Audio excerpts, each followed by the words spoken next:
Hello, this is a guy who likes fanfiction and is too lazy to read, so here is the death and life of Erza Scarlet in audio form. Check the description for the links to the author. Chapter 61, Master of Mine.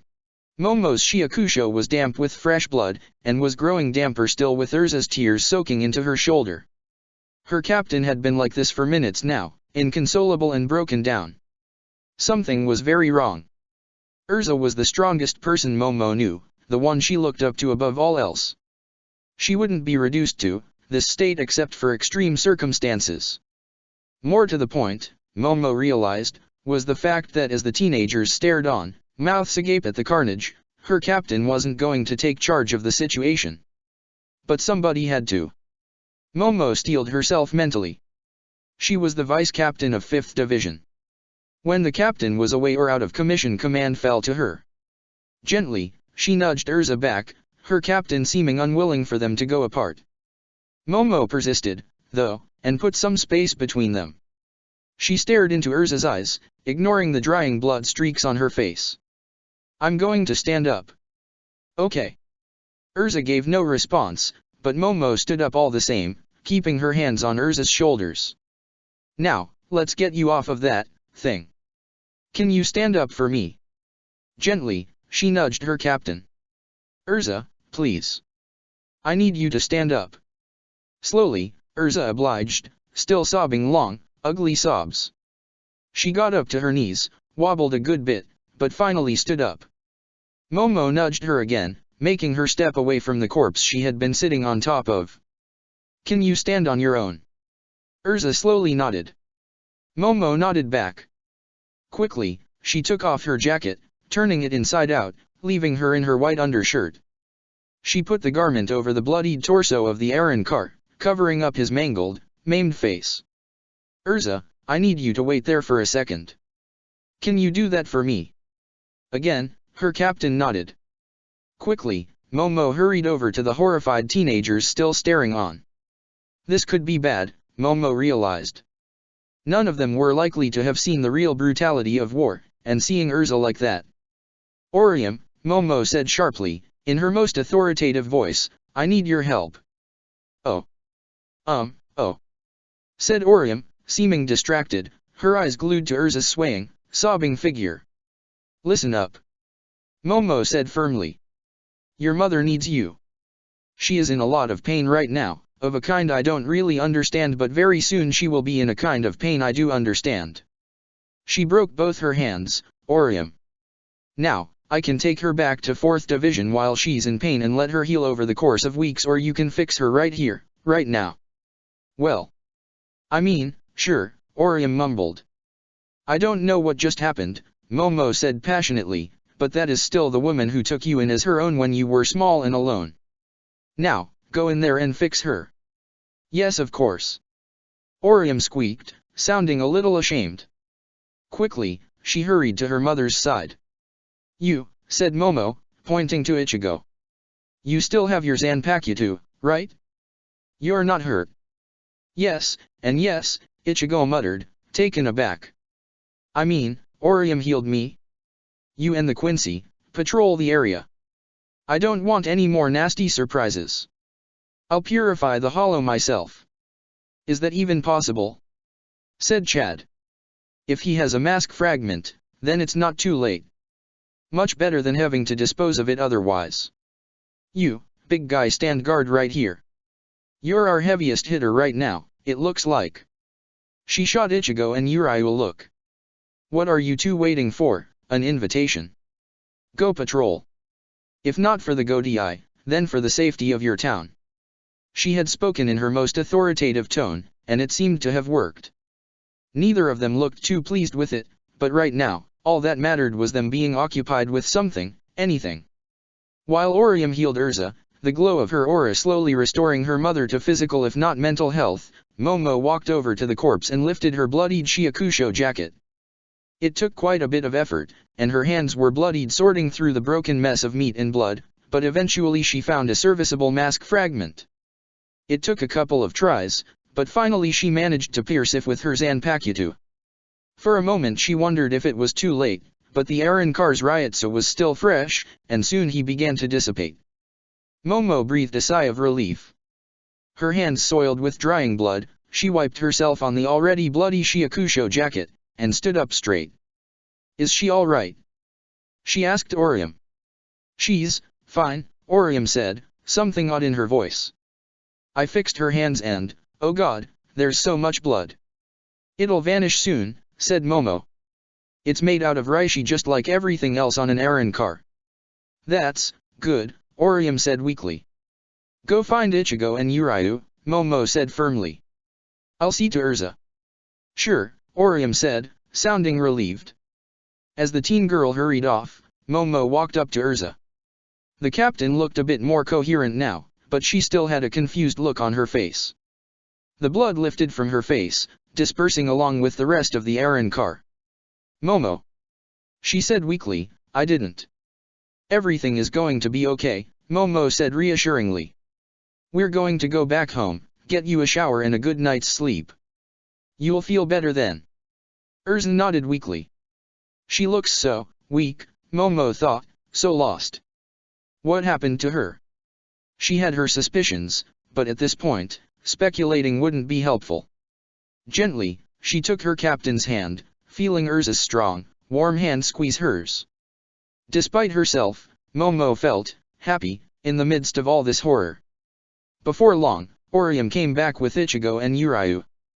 Momo didn't command, but strongly suggested they all stick together on the way home, and the others obliged except Uryu, who took off on his own. Momo didn't blame him. Chad was hard to read, but Ichigo and Orium. Momo knew they had been close to Erza growing up, very close, and seeing her at her worst worse than anything Momo had ever seen had understandably affected them. Chad eventually broke off and went on to his own home, leaving Ichigo and Orium as they all walked to Erza's old apartment. After fumbling a bit with the keys, Orium got them inside. After instructing Erza to take a shower, her captain obeying with the promptness and aptitude of a zombie, Momo stared down the two teenagers. So, Ichigo said after an awkward pause, I guess I have to say it if nobody else will. What the fuck was that? It was just. I mean, what she was doing. Orium whimpered. Listen very carefully, Momo said sternly. I know you've known her since you were both this high, she gestured just a few feet above the floor, and she's still the same person who looked after you, who cares about you, who trained you and made you stronger and better. She loves you both. Don't forget that. Of course, Ichigo muttered awkwardly, but still. I'm not going to go ahead and say that Aaron Carr deserved it, because Erza would never say that, said Momo, but you've known her all your life, both of you, and I've known her a lot longer than that, and she would never do anything like that normally. Something different happened. What you just saw. That isn't who she is. Then what is it? Orium demanded, sounding like she was on the verge of tears. When I healed her, she didn't even see me, Momo. She was lost. She never told you much about her past, did she? Said Momo, biting her lip, wondering just how much Erza had shared and how much she, herself, should share. Barely anything, said Ichigo. Momo sighed. Something happened to her way back. What? Orium demanded. It was before my time, and it's not my place to speculate, Momo said hastily, but there's a well-known tragedy. When she'd just graduated, her entire class got butchered by a huge class hollow. She and Rodrigo Sentry were the only survivors. She spent weeks in a hospital. I don't know anything else and I won't speculate, but you have to realize that she's lived a hard life. You also have to realize she'd never, ever hurt you. Oh my god. Orium said, putting a hand over her mouth, tears welling up. I guess that's why she didn't want to talk, Ichigo murmured, his voice heavy. I always figured it was the Aizen thing. For sure it was, said Momo, but I don't want to stand here making assumptions about her and neither should you. Ichigo, you go home. Come see her in the morning. No excuses. She's the kind of person who needs family to get through things like this. You may think she's strong, and she is, but she's not unbreakable.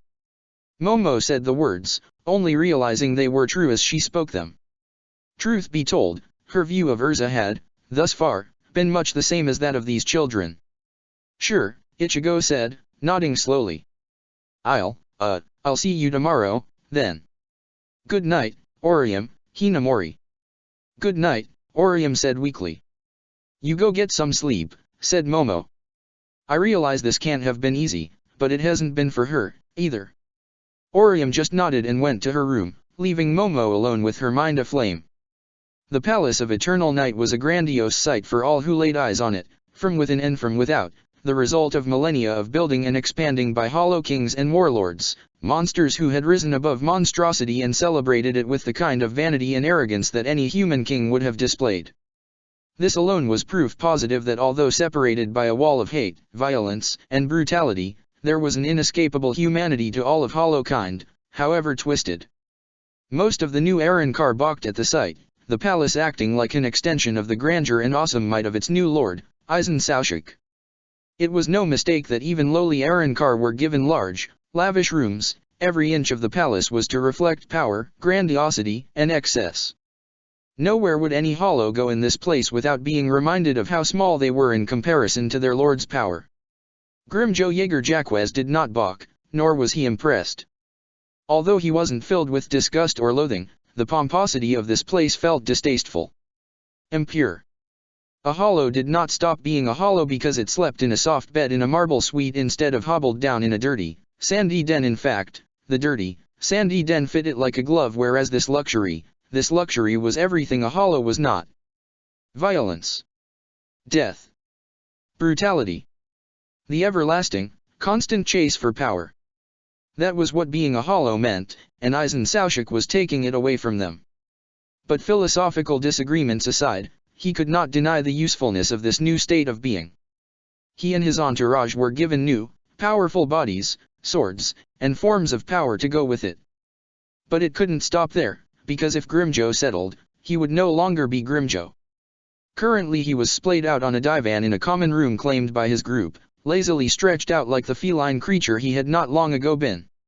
His fractions were spread around the room, Deroy and Eelford arguing about something on the couch, Shalong Qufang standing to attention by a column. Now, there was a joyless bastard. In fact, that was one of the qualities Grimjo valued the most about him, and Nakim arm wrestling with Idrid over a table, neither one giving the other an inch. Bored, Grimjo tossed a ball up into the air over and over, lazily catching it perfectly each time. His reflexes hadn't grown any duller in this new body, unfamiliar though it was. But sitting around, doing nothing, that wasn't his style. Boys, he said loudly, suddenly sitting himself up. Instantly, his fractions quieted down, all their eyes on him. They hadn't gone soft, that was always something they knew to respect their king. My liege, said Shalong, bowing slightly. I've been thinking, said Grimjo, standing up, and by thinking I mean I got so damn bored I actually started using my head, which is usually a sign something's fucked up. His fractions all laughed, because even hollows know that laughing at your boss's jokes is good for your health, particularly if your boss can rip your head off. Some things are so inherently human, no amount of carnage can undo it. I assume my liege is growing weary of such a quiet existence, said Shalong, ever the diplomat. The others leaned on him, because brightness wasn't something one could accuse many of them of. Cunning was their way, not wisdom, and that was how it was supposed to be. Stopping to think got you all weird, like those Vastolords, powerful, but too careful, their heads too full of ideas. Damn straight, said Grimjo. Certainly nobody could accuse my liege of not having deserved a good rest, said Shalong smoothly. My liege paid the price of blood on the long road of death, as did we all, to get here. Aizen Saushik he had learned not to call him Lord Aizen while they were all alone, noticed my liege's natural ability. But of course, our liege did not rise to this status by resting on his laurels. Whatever the fuck that means, but yeah, said Grimjo, this place is driving me up the walls. We supposed to fucking sit around here on our asses till Lord Aizen needs us. We could always train, sire, said Idrid, who was not far behind Shalong in intellect. Train? Spat Grimjo. Like that dumb bitch Nilil? Wonder boy Ulquira? Those dumb fucks forget where they came from. Hollows don't train. We fight till we're dead, or till we survive. The weak die, and the strong eat the weak to grow stronger. That's our way, and look, in all human don't change what we been for as long as we can remember. Sure, boss, said Deroy, eager to please. We ain't made to sit back. Shut up, said Grimjo dismissively. Now, I ain't sure if you lot caught up, but Bane and Espada has some perks. Like getting those briefing thingies. Word is, a bunch o' Jillian losers got sent to the living world a bit ago. Chaff. Weak, but strong enough to put a dent in most Shinigami. Such weaklings are being given leave to slaughter, while we do not. Scoffed Idrid. How little does Aizen think of us? Rather, I think, said Shalong, Aizen is careful not to reveal his hand too early. Strategy, as it is called. He sends a group of weaklings to test the Shinigami, to test the efficacy of his new soldiery without sacrificing anything important. They all got killed, Grimjo said bluntly, to a man. All 10 of them. Apparently, the enemy didn't even lose a single one of their own. Arrancar, no matter how weak, could butcher most Shinigami easily. So, what's that tell you, Eelford? Eelford, a bit surprised to be put on the spot, said, they must have been taken by surprise, sire. Could well be, said Grimjo, nodding. Shalong, an answer that ain't stupid. Certainly, my liege, said Shalong. The simple answer, of course, is that wherever they went had defenses sufficient to overcome 10 Jillian. Which, of course, implies that this place in particular has to have very powerful defenders, whether Shinigami or otherwise. Exactly, Grimjo said, licking his lips. Karakura, it was called. Karakura town. That's where we'd find good sport. Let's go right away, then. Deroy said eagerly. Let's show them what we got, what real Arrancar stand for. No, you stupid fuck, Grimjo said irritably. Aizen's a stupid piece of shit, but he's strong. If we go without him approving it, he'll punish us. Now, I got his ear well enough. I'll talk to him. Shouldn't be too hard. Ask him. Said Nakim. King, ain't you out to dethrone him dash? Shut your fucking yap. Grimjo snarled. Lowering his voice, he continued, of course I'm trying to rise up the ladder. Everyone does that. But Aizen? That's a long-term goal. We go through the likes of Neutra, Ulquiera, and then when the time is right, and we all grow strong enough, bam. His fractions cheered at the prospect. But for now, Grimjo continued, we play his game. We're all gonna be good boys. Not too good, but we do what we get told. Up the ladder of carnage, said Shalong, as it ought to be, sire. The patient hunter will be rewarded in the end. My liege will kill and eat his enemies, rise up and attain absolute power. Whether it be through brutality, through murder, through deceit, and trickery, power shall be yours. Damn straight, said Grimjo with a grin. Shalong was flattering him, he knew that well enough, but he couldn't help but savor the thought Grimjo Jaeger Jacques, triumphant, first among hollows, greatest, toughest and most vicious of all his kind. And we get the scraps, don't we? Said Deroy excitably. Sure ya do, Grimjo said, with the closest his tone ever got to affection. Ain't no use in Bane King if you don't got any subjects, is there? And no subject of mine is ever gonna be weak. Here. Idrid rumbled. It's settled, then, Grimjo said. You boys sit tight. I'll petition myself an audience with the great Lord Aizen. Karakura, now, there's a place to break these new bodies in. When Erza woke, she felt sluggish, dull, and promptly went back to sleep. Eventually, though, she had to get up.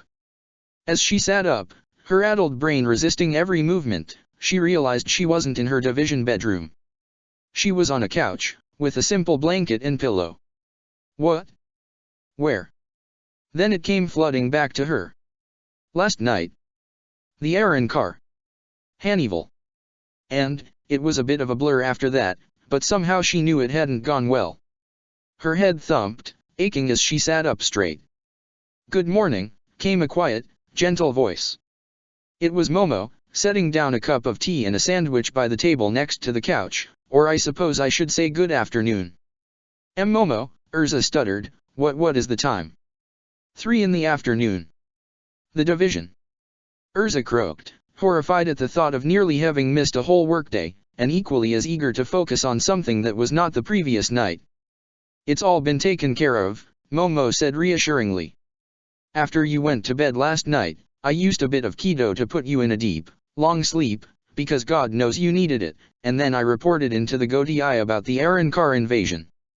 I talked them into letting us stay behind a day to secure the area and investigate, but we're due to report back first thing in the morning. But eat, Momo insisted, and drink. You must be getting hungry. Truth be told, she wasn't wrong, and Erza slowly reached for the sandwich, taking a bite of it and washing it down with a sip of tea. Momo, what happened last night? She muttered. I mean, I remember things, but it's kind of hazy. Momo looked at her with concern. What's the last thing you remember? I was fighting Hannibal. The Arrancar. I was falling to the ground, and... She stopped herself as the memories started to come back. I beat him down and then I... She took a deep breath, trying not to lose focus. It felt like she was staring down an abyss, like she was being overtaken by darkness. Oh God, Momo, what did I do? Momo sat down next to her, and put an arm around Erza's waist. It's okay, she said reassuringly. It's not your fault. Erza breathed heavily and leaned on Momo. She slowly started to calm down, to get a grip on the situation. He was she said awkwardly, choking on her words. I mean, I would never dash. You don't have to explain, Momo said sincerely. I don't care what you did. I'm still here. I always will be. Erza swallowed, and nodded. After a little pause, she took another bite of her sandwich. Did you tell them? In your report? She finally asked. I told them you subjugated and thoroughly destroyed the leading Arrancar, said Momo. Those were my exact words. Thanks. You should probably go see Isane when you get back, though. Erza nodded weakly. The kids? Orium. I talked to them. Now, you don't have to, but I think you should talk to them. I don't think they ever expected to see that. Erza sighed.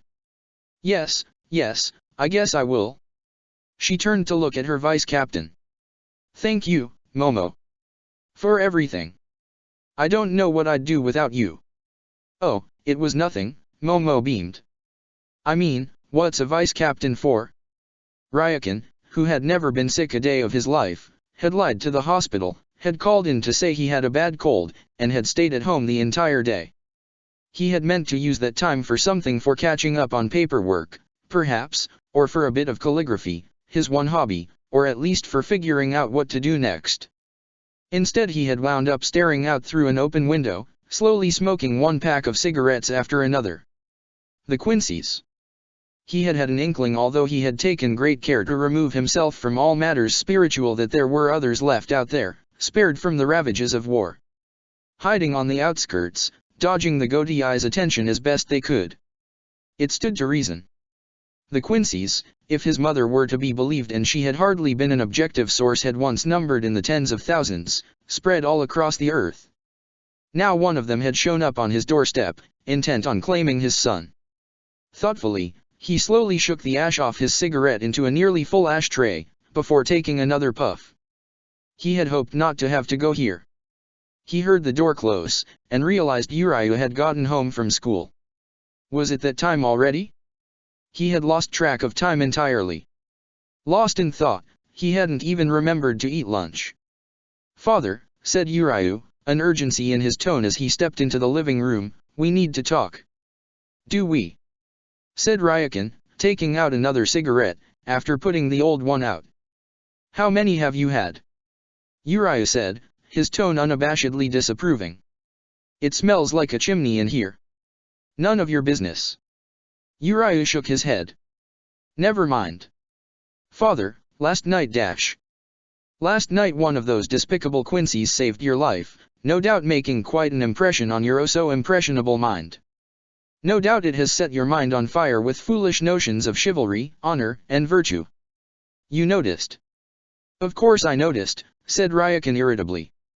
You all made enough noise to wake the dead. I may not practice the craft, but I have not lost my senses. Now, are you going to pull up a chair, or will you stand around there like an idiot? Looking a little befuddled, Uriah pulled up a chair, sitting himself opposite of Ryukin, who pulled out a lighter and lit his umpteenth cigarette. I hadn't expected you to be so forthcoming, said Uriah. Does this look like forthcoming to you? Said Ryukin, under no intention to make the conversation easy. He took a puff, blowing a cloud of smoke. You've barely said a word about the Quincy's for as long as I can remember. In fact, this might be more said even now than you ever have.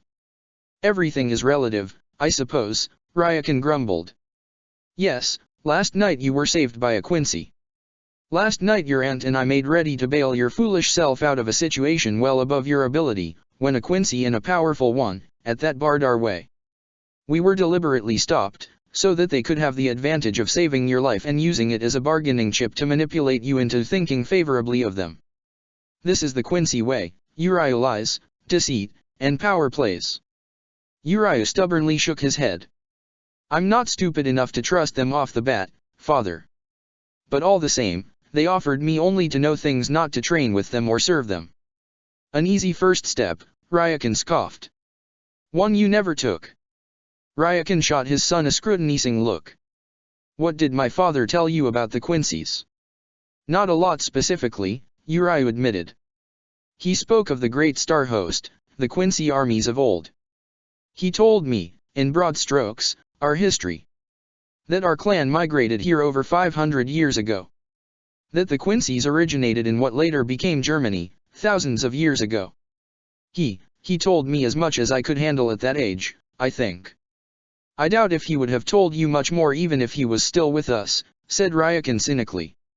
It is all I know, because nobody else has told me, said Uriah accusingly, and what I was told seemed right. Heritage. Honor. Tradition. Grandfather told me of the 5 Quincy virtues of our clan: pride, honor, loyalty, vigilance, and purity. Tell me, father, what is so despicable about that? Ryukin paused, and blew a cloud of smoke before replying. Do you think those are the 5 virtues of the Japanese Quincy's? So grandfather told me. Then let me tell you what they are in full. I remember it well, because it was beaten into me, with a rod, when I was 10 years younger than you are now. Be proud, for you are a Quincy, a caste apart and above those who cannot walk in the light. Be honorable, for you must respect your fellow Quincy's and the timeless wisdom they represent. Be loyal, for there is only the clan, and nothing else is of greater import. Be vigilant, for you alone may shield your kind from the darkness of this world. Be pure, for we Quincy alone are superior. Ryukin paused, lost in unpleasant memory, the smoke slowly trailing up into the air.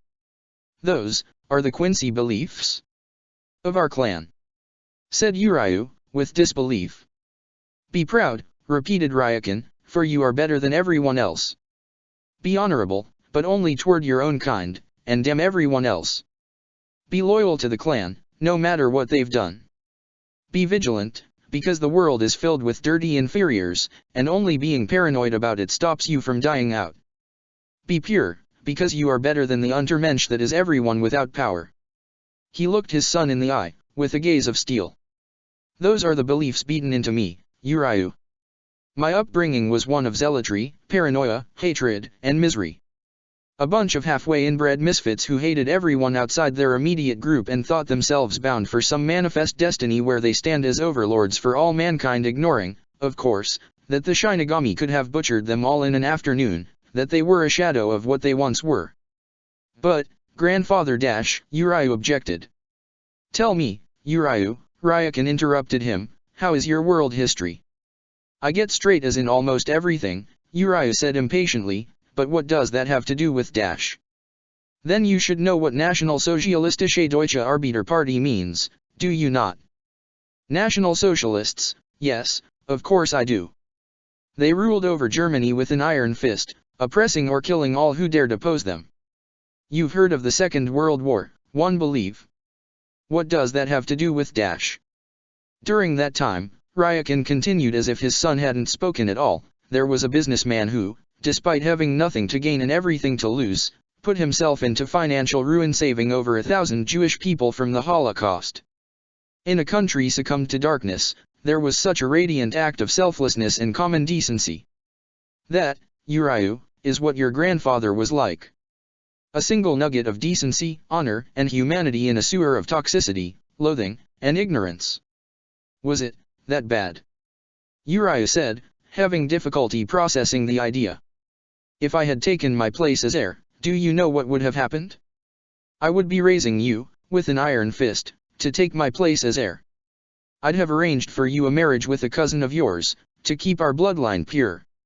I would have been married to your aunt, leading our clan toward a destiny of greatness, well, in reality just scrambling for snippets of power we had no claim to, hoping to God that nobody powerful noticed us. You would have had virtually no freedom. You would have been bound to the wishes and desires of your clan, all notions of independence subordinate to the needs of the clan. You have to be exaggerating, Uriah objected, anger creeping into his tone. I don't know what you went through, but dash. Is that the kind of man you're becoming, Uriah? Said Ryakan sharply. The kind who rejects any information inconvenient to your world view? Because if so, you would have fit right in. Does it rattle you that much, the idea that your grandfather would have been party to such a vile belief system? He was not vile. Uriah said heatedly. No, Ryakan agreed, he was not.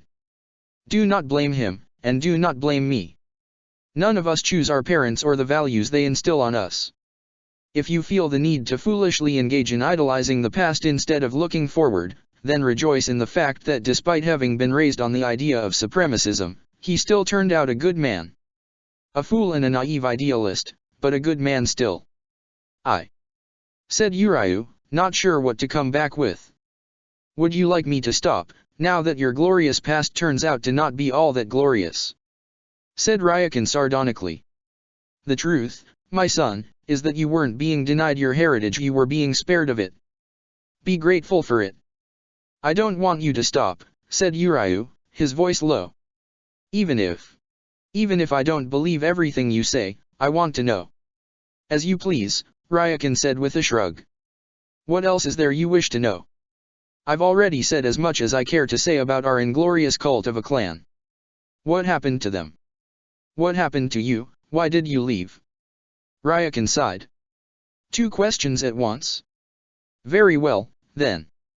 You see, your aunt, whom I was slated to marry and produce loads of genetically defective babies with, came from a different background. Her parents were of a more liberal persuasion. There are a lot of details that I will skip entirely, but as you know, she wound up choosing that foolish hind. One of our own, a pure-blood Quincy, literally in bed with a Shinigami, our most ancient and hated enemy. He had lost his powers, certainly, but the clan elders were never ones for nuance. Calling it a scandal would be an understatement. Then what happened?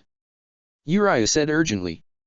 A breaking point, said Ryakan slowly, taking a deep puff on his cigarette.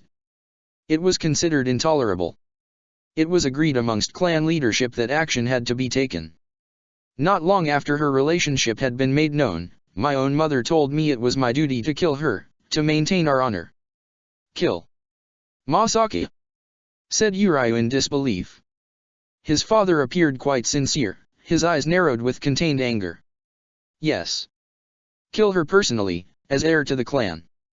The issue, of course, is that my father hadn't raised a mindless drone with neither conscience nor restraint. He looked Uriah in the eye. As disgusting as it may seem to some people, I would have gladly married her. I sincerely loved her. She was the one thing in that miserable cult of misfits I found tolerable. With her at my side, I would have accepted my role. But with her on the loose. He shook his head, and took a deep breath. I made a choice there and then. I told them it was over. I told them I would no longer do their bidding.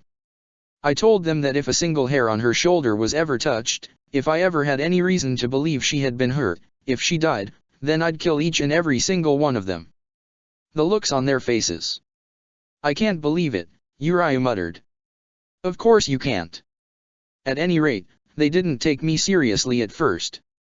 Then I shot one of their best enforcers, and suddenly they listened. Mother screamed at me.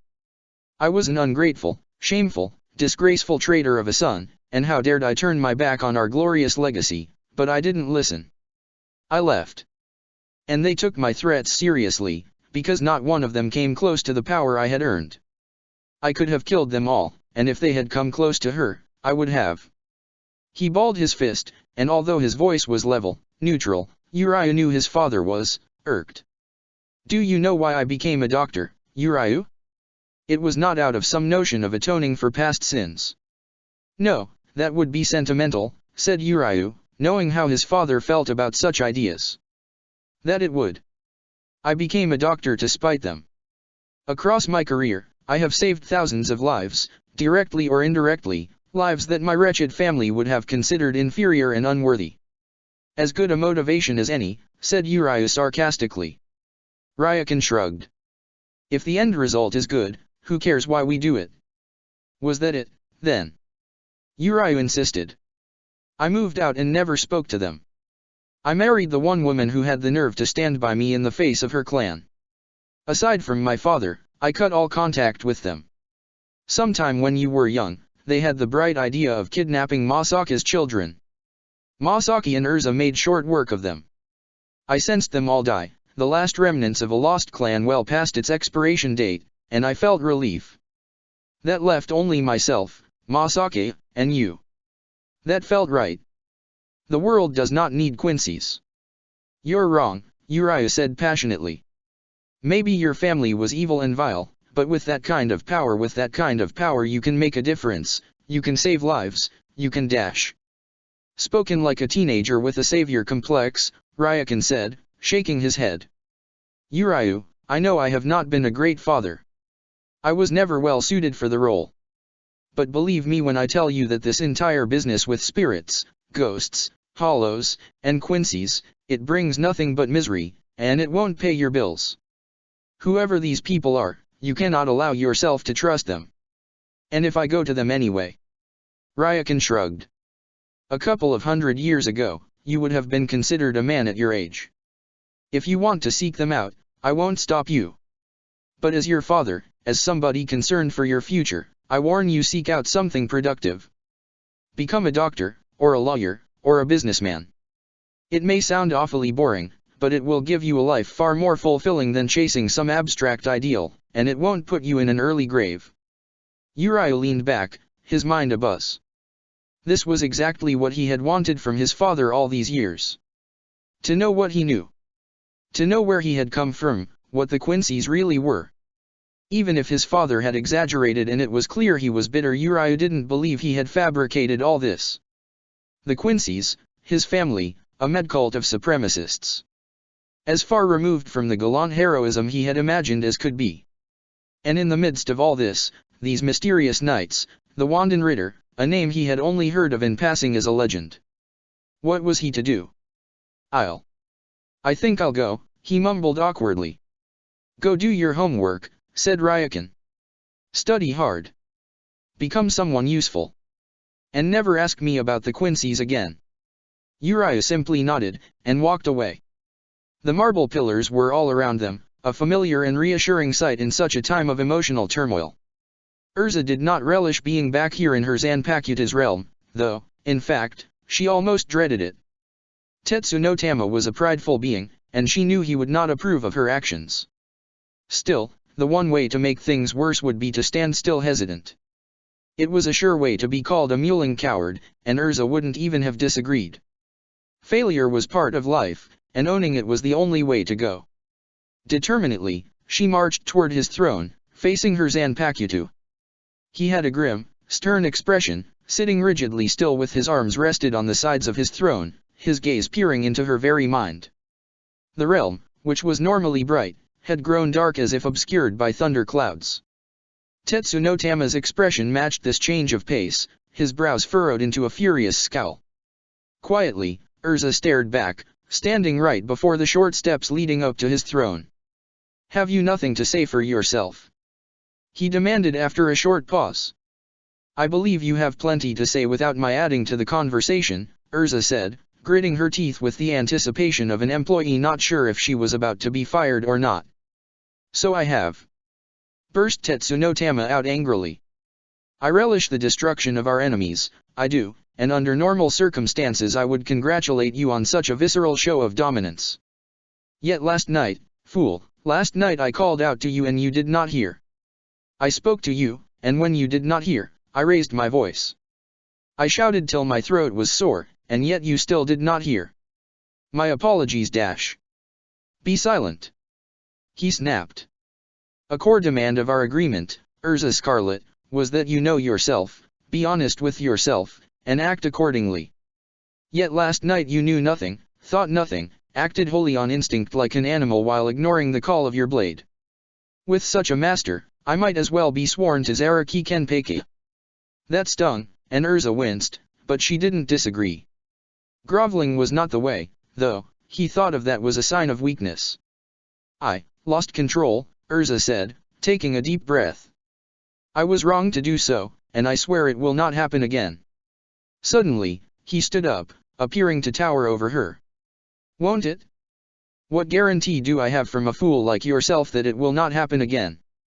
You earned Bankai, the long, hard way around. You earned my respect. This should be well beneath you. It is. Erza protested. I slipped once. I don't know why, but I can control myself. You evidently cannot, he said sharply, staring down at her with cold fury in his eyes, his demeanor, and his tone. It has never happened before, and it will never happen again, said Erza adamantly. What meaning does your word have to me now, Erza? When you would not hear my voice. It is the word of your master. Erza snapped. She saw the icy cold look on Tetsunotama's face and realized she had gone wrong, but she couldn't stop. It's the word of your partner, your Shinigami, the one who bled and fought to gain your trust, the one whose life is dependent on your edge. It is the word of the one person who understands you and cares about you. That is the word I ask you to trust, that and that alone. Tetsunotama stared at her, and Erza breathed heavily, desperate to hear him speak, retort. You are no master of mine, he said at last, his voice strangely flat and dispassionate. He hadn't called her master once, she realized. Not fool master, as he did when he was displeased with her, and he usually was just fool. Who else earned your trust? She demanded. He shook his head. You are no master of mine, Erza Scarlet. Not until you've shown you are worthy. I am worthy. You are not. He burst out furiously. You are not, and your childish insistence to the contrary only cements that as truth. Henceforth, Erza Scarlet, I will not lend you my power. Make your way in this world without me. And no. Erza burst out. No, Tetsunotama, I need you. Begone. He thundered. Around her, the landscape turned into long streaks, and she realized she was being cast out, the palace growing distant in a matter of seconds. Tetsunotama! She cried, but the Zanpakuta did not appear to hear her. The shock took some time to adjust to. She had immediately after returning to reality tried to hear her blade's voice, to speak with him, to convince him. He wasn't gone, she could still sense his presence, but he stubbornly refused to answer her calls. With increasing fervency, she called upon him, pleading, demanding, trying anything, but it was for naught. She had lost touch with him. It was like being shut out by one's best friend or worse, because the bond between Zanpakuta and user was something intimate, a deep connection only those who had could ever understand. What was almost as bad, she realized as she stared at the edge of her blade, was that she couldn't use her Bankai. She couldn't even summon her Shikai. For all intents and purposes, her sword was really just a sword. She felt no weaker, her raw strength and skill seeming unchanged, but the powers her blade granted, were gone. She took a few minutes to breathe, calming her mind. This couldn't be the end of it. He was a proud, unruly spirit, and he would often test her. She would overcome this. She had to. The world kept spinning. No matter what tragedies anyone suffered, human or Shinigami, rich or poor, black or white, this was an immutable fact. The afternoon passed, whether Erza liked it or not. Eventually, she had to deal with the realities of life. She made tea. She meditated. She had supper. Life went on, because it had to, because life didn't care what one's grievances were. So it was that not long after supper, Orium came around, Ichigo and Tatsuki in tow. Erza had almost forgotten, occupied as she was, but her daughter was owed an explanation of the previous night and so, she supposed, were the others. She waited, sitting cross-legged on the couch, as the three of them were led into the living room by Momo. They took a seat opposite of her, chairs pulled up in anticipation. "Would you like me to leave?" said Momo quietly. "Stay, please," Erza responded, gesturing to the couch. Momo nodded, and sat down. Awkwardly, Erza stared down the teenagers. Look," Tatsuki said nervously. I mean, this kinda stuff is family business, right? I don't want to intrude here. I don't know what last night was, but..." She trailed off. "No," said Orium firmly, putting a hand on Tatsuki's, "I want you to stay here." Erza looked at her daughter. There was a determination in her eyes. She looked carefully, and felt relieved to not see any fear. The thought of her daughter afraid of what Erza was would have been unbearable. That didn't mean things were fine and dandy, though. She looked over to Ichigo, who was staring down into the floor, fists balled. He took long, deep breaths, his shoulders heaving. He hid it well enough, but this meeting made him more uncomfortable than it did Tatsuki. Erza took a deep breath, put her feet down on the floor, and looked at the three of them. "I am myself," she started out, forcing her voice to carry steadily. I was not last night, but I am now. I haven't lost my mind. As far as first sentences came, I promise I'm not a mental case, wasn't the best of starts, but it had to be said nonetheless. Still, you have to wonder.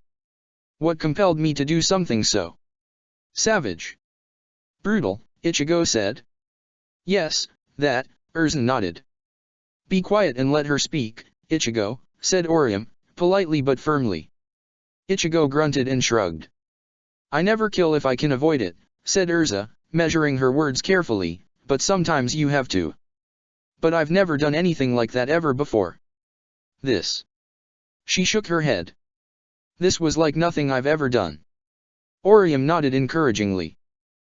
Well, the reason it happened. She took another deep breath, old memories swelling back into her mind. She felt Momo's hand on hers, and focused. I was 19 years old when I died, she said, focusing on the facts, on telling an impartial summary of history, not on somebody's tragic past. Although I came from a whole other world, this is the afterlife I wound up in. How, I do not know. Within the year, I had joined the Shinigami Academy. 5 years I spent there, earning good grades, a promising future, and friends. She was still holding together, but the memory of those faces, of the graves where they rested, was still sore like a wound not yet healed. I was just about 25, I think. We had just finished our schooling. Our entire class went on a real patrol in the world of the living, to ease us into the duties we were going to have as Shinigami. It was a sure thing. The odds of something going wrong? Astronomical. She shook her head. Orium was on the edge of her seat, her eyes fixated on Erza. Tatsuki seemed to have forgotten about her nervousness, and even Ichigo had looked up. I'm not going to tell you all the details, because they're mine to keep, said Erza slowly, forcing out each word, but there was a hollow. Huge class. Well outside the grasp of even our tutors. I was just a young Shinigami, new to the craft. So were we all. I rallied my group to fight it. I gave them hope.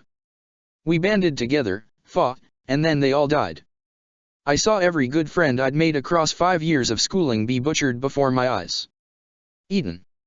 Torn apart. Ripped to pieces. I can still remember the way their blood stained the ground. Momo's hand squeezed hers, and she stole a glance at her vice-captain. There were tears in her eyes. It nearly broke me. My doctor later told me I'm the kind of person who needs other people to stay healthy, that I can't handle loneliness, and it's true. I loved them, and I watched them die. I still carry it with me. That's why you never talk about your past," said Ichigo. "One of the reasons," Erza said with a nod. "I try to look forward. On that day, Rod and I were the only survivors. I spent weeks in a hospital trying to cope. Eventually I got back on my feet, but..." Her voice broke a little, and she sighed, taking in a deep breath. "A lot happened since then. This isn't the only thing I'd rather not talk about. So, I won't. I'll just skip to the main point. The hollow I faced yesterday, the one you saw me beat to death, it was the same one that killed your friends," Orium said quietly. Erza nodded weakly. "I've never done anything like this before, and I never will. But when I saw him, when I heard his voice, when I remembered all those people..." She choked a little, somehow managing to compose herself enough to keep speaking. "When I realized who he was, something went wrong with me. I'm ashamed that it happened, but I couldn't help it. That's enough," Ichigo said quietly. I get it. I don't, what you did was, it was." "I know," Erza said and nodded. "But I can't judge, I get that now," Ichigo continued, "because I haven't been there. I know, if I lost everyone I cared about, I'd be crushed. Just thinking about it, shit, Aunt Erza, that's... I can't even imagine it. So, I get it. Or, I don't get it. But, what I mean to say is..." "He means it's all okay," said Tatsuki. Obviously we're not all okay here, but, I understand what you mean," Erza said, taking a few deep breaths, feeling relieved. "It isn't something kids your age should have to see, and I'm sorry." "There's a war coming," Momo chimed in, "and you'll see worse there if you don't get out of its way." There was an awkward silence. "So, yeah," Erza muttered after a while. "That was my past. Part of it, at least. I never talked about it because, well, stuff like this makes you want to focus on the things that make you happy. Like watching you three grow up. Watching over you. Doing my job. Training." Orium stood up and resolutely walked over to Erza, sitting herself down next to her mother. She leaned in, locking her arms around Erza, and Erza awkwardly returned the hug with one arm. "I'm so sorry," she whispered. "You carried this all alone by yourself for so long." "I wasn't all alone. If I had been, I don't think I'd even be here right now. I had Masake, and Ishine, and I had you guys. I even had Yuriuki and that shady Urahara." She managed a smile, Momo's hand still in hers, Orium still holding on to her. This hadn't been a pleasant trip down memory lane, but at the end of it, her most precious people were still there for her. From a control room covered in screens and panels, Aizen reviewed the data. Sale Aporo was engaged in fervent activity in the background, a dozen of his assistants aiding him as he categorized the new information, breaking it down into digestible parts. Aizen, himself, stood fascinated as he watched the measured Reishi output from Hannibal last night, from when he had arrived in the town until he died. He found himself wishing he had the time to head this project himself. He would make a far better director than Sale. But being a ruler meant one only had so much free time, and the Hollows, Arrancar or no, needed a firm hand ruling over them, else they might return to their feral ways. "Lookin' real fascinatin', by the looks of it." It was Jin, having crept up quietly in the room. Aizen had barely noticed it, but gave no indication of surprise. "You can read this data, Jin." "Me? Course not. I ain't no scientist. But your lordship was staring at it almost like you was in a trance. Bound to be real interestin', I reckoned." "You reckon correctly," Aizen conceded. "Yesterday's field test was a tremendous success. We have obtained a host of data that will prove invaluable for the future. Worth throwing away 10 Arrancar for." "Obviously," said Aizen, knowing full well Jin was testing him. The man would know damned well he would not make such a move by mistake. It would be a blunder completely uncharacteristic of him. They were Jillian, each one of them. Chaff. Picked from amongst the weakest. And one of them Jews so happened to be the one that murdered Erza's friends all that time ago. "You're a cruel one, Captain Aizen." He had deduced as much from the reaction Erza had, just like Jin, but the truth of it was not at all. Coincidence, as it happens, is a real force in all of the realms. I had no knowledge of this, nor did I expect her to be in Karakara at that time. Not that it would have made a difference. The test was necessary. Course. Not one for sentiment, you are. Was there a point to this, Jin? Said Aizen, his eyes narrowing. He was in no mood to play the psychopath's games. Just keeping myself up to date, is all, said Jin with a shrug. I was just wonderin' what use we get out o' weaklings like those. Quite a lot, in fact. They performed exactly as well as I expected. None of them, I believe, would have been able to defeat their opponents in 100 years if they had not been transformed. Here, it was only their own arrogance that stopped them from achieving victory. And yeah, ain't gonna test the big guns. Seems a bit odd to me, Captain. I have no intention of revealing my hand early. With a mind like Urahara Kisuk's aligned with the Godii, the less information available to our enemies, the better. If they knew exactly how powerful my 5 best are. He smiled to himself, imagining the looks on their faces. If only they knew just how assured their doom is. If they knew, they would tremble. But they might also devise a way to counteract their abilities, capitalize on any weaknesses they have. They will learn the nature of my Arankar, that is inevitable, but I will keep from them the true extent of my strength. Makes sense, Jin said, if only ya can keep em interested till then. You doubt my ability to lead? Oh, no, not at all, Captain Aizen, said Jin, sounding too sincere for it not to be sarcasm, but ya know how it is. Hollows are hollows. Ya can't just waltz in and tell em to not act on their nature. Eventually, somebody will slip up. Then that somebody will learn what happens when they defy me, Aizen said simply. Sail, how goes the data retrieval? Well, Lord, said Sail excitably, I will be able to give you a preliminary report within 3 days at most. Aizen nodded. Take the time necessary. I want a full review of their combat capacity. Account for their personal failings as much as possible, I want to reduce unknown variables almost totally. Yes, Lord. And Sail, do not fail me in this. The Arankar glanced at him, a malicious grin on his face. Lord, you have given me the capacity to pursue knowledge in ways I never thought possible. You will have your knowledge, because it is my desire.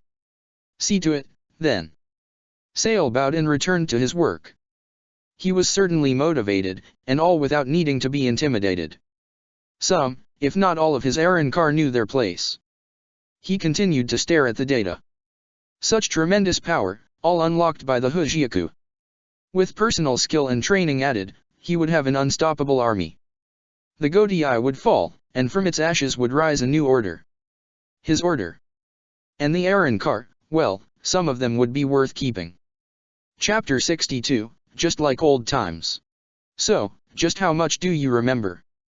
Aizen's voice was calm, dispassionate, and without judgment. Erza, seated on a comfortable chair in the vice-captain's office, had come to see her the moment she had gotten back from the world of the living, practically dragging Aizen away from her duties. She had not even stopped by her 5th Division office, or even reported to Yamamoto. She was due to do so today, but right now, she needed help.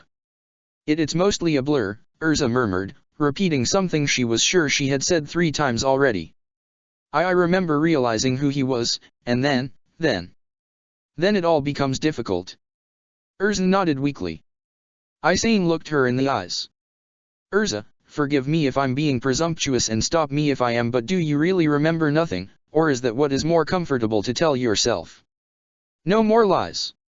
I do remember things, she admitted after taking a deep breath, just, in a haze.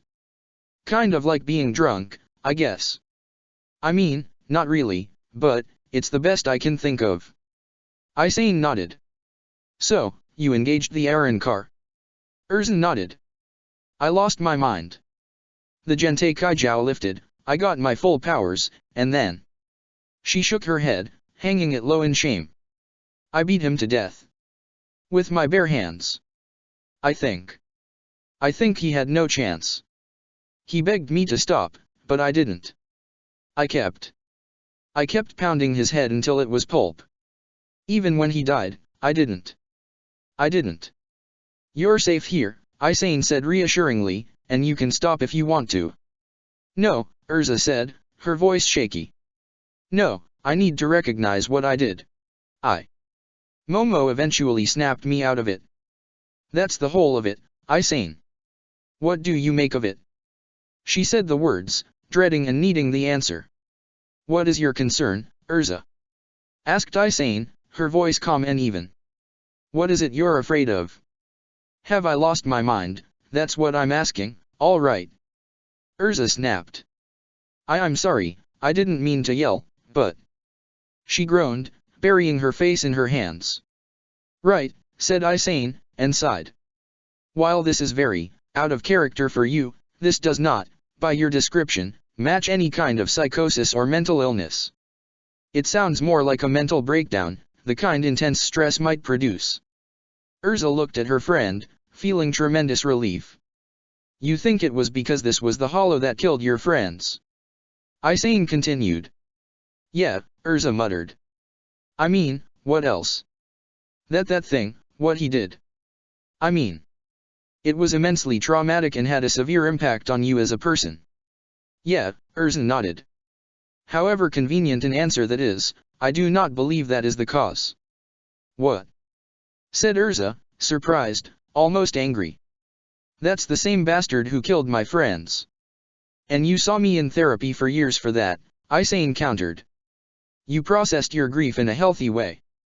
You still visit their graves. Tell me, Erza, did you often think of revenge? Of crushing this monster, making him suffer like you suffered? When you think of your friends, is that what comes next in your mind? No, Erza muttered, I think about the long nights when Marissa helped me study, about Ramon's pessimism, Sensuk's joking manners. I think about the way they were. I think about it and I feel both happy and sad at the same time. Have you ever thought of revenge? No, Erza said, realizing it was true, revenge wouldn't make anything better for anyone. And yet you snapped. Where are you going with this? Erza, said Isane firmly, you processed that grief, but then you went on to carry Aizen's secrets for many years, I assume. You, a person characterized by her preference for forthrightness and honesty, forced to keep secrets. Forced to live with the idea of violence against the order your friends were part of. Then, to make matters worse, you were cast out and you lost your friends for 20 years. In that time, did you ever talk about it with anyone else? Did you ever try and process it? No. I kept it to myself. It was my burden to bear. Isane nodded. That does sound like you. But you've suffered real grief for 20 years, on top of having to go against your nature for God knows how long, and now you're back with everything you need, but it's all still there. Am I correct? I guess, yeah. I won't elaborate on how bad it is, said Isane slowly, but you've kept a lot bottled up inside you. I believe, based on what you've told me, that it was this stress that caused your breakdown, not an old grudge. So. I'm fine. Isane shook her head. I wouldn't say that. You're not mentally ill, but in order to avoid further incidents, some action needs to be taken. Normally I would recommend a leave of absence, but unfortunately, I am quite sure the Captain Commander would overrule me the moment he heard of it. So instead, I'll order this, therapy 3 times a week, no matter what, unless you're out on a long-term mission or we're actually in the midst of armed conflict. But we're preparing for war, Erza objected. And still you made the time to come here, because you needed help, Isane replied. If we have to, there's quite a lot we can do, isn't there? 3 times a week, Erza repeated thoughtfully, for how long? Until I think you're healthy. That could take years, Erza said with a weak smile. Isane being there for her, here and now, had uplifted her troubled mind considerably. Then it will take years. Thank you, Erza said simply. What are doctors for? Said Isane, smiling back. Report. Yamamoto's tone was short, commanding, and Erza made ready to obey. He would not tolerate hesitance. She had reported to his personal office, and aside from himself, only So iPhone was present. New intelligence had to be evaluated by the most relevant authorities, it seemed. Erza stood to attention, hands clasped behind her back. The night before yesterday, there was a sudden burst of spiritual activity in Karakura town. As I was present along with Vice Captain Hinamori, I immediately investigated. We recognized the spiritual makeup as that of multiple hollows, 10 in total, except different, far advanced. These were the Arankar. Confident in their power, they waited for our arrival. Along with the human assets we secured as part of the deal following Aizen's revelation of treachery, we engaged them directly. I took on their leader while Hinamori and our allies tackled the rest. Then what? Yamamoto demanded. I should add, Erza said, her voice quieting, almost stumbling. Speak up, Yamamoto said firmly. No more lies. Their leader was the same hollow that once butchered my friends from Academy, sir, Erza said, taking a deep breath. I confess I lost my temper. I wound up killing him very thoroughly, while losing my mind in the process. That much, she was not ready to admit to. Never mind that, Yamamoto scoffed. Did you take any prisoners? It did not occur to me, sir. I was distracted. Yamamoto grumbled. Shame. It would have been as good of an opportunity as we ever had to gain inside information on the workings of Aizen's new army. With respect, sir, said Erza, I do not believe they would have yielded much useful information. They were all weak. Originally Jillian, according to the data my vice captain sent to 12th for preliminary evaluation. 12th hated her, of course, but Nozomi did not. Having friends in the right places helped. Weak? Your initial report, signed by your vice captain, described them as monstrously powerful, so iPhone said sharply. They were, Erza said cautiously. I suspect they were, for their rank. But, we lost nobody. I believe these were among the weakest Aizen had to send. Conclude the report, ordered Yamamoto. Yes, sir. I engaged the leader, and in the meantime our allies each fought and killed one each, with the exception of the Quincy, who managed to eliminate 4 by himself. After the threats were neutralized, I secured the area and my vice captain reported back. Why not yourself? So iPhone asked. I was overwhelmed, Erza admitted. Personal grief. Old wounds. That's enough of that. Conclude, Yamamoto cut in. As you know, another day of vigilance and investigation was requested. Unfortunately, it yielded nothing. Yamamoto nodded. These Arankar. Describe them. They are much like the Arankar we know, from what little our files have yielded across the years, but stronger. Leaner, meaner, and more powerful, just like Urahara Kisuk's theory suggested. They possessed several enhanced abilities, like especially tough skin, acting like armor, or the ability to fire off zero with ease and with speed. They by all means look like a perfection of the natural hollow process of evolution. And if stronger ones appear? I can't be sure, Erza said, shaking her head, only I know it will take better fighters than our allies to hold them off. May I make a suggestion, Captain Commander? You may. I would like us to remove the Gentei Kaijao entirely until the war is over, sir. These lower-ranked Arankar were dangerous enough, and the thought of facing a stronger breed at 1/5 of our power, the time it takes to unseal would make it dangerous, perhaps even lethal. A fair proposal, Yamamoto said, and nodded sagely. I will give it due consideration. Why strike Karakura? So iPhone wondered aloud. What does he gain from it? That, commander of the stealth force, ought to be you answering, not asking, said Yamamoto sternly. A bit surprised to be put on the spot, so iPhone continued. It could very well be random chance, but I find it unlikely. Karakura town has long been a hub of spiritual activity, and I can think of only a handful of areas with similar levels of power attached to them. There is also the personal connection of Captain Scarlet. You think he targeted it because it's my home? Said Erza sharply. You would know better than most, said Yamamoto. Maybe, Erza said confusedly. The thought hadn't occurred to her yet, not with everything else going on, but Aizen was certainly capable of such villainy. But he never did anything without purpose. His aim at this point must be considered unknown, so iPhone said, although I do not believe it is a coincidence he chose that place to make his first move. Whether it is to twist the knife in an old wound or because it is significant. I agree, Erza muttered. The bastard never does anything by mistake. In light of both your expertise, said Yamamoto firmly, I hereby order a task force to be assembled to counter living world threats from Aizen's army. Our duty is to protect the living, after all, and we cannot afford to sit idly by while Aizen ravages their world. It was good luck you were in place, Captain Scarlet, or maybe not, but that's irrelevant. But the next time, we must be ready to station soldiers there at this time. Based only on the one attack? Captain Commander, what if Aizen strikes elsewhere? So iPhone interjected. Then we will redeploy, said Yamamoto gruffly. This is a provocation that cannot go unanswered. The Godai has been challenged, and it will not back down. It would have to be multiple captain-class fighters. 3 at a minimum, to ensure mission success. Can we afford to do so at this juncture? Said so iPhone. We cannot afford not to do so, Yamamoto said sternly. Erza Scarlet.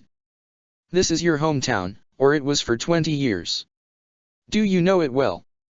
Fairly well, yes, Erza said, a bit surprised. I understand you have seen Vice Captain Katetsu for an evaluation. Are you fit for duty? She said as much. Yes, Erza concurred. Then I appoint you to head this task force. Take as many officers as you like, with the exception that you may not take more than half of our captains and vice captains from their post. Erza blinked. This was an almost unheard of responsibility, a military operation of a scale not seen in centuries. Captains rarely ventured into the field more than one at a time, their power being as great as it was. The thought of assembling half of the remaining captains, it would be an undertaking that would turn into legend. Captain Commander, she said, at a loss for words. Understand that you are given considerable trust here, said Yamamoto sternly, and it is only being given because this area is well known to you. If you are compromised, or unfit for leadership, your second in command will relieve you. Understood. Understood, Erza said firmly. Starting when, and for how long? I want a team assembled and deployed no later than tomorrow, to stay indefinitely. The stealth force will continually update you about recent developments, and you will brief them in return. You stay there for at least a week, perhaps longer. We know not when Aizen will make his move, but we will be ready for it. Erza nodded. Yes, sir. Dismissed, both of you, said Yamamoto. Understood, sir, so iPhone said, and bowed. Erza did not bow, herself, but both of them quickly stepped out of his office. As the door closed behind them, so iPhone shot her a look. What? Said Erza. Was I being too disrespectful for you again? Yes, so iPhone said offhandedly, but that is beside the point. Which is? It's nothing, really, so iPhone said and shrugged, turning around. I have too much to do to waste my time, anyhow. So iPhone was not a very pleasant person, even after Yoriyuki's return had caused her to ease up, but Erza still felt some sympathy for her. Raised to be a servant, having to deal with abandonment, not everyone would turn out good-natured after something like that.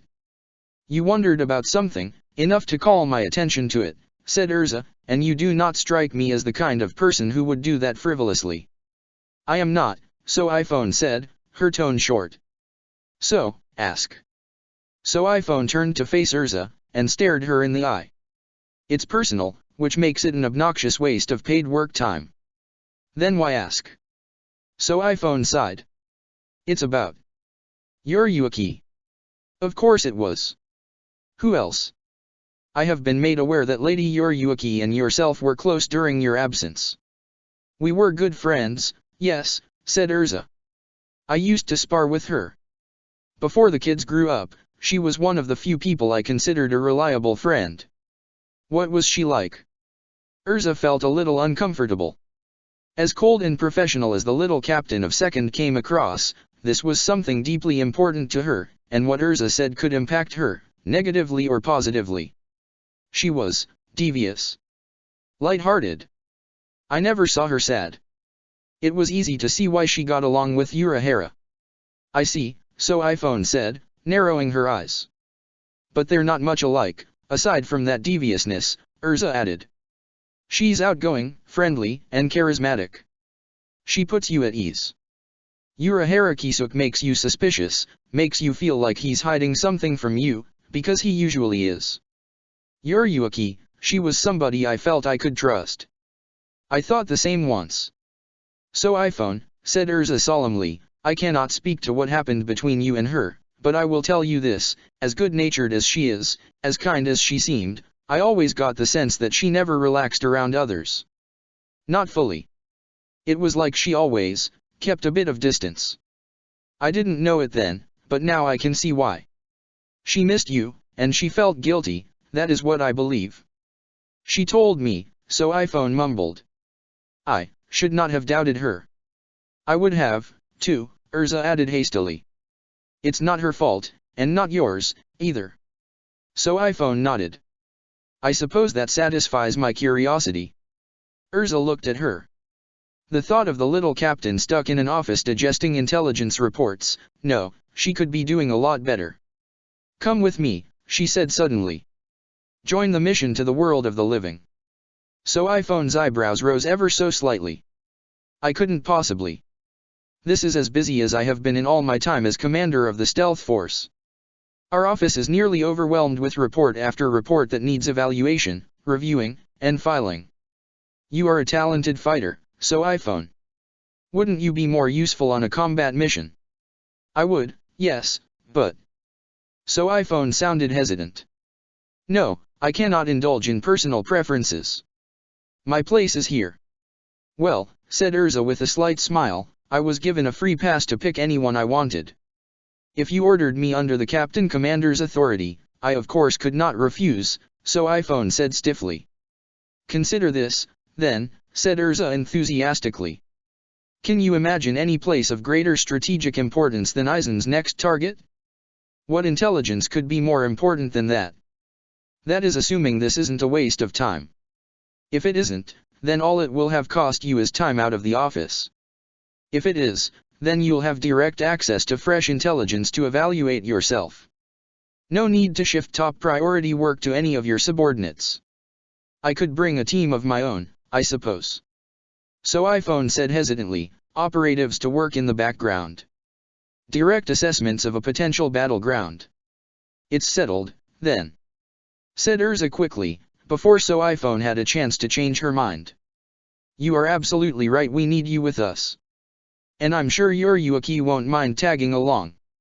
Yes, I suppose she wouldn't, so iPhone said, sounding mostly professional, but just a little bit excited. Erza nodded. Consider yourself my first recruit. So iPhone made a face. I will have to make preparations. Tomorrow by morning at the earliest. See that you have assumed a team by then. Yes, sir. Erza said cheerily. Erza's feet took her next to 10th Division. She would have to stop by 5th eventually, of course, as she owed her subordinates an explanation, but this notion of a mission had lifted her spirits, despite the events of the last few days.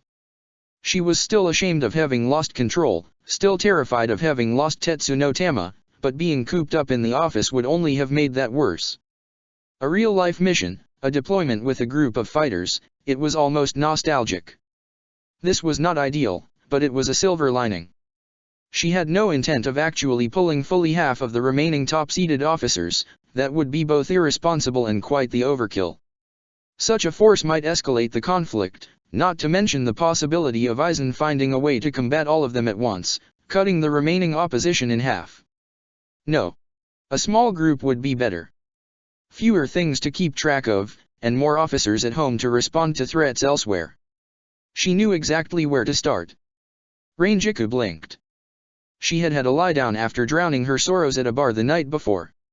She had managed to get some paperwork done, a few duties here and there, but her headache had intensified and, confident in the knowledge that her anal retentive, joyless professional of a captain would carry most of the weight, she had taken a nap.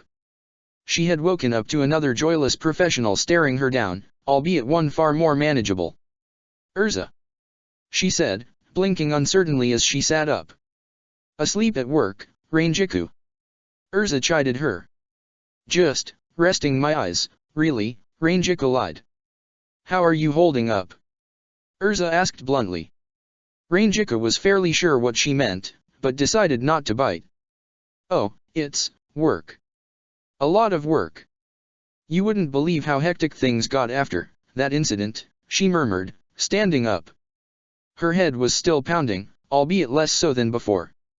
Well, actually, I suppose you would, being our newest captain and all. How's that working out? Not what I was talking about, Erza said, shaking her head. Rangiku, you've been drinking. I can still smell it. The Rangiku I knew from before would drink, sure, but usually not in the middle of the week. Since when are you little Miss Social Detective? Rangiku said sourly. I'm not. But I do have eyes in my skull and a functioning brain. Rangiku, how are you doing? Rangiku sunk back into the couch, and looked Erza in the eye. Everyone always thought he was a real bastard, you know, she muttered, and I don't blame them. He creeped people out, and he knew it. But me. I knew a side of him nobody else did. Erza nodded. And then, he turns out to be just as big of a bastard as everyone thought he was, Rangiku said bitterly. Jin, that son of a bitch, you think you got a read on somebody, and... I know. Believe me. Well, you got it worse than I did, which means I'm not at the bottom of the ladder. Always something, I guess. You know, said Erza, wallowing in it isn't good for you. It isn't good for anyone. Well, it's not like I can take some time off to deal with it, Rangiku muttered, so I drink. It works. We can't take time off, no, said Erza, so how about a field mission? What, now? Said Rangiku, a bit surprised. Long term. At least a week, in Karakura. I've got a blank check from the old man himself to pick anyone I want. Rangiku blinked. Erza wasn't one to exaggerate, much less lie. You're serious? Tomorrow morning, Erza said firmly, we'll stop by Urahara Kisuke's for Jigae's for all of us. Surveillance, guard duty, and some off-duty hours. Who knows, I might even let you take me shopping. Huh. Rangiku muttered. Don't you want to see your old captain again? Said Erza, knowing that was bound to have an effect. Well. Rangiku said, pausing to think. She had joined Erza's mission not long ago for this exact reason. And now? So you'd take me away from Captain Hitsugaya and his veritable mounds of paperwork and constant insistence on being prim and proper? Why would I be protesting that? It's settled, then, said Erza with a smile. You'll talk to the captain. Already did. He was very impressed with the orders from the captain commander. You think of everything, don't you? I try, said Erza contentedly. She headed toward the Kukaki Manor next. Rukia was soon due to return to duty, the paperwork was finished but her powers were still in the process of recovery. She had been coming along nicely as far as Erza last had heard, so it was worth the try. Erza entered the mansion undisturbed, servants scurrying off to announce her arrival to the mansion's master. Byakuya, still recovering from his injuries, had on recommendation from Anohana recommendations that few would disregard so far taken on limited duties at his division. Perhaps today he would be at home. Regardless, she would deal with him as necessary. Rukia was a soldier, not his property. She found Rukia in the manor's backyard, having stripped off her jacket and sweaty with exertion as she swung a bukin enthusiastically at a training dummy, repeating the same movements over and over. It was like Rukia, all right, she was not the type to idle around on her free time, especially not after such a long absence. Erza approached her quietly, Rukia seeming quite focused on her training. Correct that overhead swing, she said firmly. You are almost overextending. Rukia yelped, jerking around with the training blade in hand, nearly losing her balance. Geez, she said irritably, it's like I'm back at the academy again, or something. I'm glad to see you recovering, said Erza with a smile. Are you back to where you were? Almost, Rukia said with a nod. I can hear my Zanpakuta's voice. Yesterday, I could call her out again. It was something else. Like seeing a loved one after a long journey, Erza thought, a pained memory of Tetsu no Tama shooting through her mind. I know it all too well. And your spiritual energies. Almost fully charged, said Rukia. I believe I could return to duty soon, but my revered older brother says he believes it best to wait until I am fully restored. Well, he would, Erza scoffed. Seeing Rukia's look, she added hastily, I am sure he only looks to protect you. But there's no use just staying here, training, right? Right, Rukia said with a nod, flexing her sword arm. No, I didn't become a Shinigami to do nothing. What I went through, it was difficult, but you have to move forward. I wholly agree. So, said Rukia, her eyes narrowing, I'm sure there's a reason you came here. A captain has no time to waste these days. I was concerned about you. I am sure you were. Just as I am sure that was not the only reason. True enough, Erza admitted. I have been ordered to put together a team for a mission in Karakura. I could use somebody with experience of the area. Me. Rukia said. Who else? Captain iPhone, Rangiku, and that's it so far. I have a few more ideas. 2 captains at once. Rukia said, sounding surprised. What use would I be, then? You're strong enough to match even a vice captain, Erza said, so I have no doubt you'll pull your weight. But you're good friends with the kids, too, said Erza, and I think that could also be useful. You're their aunt, Rukia pointed out. It won't hurt, Erza said. At any rate, I won't force you to come. But, would you rather sit back, or get out in the field, maybe make a difference? Rukia gave her a long look, curious.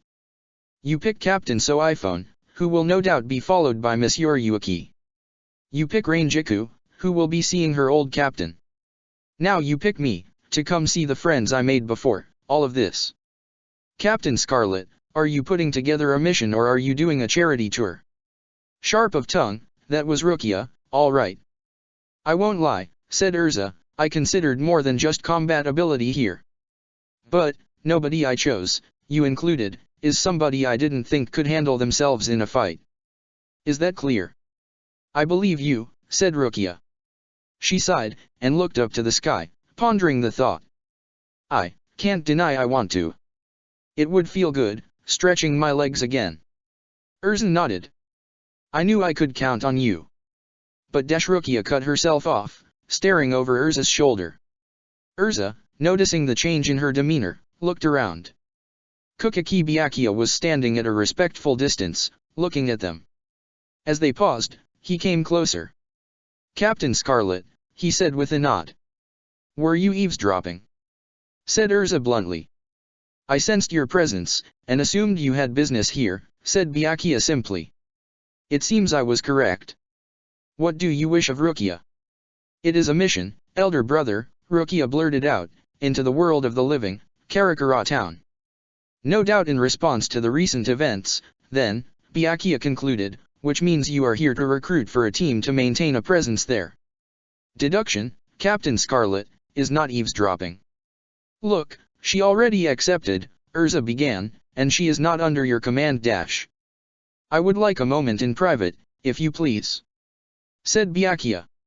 I have not yet objected. I would appreciate it if you kept your assumptions in your mind rather than in your mouth. Of course, elder brother, said Rukia quickly. Wait by the entrance, said Byakuya to Erza. This will not take long. Erza, knowing she was a guest here, had little choice. She nodded. Very well, Captain Kukaki. Byakuya nodded back and turned around, Rukia following by his heel. As Erza left them, Rukia felt keenly aware of her state of being, jacket left behind and cooling sweat trailing down her face. Elder brother, I am not presentable at the moment, she said. If perhaps I could change clothes first. It is of no consequence, said Byakuya, and just like that, it was of no consequence. Somewhat nervously, she followed her brother to the Kukaki Manor Gardens. They walked through the cherry orchard, past the ponds and the meticulously well-kept flower beds, until they came upon an ancient cherry tree, looking well past its prime. A small shrine was located before it, unassuming and surprisingly plain for such a luxurious place. Rukia said nothing, knowing it would be highly inappropriate for her to address the clan leader before he addressed her. Even asking to change had been a stretch. "Have you seen this place before?" said Byakuya after a long while, staring at the tree as if enthralled by its presence. "From a distance, elder brother," said Rukia. "I do not spend much time in these gardens. They were made and are maintained for you first of all." Byakuya nodded slowly. "This is where I go to remember her. I take no time for leisure or personal joys, but, on occasion I wander here and indulge in memory. My sister. Hisuna." It was still a strange and unusual thought. He nodded. "All these years I kept the truth from you. Does it anger you? What my elder brother does is not for me to question. Perhaps you ought to." "I had little reason." He turned to look at her. "Out of a desire to honor her wishes, I have in the past done things to protect you. I used my influence to keep you from gaining a seat as an officer, despite you being more powerful than most. Does that anger you?" Rukia shook her head. "No, elder brother." The very thought of him caring that much, in fact, was deeply moving. She had always thought of herself as a bother, a stray taken in as pity, and to know she was that much more precious, it completely overshadowed it. "Do you wish to go to Karakura?" "My wishes are irrelevant. I will not go against the clan head." "Then it is settled." "I will not go," Rukia said with a nod, feeling a pang of regret. Seeing them all again, these people she owed everything to, it would have meant something. "You are a member of this house, and as such a servant to it. In turn, we all serve the Godai. Rarely do these interests conflict. Yet, I have come to question some of my ideas as of late," said Byakuya thoughtfully. "Elder brother," said Rukia confusedly. "I kept you away from danger so as to protect you," said Byakuya, staring intently at the shrine. "It seemed the logical way of accomplishing safety for you. Yet, it has been made amply clear that I cannot protect you at all times. That my method was insufficient. In the end, you weren't protected. Not even from me," was the line he never spoke, but only thought. "Brother, times change, and so must we. It seems to be the motto of this new and uncertain world. Rather than keep you away from danger, it is time you learned to face it directly, that you grow strong enough to protect yourself when I cannot. To that end, I have already recommended you for a promotion to Captain Yukatake. It is past time you had a seat that matches your strength." Rukia, feeling a little overwhelmed, simply stared at her revered elder brother.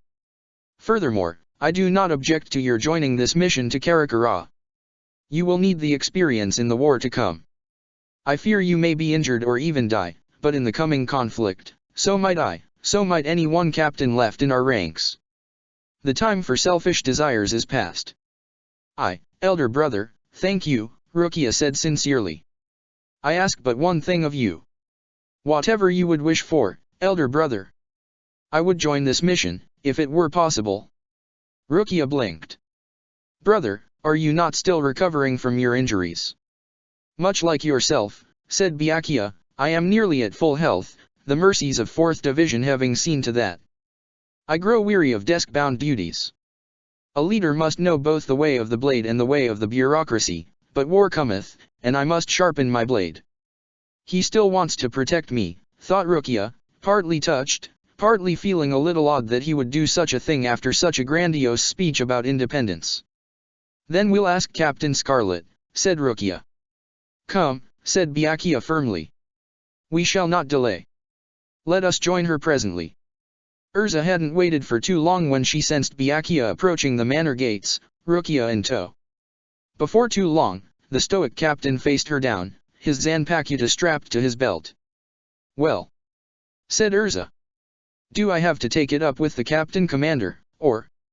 "My elder brother wishes to join the mission," said Rukia, almost excitedly. "Huh?" said Erza in surprise. "It seems clear to me that a mission of this import would benefit greatly from my experience and skill," said Byakuya dispassionately. Sure it would," said Erza, still processing it. "I mean, are there any issues?" said Byakuya. I didn't expect you to volunteer, Erza said earnestly. Rukia, said Byakuya, it is well past time you cleaned yourself up. Stale sweat is unbecoming of a Kukaki. Oh, of course, said Rukia. I'll see you later, Erza.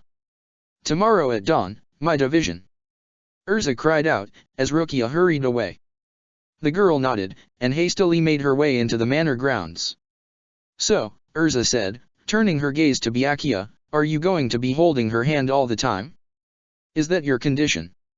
My reasons are my own, said Byakuya stiffly, but if I am honest, I believe you can relate to the frustrations of having been deceived, having fought for something that turned out to be a lie.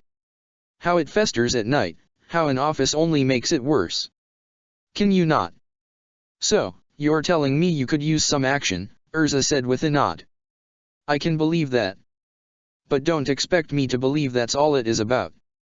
I have resolved to let her spread her wings further than before, said Byakuya, sounding especially stiff, yet doing so is more difficult than I imagined. Is this unusual or strange to you, Captain?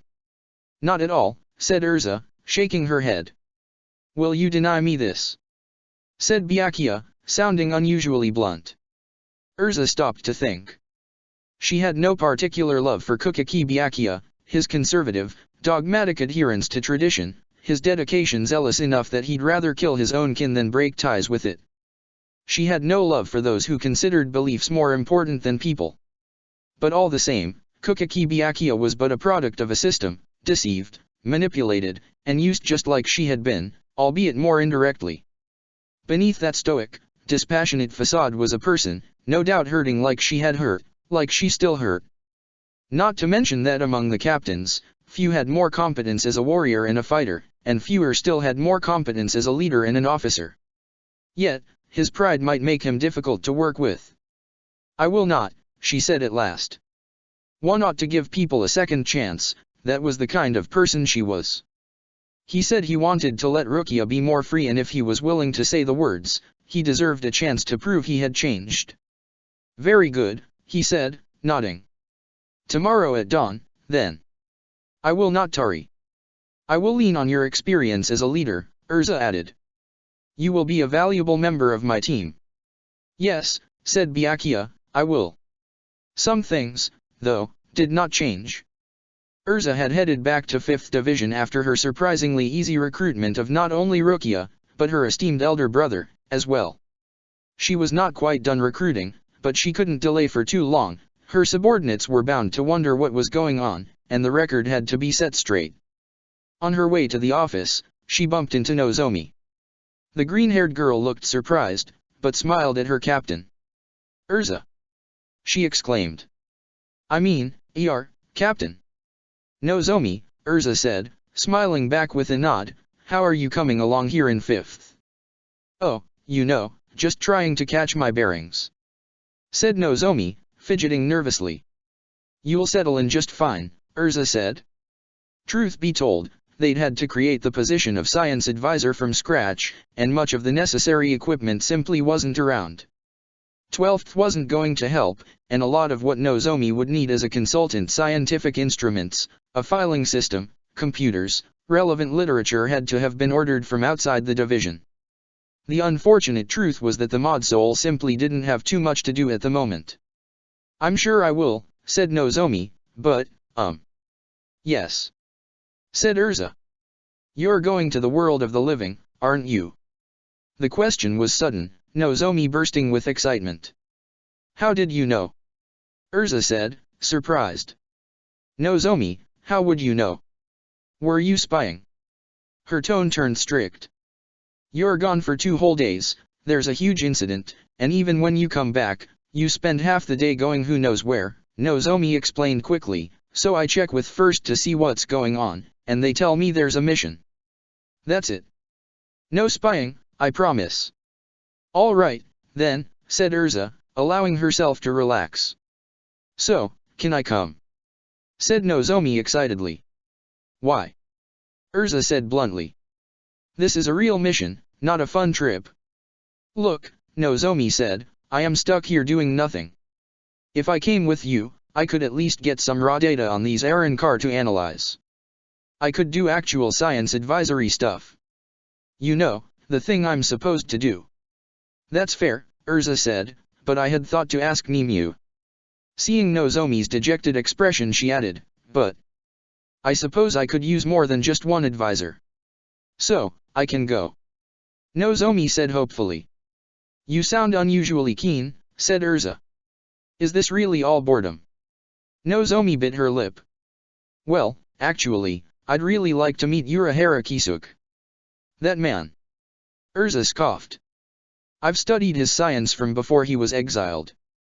His work in Mod Souls was centuries ahead of its time.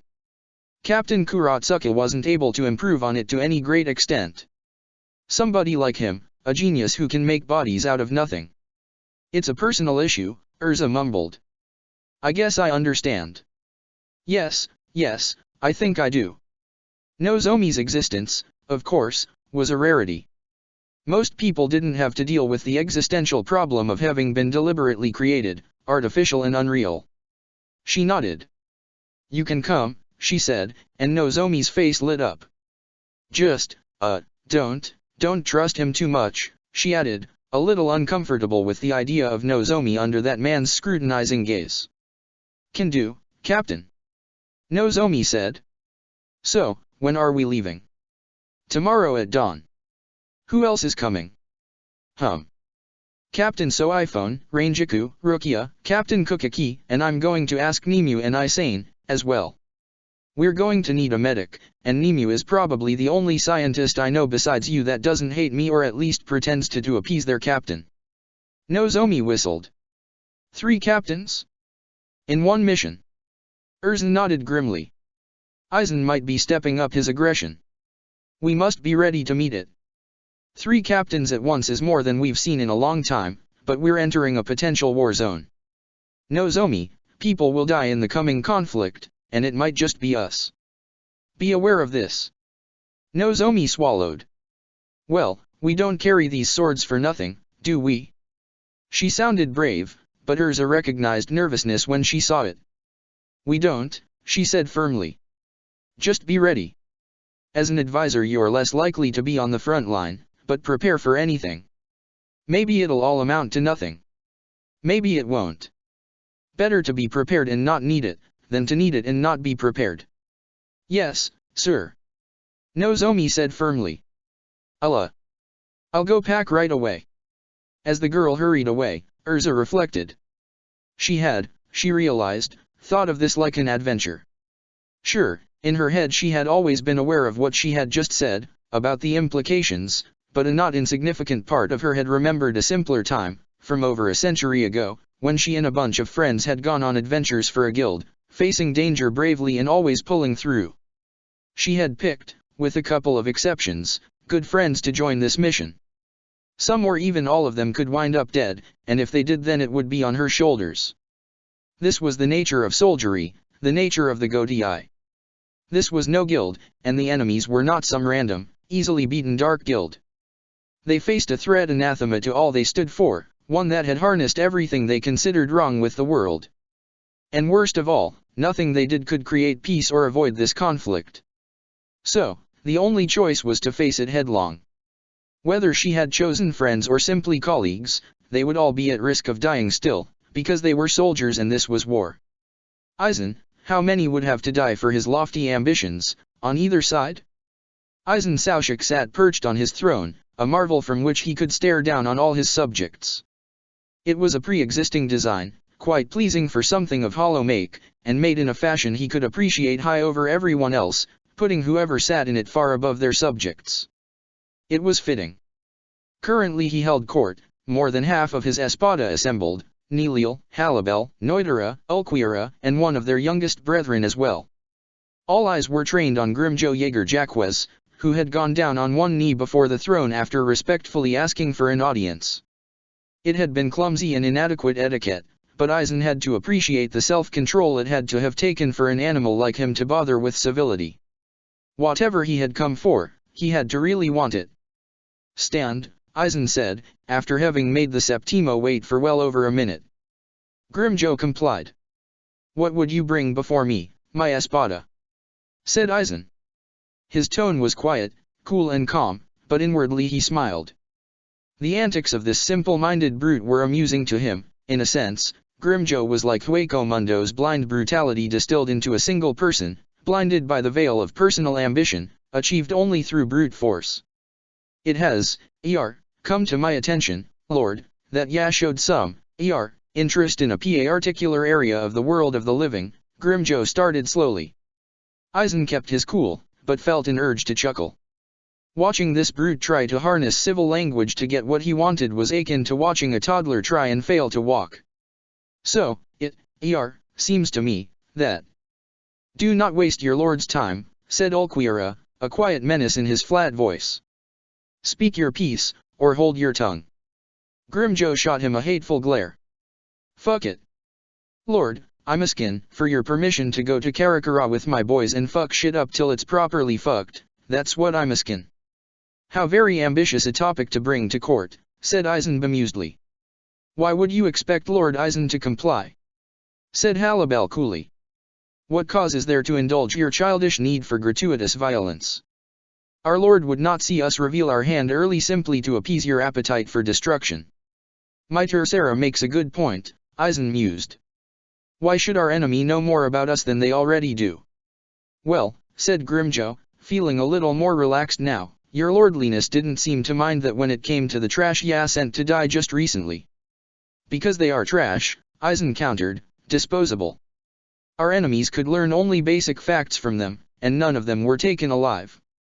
Exactly, Lord, said Grimjo sharply. They was trash. And just how much can ya really learn from trash? Ya want to test something that can pack a punch, like my boys. Like me. You want to see what we can do, don't you? I ain't no egghead like that glasses freak you got locked up in your lab, but I'm betting they'd be getting real hard when they saw what we could do. Ain't that true? So it's now about providing research data. Said Ulquiorra, a hint of disdain in his unemotional voice. You are painfully transparent, Grimjo. What you see is what you get with me, mime boy, Grimjo said, shooting him a glare and a malicious grin. Sure, I just want to wreck shit, but that's not to say Lord Eisen and I can't both get something we want. Neutra sneered. You're like a fucking woman, Grimjo. First trying that silky language shit, and now this? You're just a little bitch trying to get some action. Grimjo glared at him angrily. Why don't we let Lord Eisen decide, fuckface? My espada, calm yourselves, Eisen said smoothly, and immediately Neutra and Grimjo both eased up, turning their eyes toward him. Respecting superior power was built into their very spine marrow. When he commanded, they listened. Grimjo makes an interesting point, albeit entirely by coincidence, Eisen continued. While we gained valuable data from that last attack, there is only so much we can garner from the bottom of the barrel. The Arankar I sent were weak, after all. Grimjo, tell me, how strong are your boys? They ran with me for ages, Lord, said Grimjo confidently. They're all Ajitchas, old, hard, and strong. The ones what were smart, strong, and ruthless enough to go where the trash couldn't. They're drawn from the best of the best, and with what you did to em, they're a match for any Shinigami. They're strong, Lord, and they'd do anything for me. I only pick the best. My pack got no room for weaklings. Spoken with confidence, said Eisen, nodding quietly as if contemplating it. In truth, he had already made up his mind, but there was no reason not to make him sweat a little. Lord. I consent, said Eisen after a pause, on one condition. Name it, sir. Grimjo said quickly. You are the Septimo Espada. You are expected to make a major contribution to the coming war, like all of my 10 blades. To that end, you must not reveal the full extent of your powers. You will take your group, as soon as convenience allows you, and you will sow terror in their hearts, but you will not show them the released state of your blade. You will not use resurrection. Our enemies must not know the full extent of our powers until it is time. Grimjo nodded, and although he was a little disappointed, it was a good enough compromise. You got it, sir. I'll keep it nice and simple. This is a direct command, Eisen said strictly. Not even if your life is in danger are you allowed to disobey it. You must flee the battlefield before you consider using it. Is this understood? Yes, sir, Grimjo said reluctantly. While he had no problem with retreating if it was necessary, this restriction was irksome. Then I command you to go, with haste. Grimjo's face split into a wide grin. Yes, Lord. He turned to Neutra, gleeful. Suck my dick, Sexta. You can sit here on your ass growing fat while I get out there, wrecking shit like a proper hollow. You watch your mouth, you little shit stain, Neutra growled. Grimjo, in a display of universal humanity, gave him the finger as he cheerily marched out of the throne room. The others watched him leave. Once he was out of earshot, Halabel stepped forward. Lord, she said gravely, that animal is a blunt instrument, suited for nothing but destruction. Does my master truly believe he will follow orders when pushed? No, said Aizen, shaking his head, but then again, Karakara is not that heavily defended, not yet. But you're right, I will not take that risk. Neliel. Why yes, Lord. Said Neliel, a bit surprised to be called out. Follow him at a distance. Do not be noticed. If he disobeys, be ready to step in. Otherwise, only observe, whether he wins or loses. Yes, Lord, said Neliel courteously. Who knows, said Aizen, in a tone that was the verbal equivalent of a shrug, perhaps he will prove himself to be better than you expect. It is worth the chance. And if not, Lord, said Ulquira. I will not tolerate insubordination, Aizen said simply.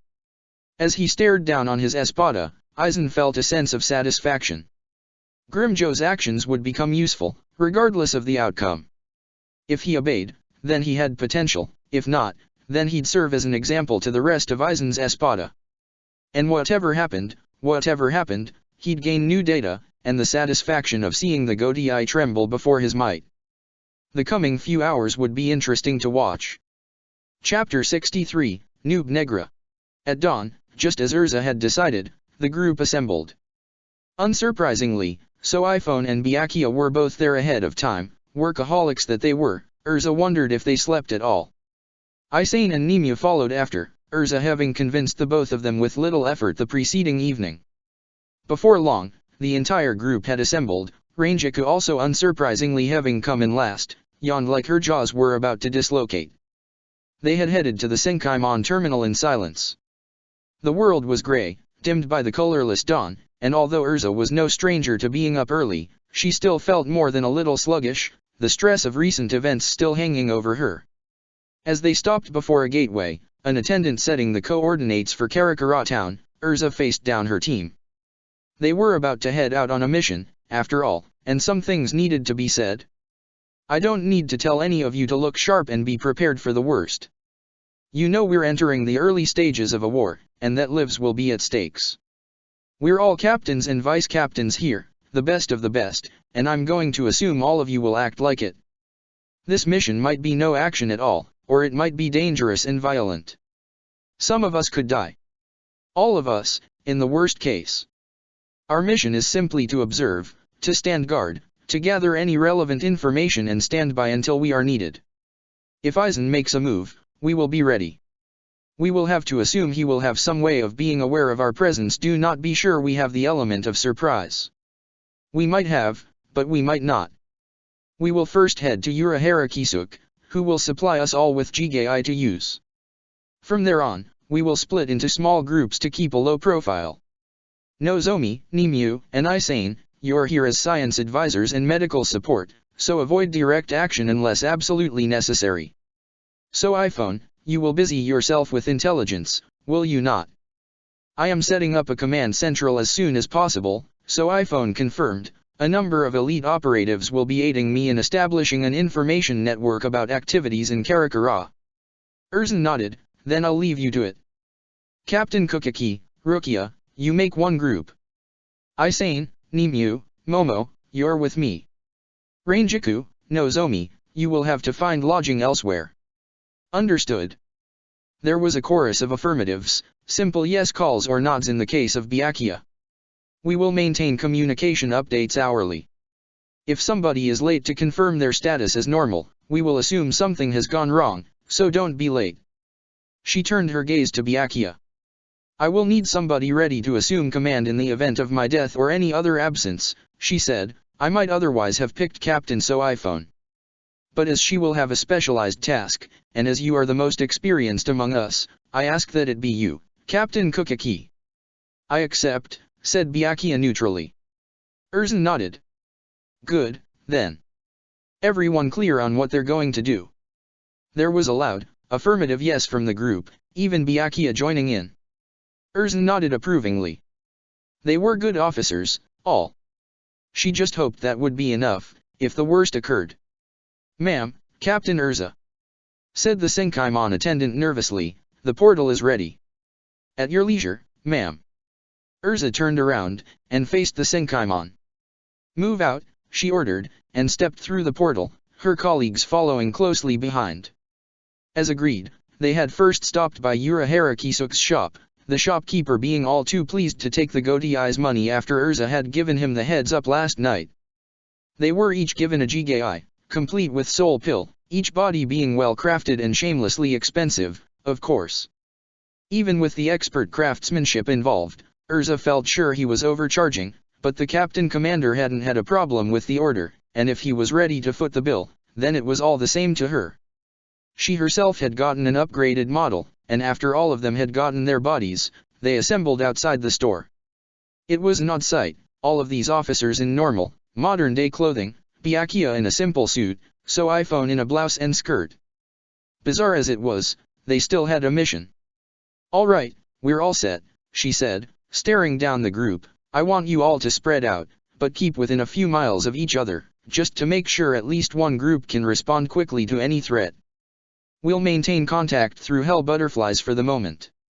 My team will stay at my place, and the rest of you, find lodgings for yourselves. We'll reconvene tonight at 7 o'clock sharp, right here. Understood. The group voiced an affirmative. Good. Move out. Erza ordered. It looked a lot less dramatic, walking away in a human-looking body, but the team dispersed as ordered. Ranjiku's steps took her directly toward the Kurosaki residence, after having procured the general direction from Erza. Finding it wasn't too difficult, she could sense Masaka's Ryotsu signature from afar, familiar from when she had first spoken to the woman in the Soul Society. Her Jigei was, she decided, very unfashionably dressed, something that had to be amended later. Jeans and a baggy shirt? That shopkeeper might be a genial engineer or whatever, but he seemed to have no fashion taste. But it was of no consequence. Right now, she had bigger concerns. This was a mission, sure, but what was first and foremost on her mind was Ishine. Shiba Ishine. Kurosaki Ishine. Her captain, a man she had looked up to, mourned like he was dead. With all that had happened, it had slid to the sidelines just a little, especially with Jin. Now there was a wound she wasn't keen to revisit, but if she could get some resolution on one blast from the past, then she might as well go for it. She found the house without too much trouble, going by the signatures she remembered Masaka's, and when she got much closer, Ichigo's, oddly weaker than before. She sensed 3 more, 2 new to her and one very familiar. It was still very early, and it seemed she was lucky enough to have caught them before they headed out to work, to school. She took a deep breath, stepped up toward the door, raised a hand to knock, and paused. It seemed so odd to just walk up to somebody like that, somebody she thought lost, and then what? Talk to them like nothing had happened? Part of her really wanted to. As a captain, he had been a hassle, a mixture of necessary competence and obnoxious childishness, but all around lovable and impossible to dislike. Losing him had hurt. How would she feel, seeing him again? Would she break down in tears? Would she feel overjoyed? After hesitating a second time, her hand wavering uneasily in the air, she finally knocked on the door once, twice. She tapped her foot impatiently, wondering if she should rap at the door again. No, she didn't want to seem too eager. Just as she got impatient and raised her hand for a second knock, she heard steps, and a second later, the door opened. It was Ichigo, who gave her a confused look. Then, he shrugged, as if remembering that odd things weren't all that odd anymore. Hi, he said, Ranjiku, right? You look different. Jigai, Rangiku explained. Gotcha, said Ichigo, so. Could I come inside? Rangiku said quickly, I'm not here on official business or anything, it's just, stuff. Sure, whatever, Ichigo said, I got to get to school soon, so I can't stay, but by all means. He opened the door wide and she stepped inside, taking a look around. It looked like a perfectly ordinary home, as far as the strange, different homes of this world went, but she had no interest in analyzing decor right now. Vice Captain Matsumoto. The voice, coming from the kitchen's doorway, was Masaka's. She was looking at Rangiku, a bit surprised, then gave her a smile. Call me Rangiku, please, said Rangiku, trying her best to sound friendly. Despite some of the awkwardness between them in the past, her impression of the Quincy was overall positive. How have you been? Oh, you know, same old, same old. Well, I suppose you wouldn't know how that goes for us, but things have gone pretty well, all things considered. I'm sure you have a handle on things, Masaka said warmly. The two exchanged a quick bit of small talk, a bit of social lubricant to get the conversation going, but before long, Masaki added. Not to be blunt, but, what brings you here? Well, said Rangiku. At first, she was unsure of how to spin it, but decided on the full truth, this was their city and they deserved to know what was going on. They were allies, after all. It's a military operation, she explained, Aizen Saoshik is stepping up his aggression, so I'm here as part of a team to ensure the safety of this town. Oh my goodness, Masaka murmured, sounding worried, oh, crap. We're pretty good at safety, said Rangiku encouragingly. It's just. Masaka groaned, I'm going out of town for a couple of days. My boss is going on a business trip, and she needed an assistant, but now, I don't want to leave if. I mean, what if? Rangiku could imagine her concern. In her family, Masaka was the only one strong enough to possibly match an Aaron Carr, and leaving them now, even briefly, was sure to be stressful. You can't call it off. Masaka sighed. Hein's clinic is doing well enough, but not so well I can quit my job. Calling it off last second, that's not going to look good. Listen, Rangiku said reassuringly, we're here with 3 captains, including Erza. The town is in good hands. If anything comes here, we'll be able to respond within minutes. This place is more heavily guarded right now than it ever has been. For a second, Masaka seemed to weigh it, relief and unease both playing across her face. You said Erza is here. Rangiku nodded. And Captains Soifone and Kukaki, both renowned for their skill and professionalism. Kukaki. Masaka said sourly, and Rangiku remembered that Masaki had once nearly been killed by him. We're safe, trust me. Masaka sighed again. Well, if you're sure. I am, Rangiku said, nodding enthusiastically, and if I recall, your son isn't too weak himself. I know, but, you know, I worry. Of course you do, said Rangiku with a nod, it's a mother's job, right? Like you have no idea. Masaka muttered, and smiled meekly, well, all right then. Will you keep me posted? I'll be gone for 3 days, tops, but I'd like to know how things go. Sure, said Rangiku. Erza has my phone number, said Masaka, so ask her. For now. I kind of have to go. I understand, said Rangiku, now. I imagined you didn't come here just to deliver a report, said Masaka, Hein is in the living room. He's lucky enough to work almost right from home, and the clinic doesn't open for another hour, so you can go ahead and say what you've got to say. Right that way, she said, gesturing with a finger. Thank you, said Rangiku. It's all good. Now, I really have to rush, take the kids to school and all, see you later. She turned to the stairwell, and shouted, Yazuo, Karen, we're leaving right now. Rangiku heard the clatter of feet hurrying down the stairs, but her eyes were focused elsewhere. Just around the corner, there he would be. Hesitating wouldn't help. Decisively, she put one foot in front of the other, and marched right toward the living room. There was Hein, sat in a comfortable chair, watching TV. Rangiku, not sure what to do, simply stood herself next to the TV, staring him down, waiting for him to react. It took a second, perhaps he had mistaken her for Masake, but then he looked up, and his eyes widened a little. He reached for the remote, and at the press of a button, the TV went dark. "Oh," he said. "Oh," said Rangiku, "over 20 years gone, and an O is what I get." Ishine, all pretense of joviality dropped, stood up from his chair and looked her in the eye. What she felt, she realized when she looked at him, wasn't the kind of emotional overload that called for tears, or joy. Looking at him, sitting there in his chair looking like some normal human, in sweatpants and a worn t-shirt, was anger. Without even realizing what she was doing, without it registering until a second after it happened, she raised her hand and slapped him across the face. Ishine took the hit like a man, barely flinching, and put a hand to his left cheek, where her palm had left a mark that had already begun to redden. "I suppose I deserved that," he mumbled. "You're goddamn right you did," Rangiku said, her voice brimming with cold, rising anger. It wasn't sudden, it was starting slowly like a dam with a small crack in it, but it was rising, and it might burst and she didn't want that. "Over 20 years, everyone thought you were dead. I mourned the loss of somebody I thought was a good man. Everyone in the division was beside themselves, because even though you were an idiot, you were a good leader. Best we had in a long time. And that was just the division.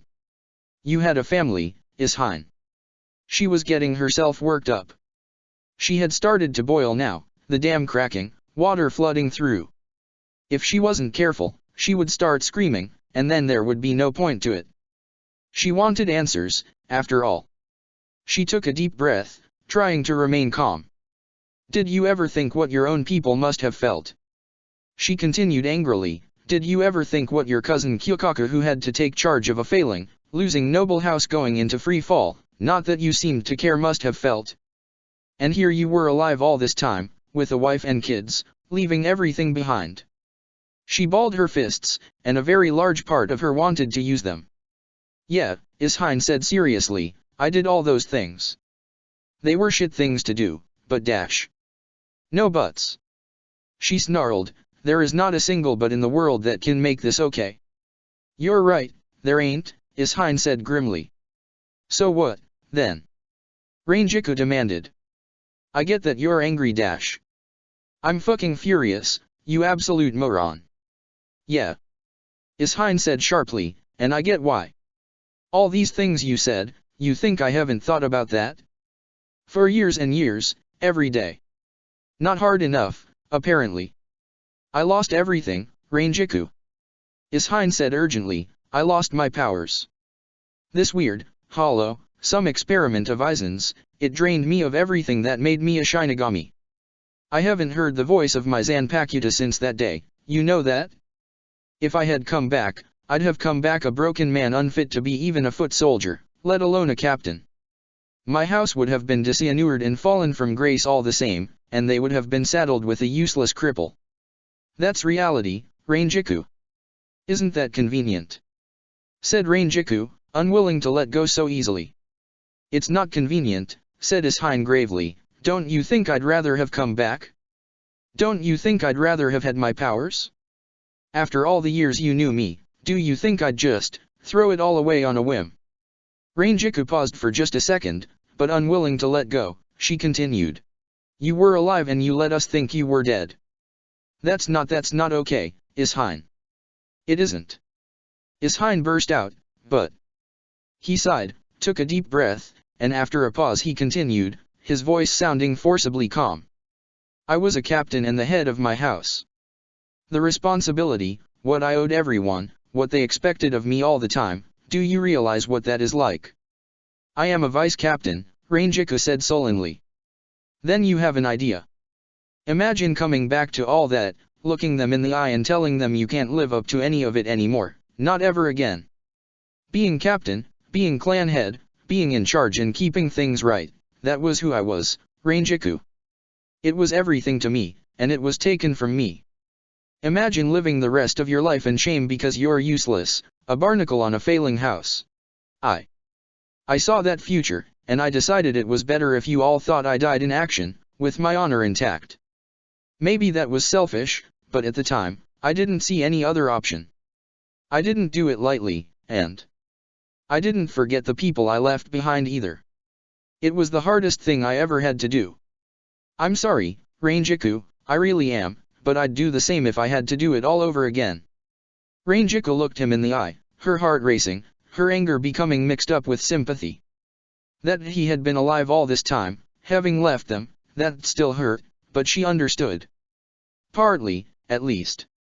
He'd shouldered a great responsibility, one very few people could understand, and to have that taken away all of a sudden. Well, she wasn't going to let him off the hook that easily. You could have told some of us, she said stubbornly, you could have told me. You could have told your family. We deserved to know the truth. I could have got a message out, sure, he said with a nod, but by the time I stopped feeling like shit, by the time I started accepting it, I was already married with a kid on the way. That's kind of illegal, and... Rangiku, you know what could have happened. Rangiku swallowed. He would have faced trial for desertion. His wife and child, they could have died or worse. They could have been sent to 12th Division. It's a raw deal, said Ishine quietly, for me and for the people I left behind. It ain't fair, but that's life. I don't hold your anger against you, but there's nothing to be done about it. For what it's worth, I'm sorry. Rangiku groaned, and shook her head. That last bit, that's true, she muttered angrily, son of a bitch. You could always slap me again, said Ishine encouragingly. Rangiku raised her hand, and Ishine quickly reeled back. I was just kidding. Damn, woman, I can still feel my ear ringing from that last hit. You deserve it. Rangiku snapped. Look, I don't know what else to tell you, said Ishine exasperatedly, I owned my mistakes, I told you why it happened. Rangiku frowned, and looked him in the eye. Don't think that gets you off the hook, mister. You will go back to the Soul Society one day when this is all done with, and you will explain to your family that you're an idiot. No way. Ishine protested. Maybe you'd prefer it if I showed up at your doorstep with Kyokaku. Ishine paled. That woman has a right hook on her that has been known to shatter jaws. He hissed. Then maybe you had better do it on your terms. But the goatee dash. Maybe you didn't hear, said Rangiku firmly, but Erza just recently cleaned house at 12th. Burned half of it down and broke every bone in Kurotsuka's body. Barely even got a slap on the wrist for it. Right now, she has a lot of pull. You're going to be safe, and besides, they already know about Ichigo, and the dots won't be hard to connect. He's the spit-in image of Kyan, after all. Ishine grumbled. Fine. But, later. Much, much later. I'm not going to forget, Rangiku said haughtily. As if, Ishine grumbled. Now, Rangiku continued, as it happens, I will need a place to stay. You have a spare bedroom. Are you serious? Said Ishine, looking mortified. Want me to describe the way your cousins cried at your funeral? Rangiku warned, her tone dark. All right, Ishine said, waving his hands in defeat, you got it. We'll set you up upstairs. Good. Well, that settles that then, said Rangiku triumphantly, and don't think we're done talking. We have a lot to go through, Kurosaki Ishine. Ishine gave her an exasperated look. Women. Granted, it was women who felt legitimately betrayed by him, and he couldn't fault her for it. But still, women. While everyone else had walked their own way and split up, Nozomi had remained behind at the Urahara shop. After a few minutes of nervous fidgeting, she had headed inside, following the footsteps of the exiled scientist. She found him lazily sitting behind the store counter, going through a stack of papers. She walked up, standing a few yards away, staring at him. What was she going to say? How would she put it? I was wondering when you'd come inside, said Urahara, mercifully taking the first step. I would have asked, but I figured that whatever you had on your mind, you would bring to me when you were ready. Well, Nozomi began awkwardly, the thing of the matter is. You're wondering about your status as a modified soul, he said casually. Relieved, Nozomi nodded. To be honest, it took me a while to notice, said Urahara, standing up and walking out from behind the counter, approaching her with an interested look. At first glance you appear identical to any other Shinigami. What gave me away, then? Said Nozomi tensely. Do I look like a doll? The shopkeeper shook his head. The Ryotsu. It's hard to notice unless you're experienced in the field, or a genius, and fortunately, I am both, but your Ryotsu output is extremely smooth and efficient, tremendously well balanced. Almost universally, a soul entering the Soul Society has no control over their Ryotsu, except subconsciously. It's not strange, after all. A human has no control over the molecules and atoms that make up its body. Even when they gain control, advancing to the rank of Shinigami, it is a hard-earned skill that even in the most genuinely skilled practitioners is never perfected. We normal souls, you see, are afflicted with the randomness of our heritage. We didn't choose to exist, we didn't choose our powers, we can only choose what to do with them. A mod soul, to compare, is designed for efficiency as any other machine would be, with the precision only a computer can achieve. I'm not a machine, said Nozomi sharply. Technically, you are, Urahara objected cheerily, but that is neither a positive nor a negative trait. It has no bearing on the kind of person you are. Well, it does, as does any factor of upbringing, but not in a terribly significant way. He looked at her expression, and added, I suppose the easier thing to have said would be no offense. Yes, Nozomi agreed. So here you are at my doorstep, Urahara pondered, no doubt familiar with my reputation. You already saw my Jigai craftsmanship. Am I everything you expected? They were tremendously well crafted, Nozomi admitted. So far, you seem to live up to expectations. Excellent, Urahara said cheerily. Now you've come to me with questions. That was not a question itself, I should add, but a statement. You have come here because, as a mod soul having gained the powers of a Shinigami, you have questions about your parentage that few other people are fit to answer. Correct. Correct, Nozomi admitted. She felt a bit awkward. The subject itself filled her with equal parts excitement and dread, and Urahara Kisuke was not the most personable of people. And if the answers of those questions are not to your liking? I tend not to censor myself for other people's benefit unless necessary. Answer it anyway, Nozomi said, gritting her teeth. Good girl, he said approvingly. Well, ask then. Well. Nozomi stuttered, the thing is. I mean, I always wondered. She awkwardly trailed off. She had had so many thoughts, so many ideas. Now why couldn't she articulate them?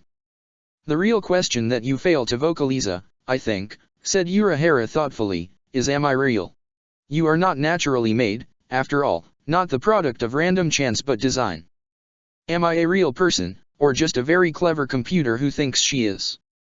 That is the question I would wrestle with, I believe. Nozomi took a deep breath, and nodded. Give me your arm, please, said Urahara. Confused, Nozomi obliged. The shopkeeper examined it, squeezing it, stretching it out, looking at it like a piece of meat. Excellent design, as I thought. Cage Rosa, I believe. Yes, Nozomi said, a little baffled that he recognized the work of her father. Bright young man, from what I recall. Shame, the way he turned out. Now, in terms of being real or not. He grinned, and Nozomi shifted uncomfortably. I believe all that existential angst is entirely unmerited, all things considered. Your model, or rather, I should say to be more considerate, your body is quite outdated of course, but tremendously well constructed all the same. It was built with the intent that you should be able to process new information as you went along. That you would be able to learn. The fact that you have been able to enter a Shinigami's power into the matrix of a mod soul's body is itself an astonishing feat, and a sign of considerable adaptability. Perhaps you began life as a simple algorithm, but as you are now, the only difference between you and a fellow Shinigami, I think, is that your body is much more efficient physically. Nozomi looked at him, feeling a mixture of confusion, relief, and mistrust. That is your opinion as an expert. Well, I'd know more if I put you on my table and dissected you, but I think you would object to that, yes? From what I can tell right now, you are the same as anyone else, for better or worse. Right, Nozomi said, feeling a little put off. Did you expect worse? said Urahara curiously. I guess I was never sure, Nozomi muttered, and you can't really know any perspective except your own, right? So how could I know if I was normal? We're all machines, really, said Urahara dismissively, we're all a mishmash of particles working together in a specific structure, to a specific end. Our mind is made up of electric impulses. You just happen to be made more efficiently. I never thought of it that way, Nozomi said, a bit taken aback. It's the most logical conclusion once you've looked at our biology, human, or Shinigami, said Urahara with a shrug. Say. More questions, I'd wager. How many?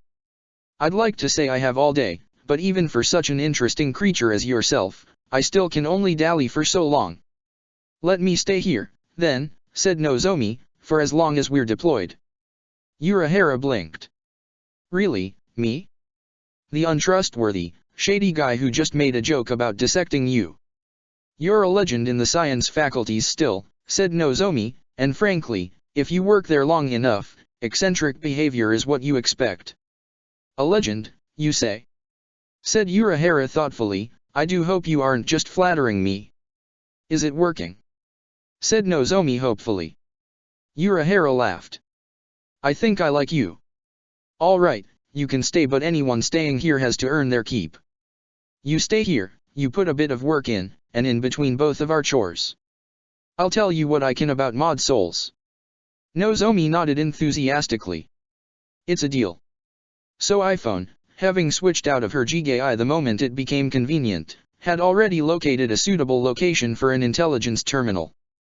Once she had found it, an abandoned warehouse in a rundown part of the town, she had put out a beacon. Within minutes, her team had arrived. She had sent them out ahead of time last night, hand-picked operatives from the stealth force, veterans she had worked with for years or even decades. Numbering 7 in total, they stood assembled in full stealth uniform, their all-black clothing looking at odds with the gray, dull industrial surroundings. Set up all the necessary equipment in here, so iPhone ordered, you will survey all spiritual activity in the city and send me updates by the hour. I want you to keep a complete log of every activity made here, including that of your fellow officers. If the Captain Commander's instincts are right, this could be the most vital intelligence we will have received so far, and it is up to you to see that none of it is squandered. Document everything, every word, every movement, everything we can get our hands on. 4 of you, start setting up surveillance equipment around town the moment you are finished setting up in here, while the remaining 3 will start surveillance. Do not slack off, I will not tolerate laziness or incompetence. Yes, Captain. Her operatives barked. Her last remark, of course, was entirely for show. She had picked the best available, the ones with a stellar record, but she wasn't about to start acting soft just because they were good at their jobs. Right now, she was going to head one of the most important tasks leading up to the war itself, and she would not fail. Not after her abysmal failings during the invasion. The Captain Commander would be watching her, and as soon as she followed to the world of the living, so would Lady Yoriyuki. She had a lot to live up to. Well, it's not a luxury hotel, but it will do, said Erza, stepping inside her apartment, with Momo, Isane, and Nimue in tow. It's just fine, said Isane reassuringly. I'll see if I have some spare futons, said Erza, aside from mine and Orium's rooms, there isn't much space. Some of you will have to camp out in the living room, I'm afraid. It is by far a more comfortable option than camping out in the field, said Nimue dispassionately, I am sure this will be more than adequate. She gave Isane a look. Was that appropriately polite? I tried. It was just fine, Isane said with a smile, maybe a little less stiff language, but there was nothing wrong with it. Nimue nodded. I will endeavor to do better. Isane. I have been training her to be more sociable, said Isane, on her request, she added hastily. Maybe you should sign me up for that course, Erza muttered, having opened a closet, rifling through it to find a spare futon. Say, Erza, said Momo, why don't we both sleep in your room? Huh? Said Erza, distractedly rifling through the closet. For privacy, said Momo. Oh. Yeah, sure, Erza said, oh, here it is. She hauled the futon out. It's settled, then. Momo and I in my room, and you two here in the living room. Just, keep things down. Unless I am mistaken, I believe that is a reference to sexual intercourse, said Nemu. I assure you, we are both entirely professional. We would not do such a thing during an official mission dash. That is not very socially correct, Nemu. Isane squeaked, getting a little red in the face. I apologize, said Nemu, it seems I have a long way to go. Right, said Erza, feeling awkward, like I said. You two here, Momo and I in my room. Let's just get settled in and check the town out for the mission, yes. Yes, Captain, said Nemu firmly. Momo giggled. Kukaki Byakuya shifted uncomfortably. Adjusting to a new Jigai always required a bit of wearing in, but the new clothes made it no easier. The Kukaki clan was the most powerful of all, in no small part for its enormous wealth. Urahara Kisuk had agreed, for a not inconsiderable fee, to convert some of that wealth into currency that could be spent in the world of the living. Endowed with a small fortune, Byakuya and Rukia had first visited a luxurious clothing store, and following that, they had checked into an equally luxurious hotel. The two were right now adjusting to a 3-room suite, equipped with everything a wealthy, privileged, and exalted nobleman could require, or so Byakuya hoped, at least. The aesthetics of this world was strange and alien to him, and he was not sure he approved of it. With the cost, he was sure this would be sufficient for any equally exalted human being. Is there something wrong, brother? Said Rukia.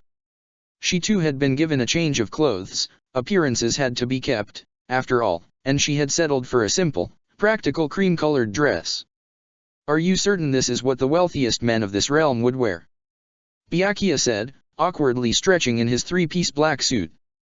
It was quite well made, he was sure, the fabric smooth and elegant, and the color had reminded him of his uniform, but the problem, unfortunately, was that it was tight and restrictive compared to the baggy, roomy folds of a shiakusho. He had even been convinced by his sister not to employ a kensei-kan, as the hair garment would have, in her words, made him look weird. Of course, brother. Rukia said firmly, even normal office workers wear suits in this land, and the more expensive the suit, the more important you are. I searched very carefully for a store worthy of you. How that had happened, Byakuya was not sure, he only knew it involved something called Google, and he did not trust that term. It is restrictive and impractical, he said. He would never have complained, of course, the head of the Kukaki clan would not stoop to something as petty as complaining. During appropriately tragic moments, one could perhaps lament, but never over something as trivial as clothing. He was simply expressing concern over practical issues.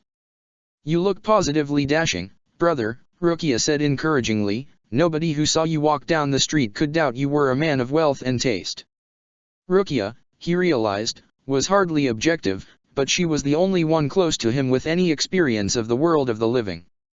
This culture is strange and illogical, he commented but not complained, because a Kukaki would never complain frankly. Your choice of clothing would be far more suitable for combat than this. How would one be expected to move freely in the event of a surprise attack? Rukia couldn't help herself, she chortled loudly. IPFFTT, brother, I wouldn't recommend that. People make strange assumptions about men in women's clothing. Captain Kurika wears a woman's coat, and nobody doubts his integrity. Trust me, brother, this suit is the way to go. I will take your advice, then, Byakuya said dispassionately. Shall we scout out the town together? Said Rukia, eager to change the subject. A fine suggestion, Byakuya commented, eager to leave the Jigai behind.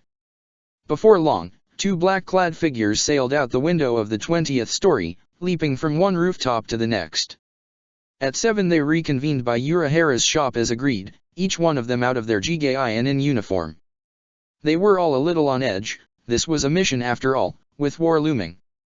Report, Erza demanded firmly. Nothing new with me, said Rangiku. Likewise, said Byakuya, Rukia, and I have spent the last few hours getting a sense of this city, but nothing extraordinary has come to pass. Well, same here, really, said Nozomi, unwilling to admit that unlike the others, she hadn't spent much time scouting the town at all. My team is setting up, as agreed, said So iPhone. The process of setting up sensors around the city is still ongoing, but within a day, we should have full ability to measure any spiritual activity in the immediate area, for up to 5 miles total. Good, then, said Erza, nodding. Now that we're all set up, I want you to know we're not slacking off. When we're here, we spend our time on patrol, and when we're not patrolling, we're mapping the city, and when we're doing neither of those things, we train to keep sharp.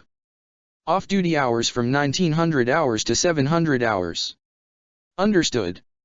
Yes, Captain. Came the affirmative. Commander, said Byakuya, and Erza realized that technically, for the mission, that would be her title. Our lodgings and rules settled is all well and good, but we are missing a headquarters. We need a place to assemble and plan our next moves if necessary. We'll use the store, said Erza with a grimace. The shopkeeper is bound to charge us for it, but for now, it can't be helped. Seeming satisfied, Byakuya nodded. Now, continued Erza, let's compare notes on what we made of this city so far. Then they all felt it, all at the same time. The fabric of reality rupturing like a wound, and malignant, powerful riot sources spilling out of it, carrying the unmistakable signature of the Aaron car. Oh, shit, said Isane soberly, and Erza was surprised to hear her swear. It seems we will not need to wait for them to make a move, Nimue commented neutrally. So these are the Aaron car? Said Byakuya, drinking in the new sensation. I count 6 of them. One significantly stronger than the others. With all likeliness. Aizen sent one of his best, Erza continued, a chill running down her spine. Fortunate, then, that the Captain Commander heeded your advice about the Gentei Kaijao, said So iPhone. Everyone, move out. Erza snapped. Isane, Nimue and Nozomi, hang back. Engage only if necessary. Isane nodded. What about our human allies? Erza didn't even want to think about the teenagers facing down monsters like these. I told Orium to stay home no matter what, now that we're here, she said tensely, and I think I should have done the same for the others. Ignoring the sinking feeling in her stomach, she shook her head. Well, you heard me move out. So iPhone and Byakuya had already moved the moment she gave the order, and Rangiku, Rukia, and Momo followed suit as they charged as one toward the source of the riot. They were quite a distance away, and even with Shunpo, it would take a few minutes to get there. She only hoped they wouldn't do too much damage before her group could get there. Grimjo felt the night air on his face. It was cool, but compared to Hueco Mundo, it felt like a warm breeze. He drank in the sensations of the city. It was remarkably rich with souls well above what you'd expect from weak, meager humans. Slowly, he and his fractions floated down, setting foot on a skyscraper's roof. Ain't that a sight? Said Nakim, staring down hungrily at the city. Yeah, bunch of shitty human souls ripe for the picking. Said Deroy excitedly. Keep your eyes on the prize, dullards, scoffed Idrid. A normal human soul, even one rich with power, is but a morsel compared to eating a huge hollow in Hueco Mundo. We are not here to feast. Quite, Shalong concurred, we are here to wreak havoc. Are we not, sire? He turned to Grimjo, a hint of excitement in his refined voice, betraying the savage nature behind his mask of self-control. Y'all need to sharpen the fuck up, Grimjo said with a grin, don't ya feel it? Yes. Said Idrid, concentrating, Shinigami. Strong ones. This is why you are our king, sire, said Shalong, his thin lips curving into a smile. We're in luck, boys. Grimjo exclaimed cheerfully, the goatee eye didn't send no chaff. You lot, spread out and engage. Kill 'em all, and don't fuck around too much. If you can't find 'em, make a fuss, kill enough humans, and they're bound to show themselves. When I say so, you can eat their corpses. There was an approving cheer from his subordinates. A high-ranking officer, rich with reishi, was a treat few hollows could hope to sink their teeth into, a font of power that would let you grow, and now, they all had the bodies and power to make it happen. Yes, sir. Idrid said loudly, the hell you waiting for, you lazy assholes? Your king gave you an order. With that, he launched himself into the air, seeking out whatever power source was the closest. Eager not to be shamed by their peer, His fellow Fraxions followed suit, sailing through the night like starving wolves eager for the hunt. Grimjo looked over them as they descended on the unwitting town. Hell, it was about time. Eagerly, he flexed his muscles, wanting to follow right after them. But making it to the top wasn't all savagery, it was cunning, too. As much as a king needed subordinates, sacrificing one or two was just fine if it meant drawing out the better prey. Lazily, he leapt off the building, sensing two weaker signatures. Whatever these idiots were, they'd make for a good warm-up while his subjects flushed out the strongest of the Shinigami. When they did, he'd be right there, going for the prize. He'd fight, kill, eat and grow stronger. The path to the top was putting one foot in front of the other, but right now, Grimjo saw himself making a leap.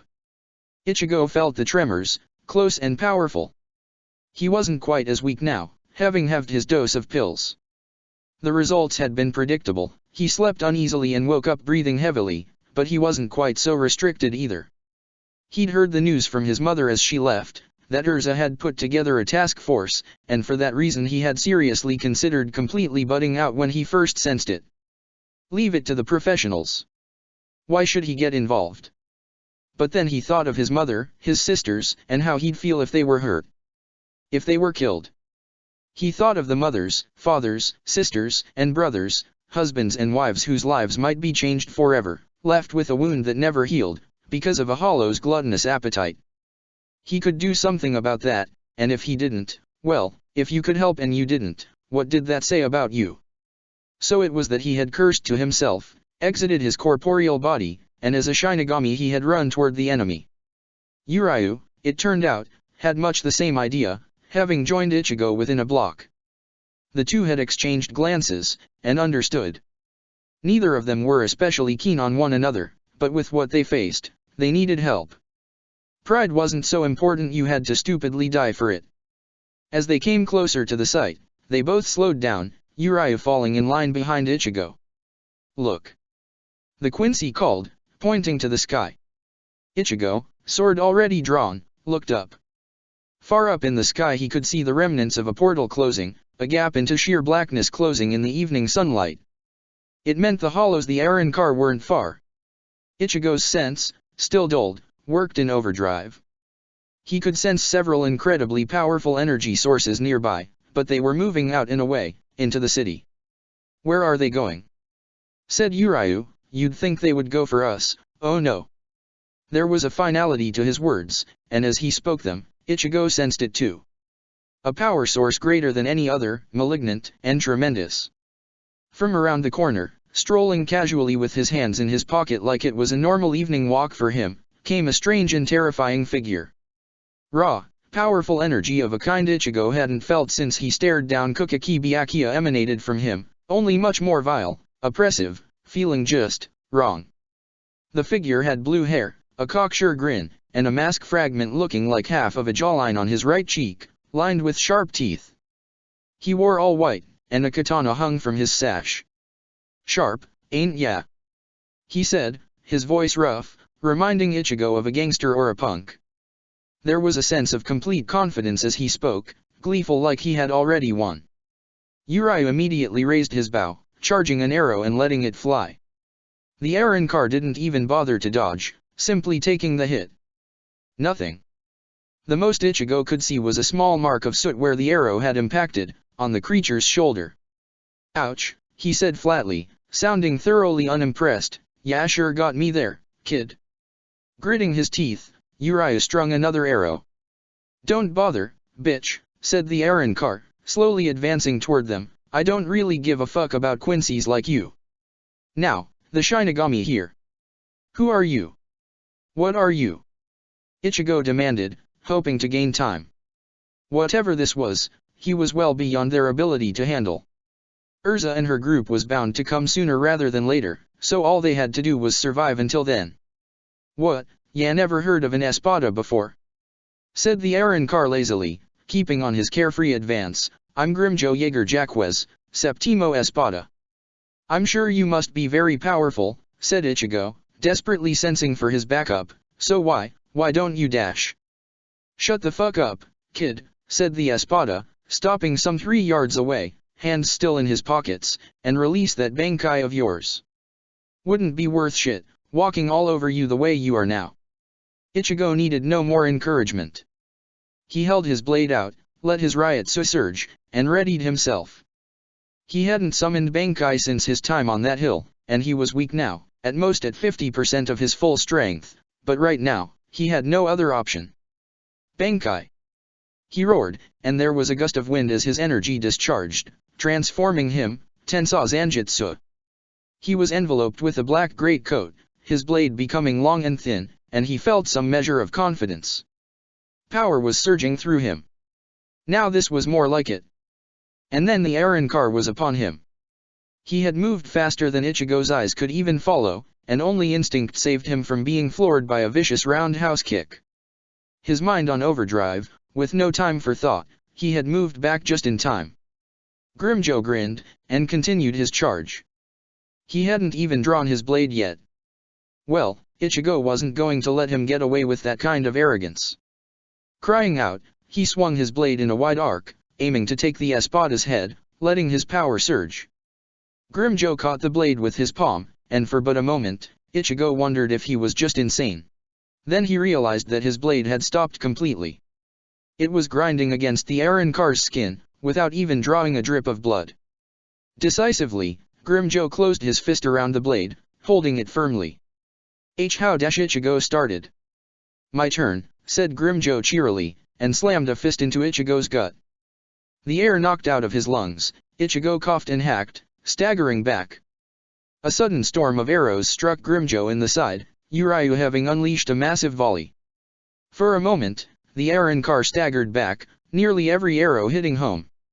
Butt out, Yanat. He snarled. Seeming unaffected by the hail of arrows, he said. Yo, Shinigami, wait just a sec. Be right back. Get back into it, Ichigo. Uryu cried, I can't handle him alone dash. He really couldn't. In an instant, Grimjo had closed the distance, coming almost face to face with the young Quincy. Uryu immediately reacted, on his feet trying to sprint away, but it was too late. Grimjo backhanded him, sending him flying, skidding across the ground before slamming into a park bench, which cracked under the impact. You're fucking lucky, kid, Grimjo said, turning his eyes back to Ichigo, but when it comes to Shinigami, well, ain't nothing like fucking up one of those smug black coats. Ichigo had managed to catch his breath well, for the most part, and stood his ground. What else could he do? The voice of Erza rang inside his head. Technique over power. The Espada was absolutely fearsome, but his movements, as fast as they were, weren't impossible to anticipate. Right now, he just had to survive. Screaming with malevolent glee, Grimjo charged again. This time ready for it, Ichigo could follow his movements just a little. Hoping he hadn't miscalculated, he moved, taking a step to the side and dodging, while holding his blade out. The Espada's swing went wide, well over Ichigo's head, and his charge missed the mark entirely, going past him. If Grimjo's skin hadn't been sword-proof, he would have taken a nasty cut too, but as it was, Ichigo's blade only bounced off. Grimjo quickly spun around, just as Ichigo did, staring him down. Good, he said, I was worried you'd be a real fucking lightweight. You're pretty damn strong, Ichigo snarled, but the bigger they are, the harder they fall.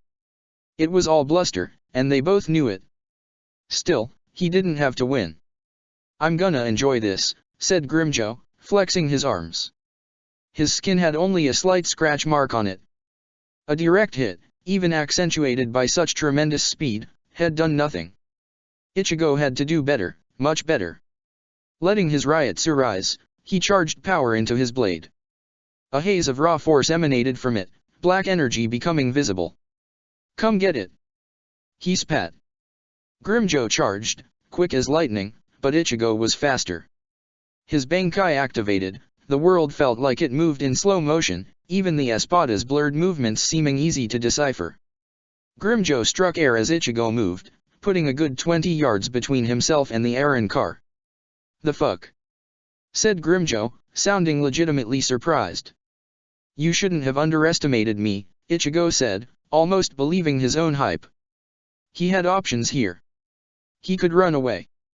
The errand car might catch up, but not before he found Erza, or somebody from her group. But then he'd be leaving Uriah behind. Or any other normal person who happened to be in the Espada's way. He cursed to himself. No, he had to keep going. His fingers clenching firmly around the hilt of his sword, he moved. Running at 100 miles per hour or more, for all he knew he circled around Grimjo, the Espada seeming unable to follow his movements, glancing around confusedly. "Stand still, you little chicken shit," he growled. "Wouldn't you like that, huh?"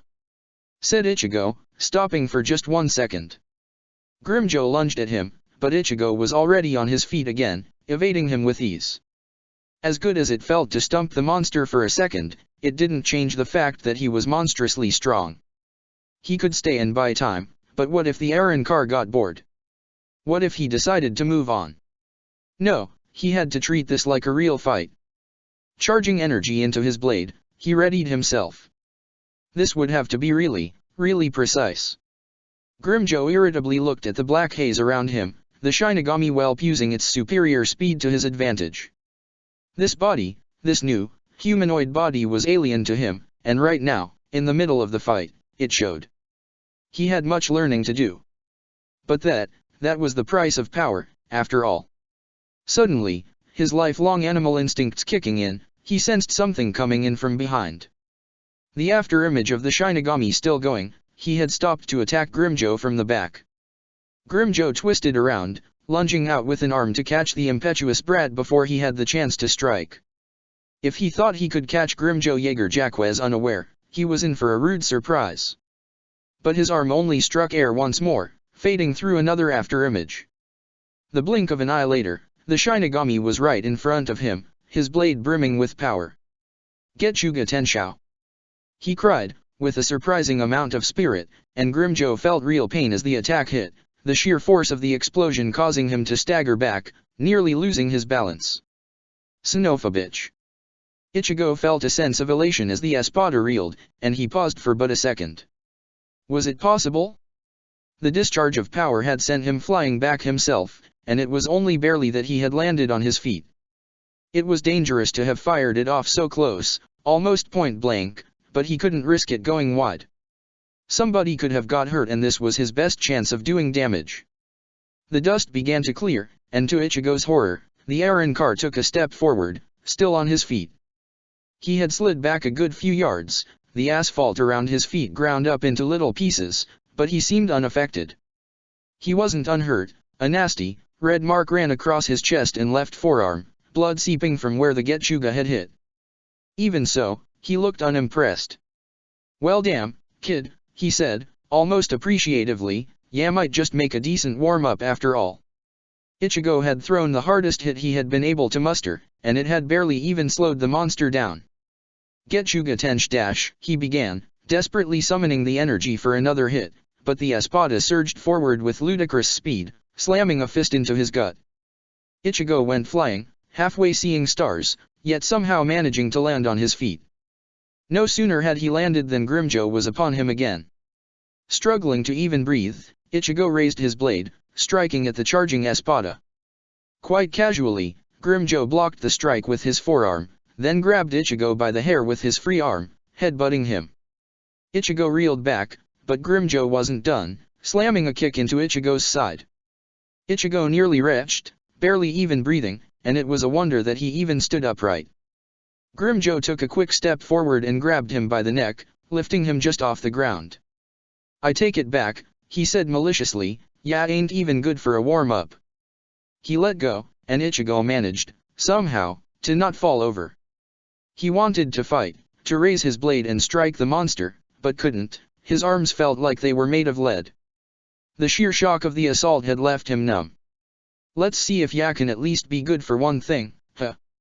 said Grimjo, and rapidly lashed out with both fists, unleashing a hailstorm of punches all across Ichigo's face and chest. Ichigo reeled back under the relentless attack, unable to react or even think. Staggering back step by step, he was helpless against the rapid, hard-hitting strikes. Grimjo was laughing loudly, his mirth carrying a shrill, sadistic noise across the city air. This was more like it. The little piece of shit had been a bother, but now he was right where he belonged, an ant under the king's boot. This was the way it was supposed to be. No fight was worth it if you didn't have to work hard for it. Only hardship made you stronger. And the reward for overcoming it, oh, it was sweet. I gotta give it to ya, kid, said Grimjoe happily in between one punch and the next, you made a good run of it. For good measure, he slammed his fist into the boy's jaw, and his lips curled up as he felt the bone snap, the young Shinigami spinning around 90 degrees before falling like a redwood under the woodsman's axe. Grimjoe closed both hands into fists, raised them to the sky, and hollered with victorious cheer. Hey to number 31, Shakaha.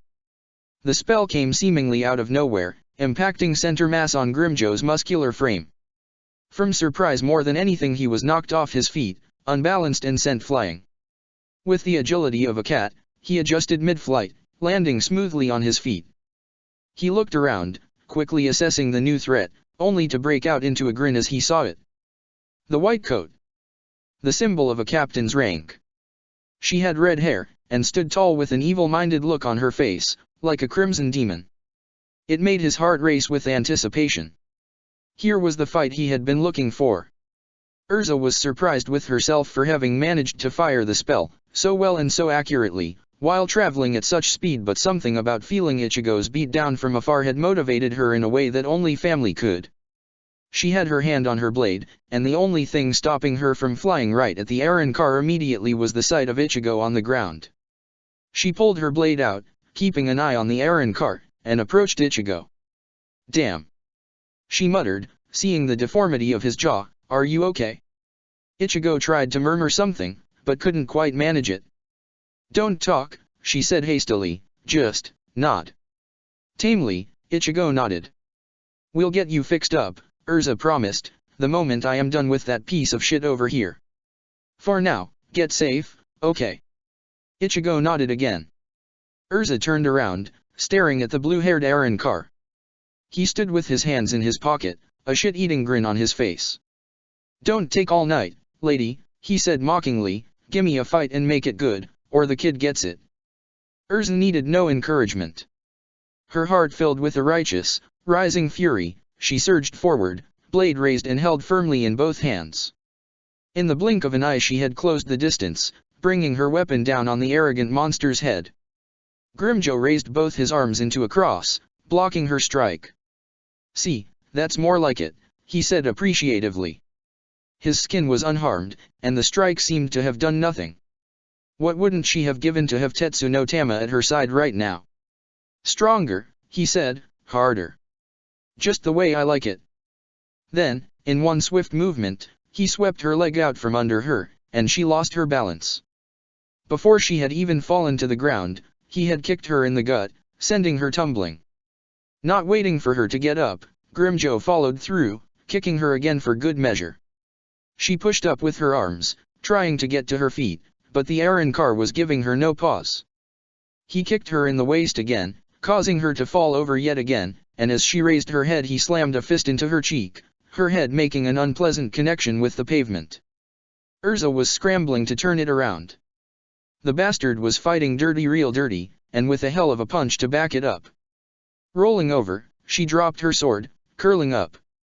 Grimjoe, unable to resist, raised his leg for another kick right into her belly.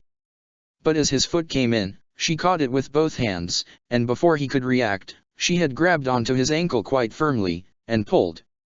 Grimjoe winced, and losing balance, he staggered back. Erza let him regain his footing, quickly getting to her feet again, desperately grabbing hold of her blade.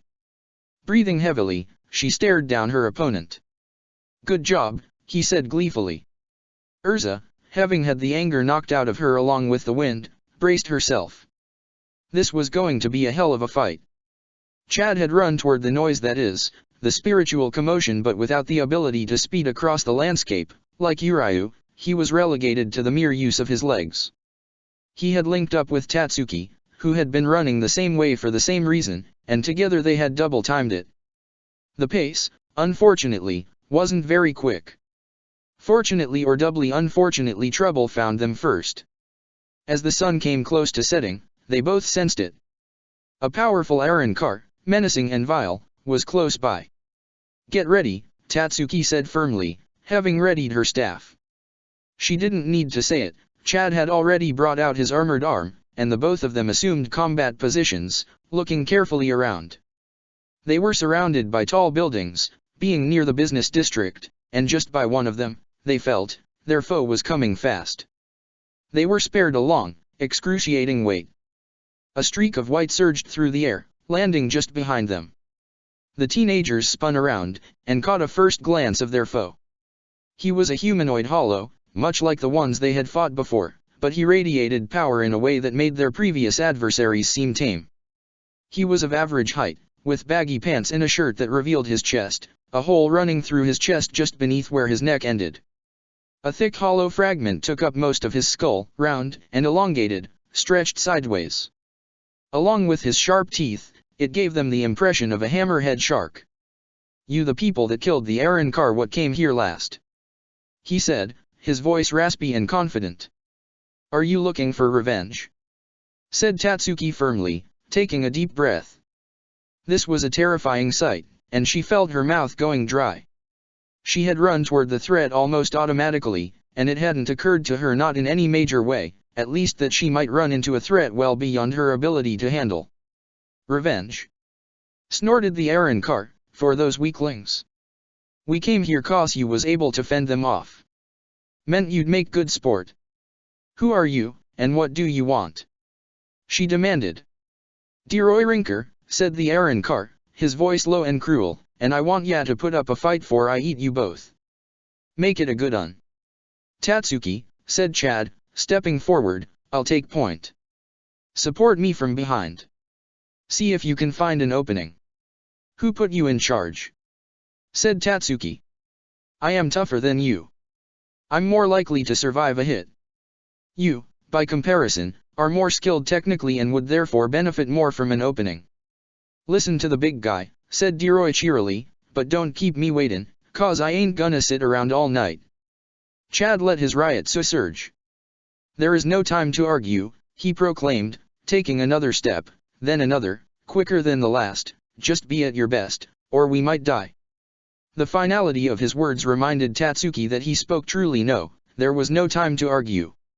As Chad broke into a run, raising his fist, Tatsuki followed suit, running beside him, aiming to get around the Aaron car. Chad let out a loud, bellowing cry, his energy peaking as his fist came down. Deroy grinned, braced himself, and put a palm up.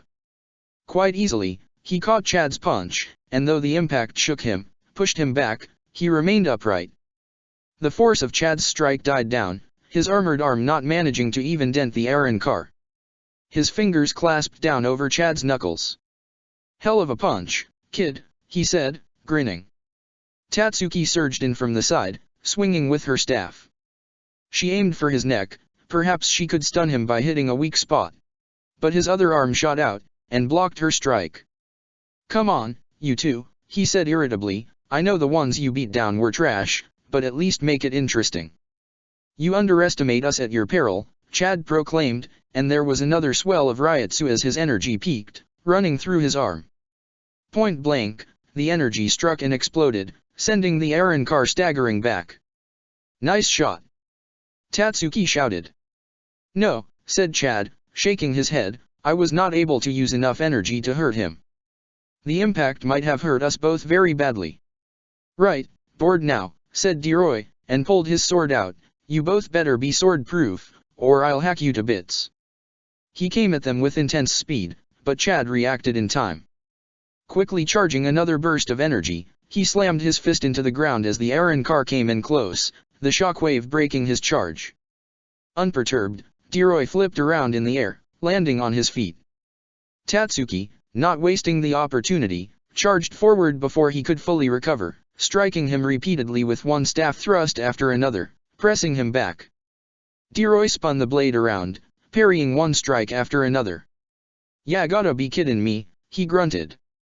With relative ease, he drove Tatsuki's staff into the ground after catching it, then lashed out with a foot, catching her in the gut. Tatsuki went tumbling across the ground, struggling to breathe.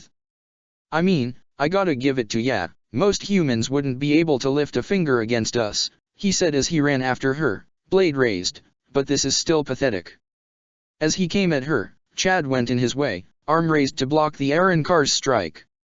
The blade ground against the armored arm, its edge slowly cutting through as Deroy pushed down. Playing chivalrous ain't gonna save either of you, ya stupid punk, snorted the Arrancar. He kicked Chad in the midsection, and as the muscular teen staggered back, he surged forward, slugging him squarely in the gut. The wind taken out of his sails, Chad sunk to all fours, gasping for breath. Well, said Deroy, at least the two of ya will make a decent snack. Tatsuki struggled to get to her feet as he raised his blade. Chad wouldn't be able to get up in time. She would have to get there, right now, or he'd get his head taken off. Grasping her staff firmly, she got up, running desperately forward. The Arrancar had already readied himself to strike. Hey! She cried loudly, hoping to draw his attention. Hey, right here, you son of a dash! She wasn't going to make it. He could see her, and he wasn't afraid. She was too far off, in just a second now he'd be gone and she couldn't help. Jahaku! Suddenly, a haze of white sprung forth across the ground, approaching the monster rapidly. It was a sheet of ice, growing into a wall.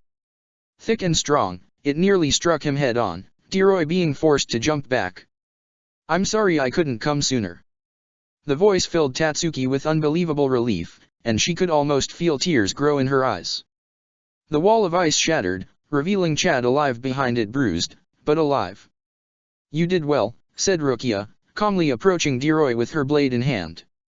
It was longer now, quite white, a long, white ribbon hanging from the end of its hilt. She radiated power, and Tatsuki realized this was the real Rukia, the one she had been before her powers had been lost, a Shinigami in her own right, her Shikai released and ready for battle. I will handle this. The two of you, get to safety. Are you going to be okay? Tatsuki asked. Yes, said Rukia, stoically continuing her advance toward Deroy, holding her blade low. Yes, I will. Part of Tatsuki wanted to insist they stay and help, that maybe she needed them, but right now, the fear of death still fresh in her memory, she knew they were outmatched. This was Shinigami business. Neither one of them had been a match for this creature. Untrained as they were, they might just get in the way. Quickly, she rushed over to Chad, and slinging one of his bulky arms over her shoulder, she struggled to help him to his feet. With some effort she managed, Chad grunting. I leave it to you, then, said Tatsuki. Rukia nodded at her, but paid her no further heed. She was focused, feeling the familiar thrill of battle. This was her first real fight for a long time now, and though her powers were recovered, you never really knew how good you were until your life was on the line. Lucky me, said Deroy gleefully, the small fries get replaced with a proper main course. Rukia did not even respond. As she got within a couple of yards of the Arrancar, she simply charged, blade coming in low to strike at his legs.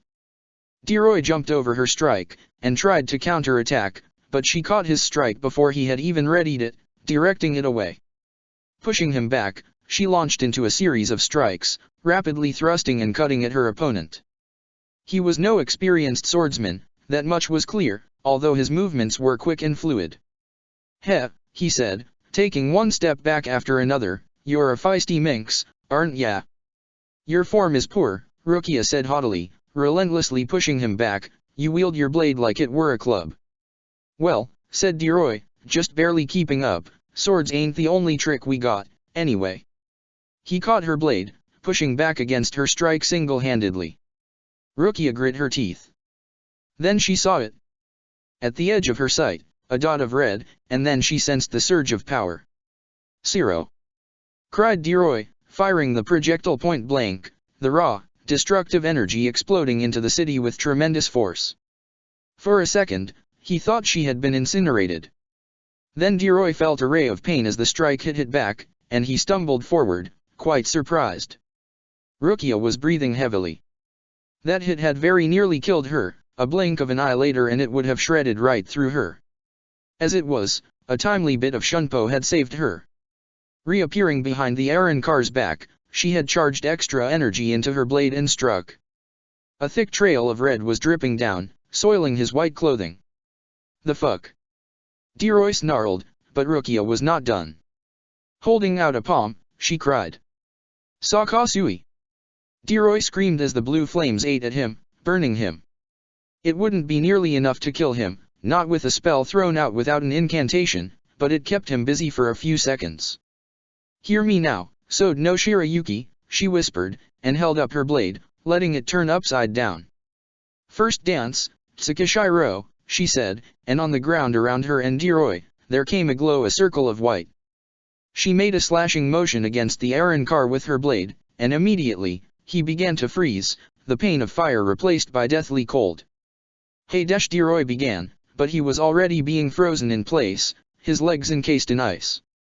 He flailed wildly for a second, but only moments later, he was fully encased in a pillar of ice. He was trapped. Rukia felt relief. From here on, it would be simple. At her command, the ice would break, and the Aaron car with it. She readied herself. All it would take was. Then there was a surge of power, and Rukia gasped as she felt her ice breaking, a sensation almost like pain passing through her. The ice cracked, shards spraying across the ground, and with two vicious strikes, Deroy broke free. Son of a bitch! He snarled, I couldn't even breathe, you bitch. Rukia's eyes narrowed. He was considerably more powerful than she had expected. Well, he said, cracking his neck and flicking his blade around, now that we got the warm-up out of the way, let's dance, woman. Kukaki Byakuya was, personal doubts and imperfections aside, a formidable warrior and possessed of a keen knowledge of a hollow's nature. They were invariably little more than animals with an intellect, their combat decisions all followed a simple dichotomy of either fight or flight. If they felt confident in their ability to win, they would fight. If they lacked the confidence to win, they would take flight. Given, then, that such a brazen attack would require supreme confidence, particularly with the powers bestowed on them by Aizen's unnatural and deviant practices, he would not need to seek them out. Once he had gotten sufficiently close to their point of origin, he had sensed their spreading out, and simply landed on a quiet street, letting his ryotsu emanate in clear, easily sensed pulses. They would come to him. He was not disappointed. Within minutes of having landed, an Aaron car approached, landing some 10 yards away. He was a tall, lanky creature, a quarter of his face obscured by a mask fragment on its left side, which ended halfway down his cheek and extended up onto his head, the bone forming a hat-like extension. Byakuya's eyes narrowed as he laid eyes on his enemy. This was the first time he had personally seen an Aaron car, and he found it revolting. Something about a creature so obviously monstrous, its energy as vile as ever despite its transformation, a creature such as that taking the form of a man was disgusting. Captain Kukaki Byakuya, 6th Division, said the creature politely. His movements were well controlled, Byakuya noticed. He showed a kind of restraint one would not normally expect out of an impulsive monster, pleased to make your acquaintance. I have nothing to say to you, said Byakuya, his tone quite restrained as he smoothly pulled his sword from its sheath. The civility the monster displayed only made it more contemptible. A monster was one thing, but a monster pretending to be less than a monster was not just monstrous, but deceptive. Still, he made sure to give no outward sign of his disgust. After recent events, now more than ever, he needed to prove that he was Kukaki Byakuya, paragon of the Godei. Oh! Said the Aaron car, a subtle hint of mockery in its voice, not even civilities? When I know your name, yet you do not have mine. Byakuya did not respond. The creature would come when it was ready to do so. He would test its skills carefully before unleashing the full fury of his power upon it. I am Shalong Kyufang, said the Aaron car, with a courteous bow to boot, vassal to my sire, Grimjo Jaeger Jacques. In his name, I must take your life. Byakuya stared back at him expressionlessly. As I am told, you are rather the stoic type, said Shalong, pulling his blade out, and to be fair. I suppose I have no reason to delay either, do I? He pulled his blade out, slowly and demonstratively, and as he did so, Byakuya took his Senbonzakura in both hands, assuming a stance with the blade held low. The Aaron car seemed to have a fairly good handle of his sword, holding it with surprising ease. Then, without warning, Shalong surged forward, closing the distance between them in the blink of an eye. High. Low. Sideways. In less time than it would have taken for a leaf to drop to the ground, he had struck 3 times. But Byakuya's swordsmanship was not considered one of the best in the Godai for nothing, and reflexively, he parried all 3 with ease. Shalong took a step back, cautiously spinning his blade around once. Excellent form, he commended the captain. Byakuya looked at him, unimpressed. What do you expect to accomplish? He said, at last engaging with the Aaron-Kar, your power is inferior, and your skill even more so. You are nothing compared to my prowess. His voice was perfectly neutral, delivered with absolute confidence. It was boastful, a deliberate move on Byakuya's part, hoping to goad the creature. The more powerful the hollow, he knew, the more arrogant and overconfident it was bound to be. Shalong, unfortunately, seemed not to rise to it. You have seen nothing yet, he said, a cruel smirk on his lips. Again, he came at Byakuya, unleashing a series of lightning-fast strikes, stronger and faster than before. The first 3, Byakuya realized, had simply been a tentative trying of the waters. No matter. Let him try his hardest, let him give it his all. As a captain of the Godai, Byakuya would weather it all. He would not falter. Death before dishonour. With flawless execution, Byakuya parried each strike, matching the Aaron-Kar's speed. He was being pushed harder, faster, but nothing so far was beyond his abilities. He avoided a clumsy feint, dodging under the attack before launching into a counter-attack, his blade thrusting forward just as Shalong's blade went over his head. He had hoped to cut through the Aaron-Kar's neck, but its instincts were too quick, too well refined, and Shalong twisted his head out of the way, Senbonzakura only raking the side of the Aaron-Kar's neck. Quickly, Shalong skipped back a few steps. First blood, he said, touching the slight cut on his neck, I am surprised, Captain. That you would be able to pierce my arrow so easily. It is only a matter of further power, Byakuya said dispassionately, it was made known to us that your skin was resistant to the cut of a blade. Yet, all armor has its limits. It was only a matter of adjusting. Shalong nodded approvingly. And if I am not mistaken, you are at full strength, are you not? Such was the Captain Commander's order, Byakuya confirmed. Good. An easily won victory is worthless. I have no time for your tiresome beliefs, said Byakuya coldly, victory is all that matters. Difficult or easy, it makes no difference. That is why you are all weaker, said Shalong confidently. Yet it is not my blood that has been drawn. Shalong's eyes narrowed, and he surged forward again. It seemed he too, despite his calculated mannerisms, was not immune to provocation. He came at Byakuya again, even faster, even more furious. The air around them became a blur, as the two of them struck at each other with blinding speed, both of them forgetting everything but the fight. Shalong slipped into a rapid movement, quite like Shunpo, reappearing at the side, but Byakuya responded in kind, finding himself behind the Aaron-Kar not a moment later, Shalong only barely parrying a thrust that would have pierced his skull.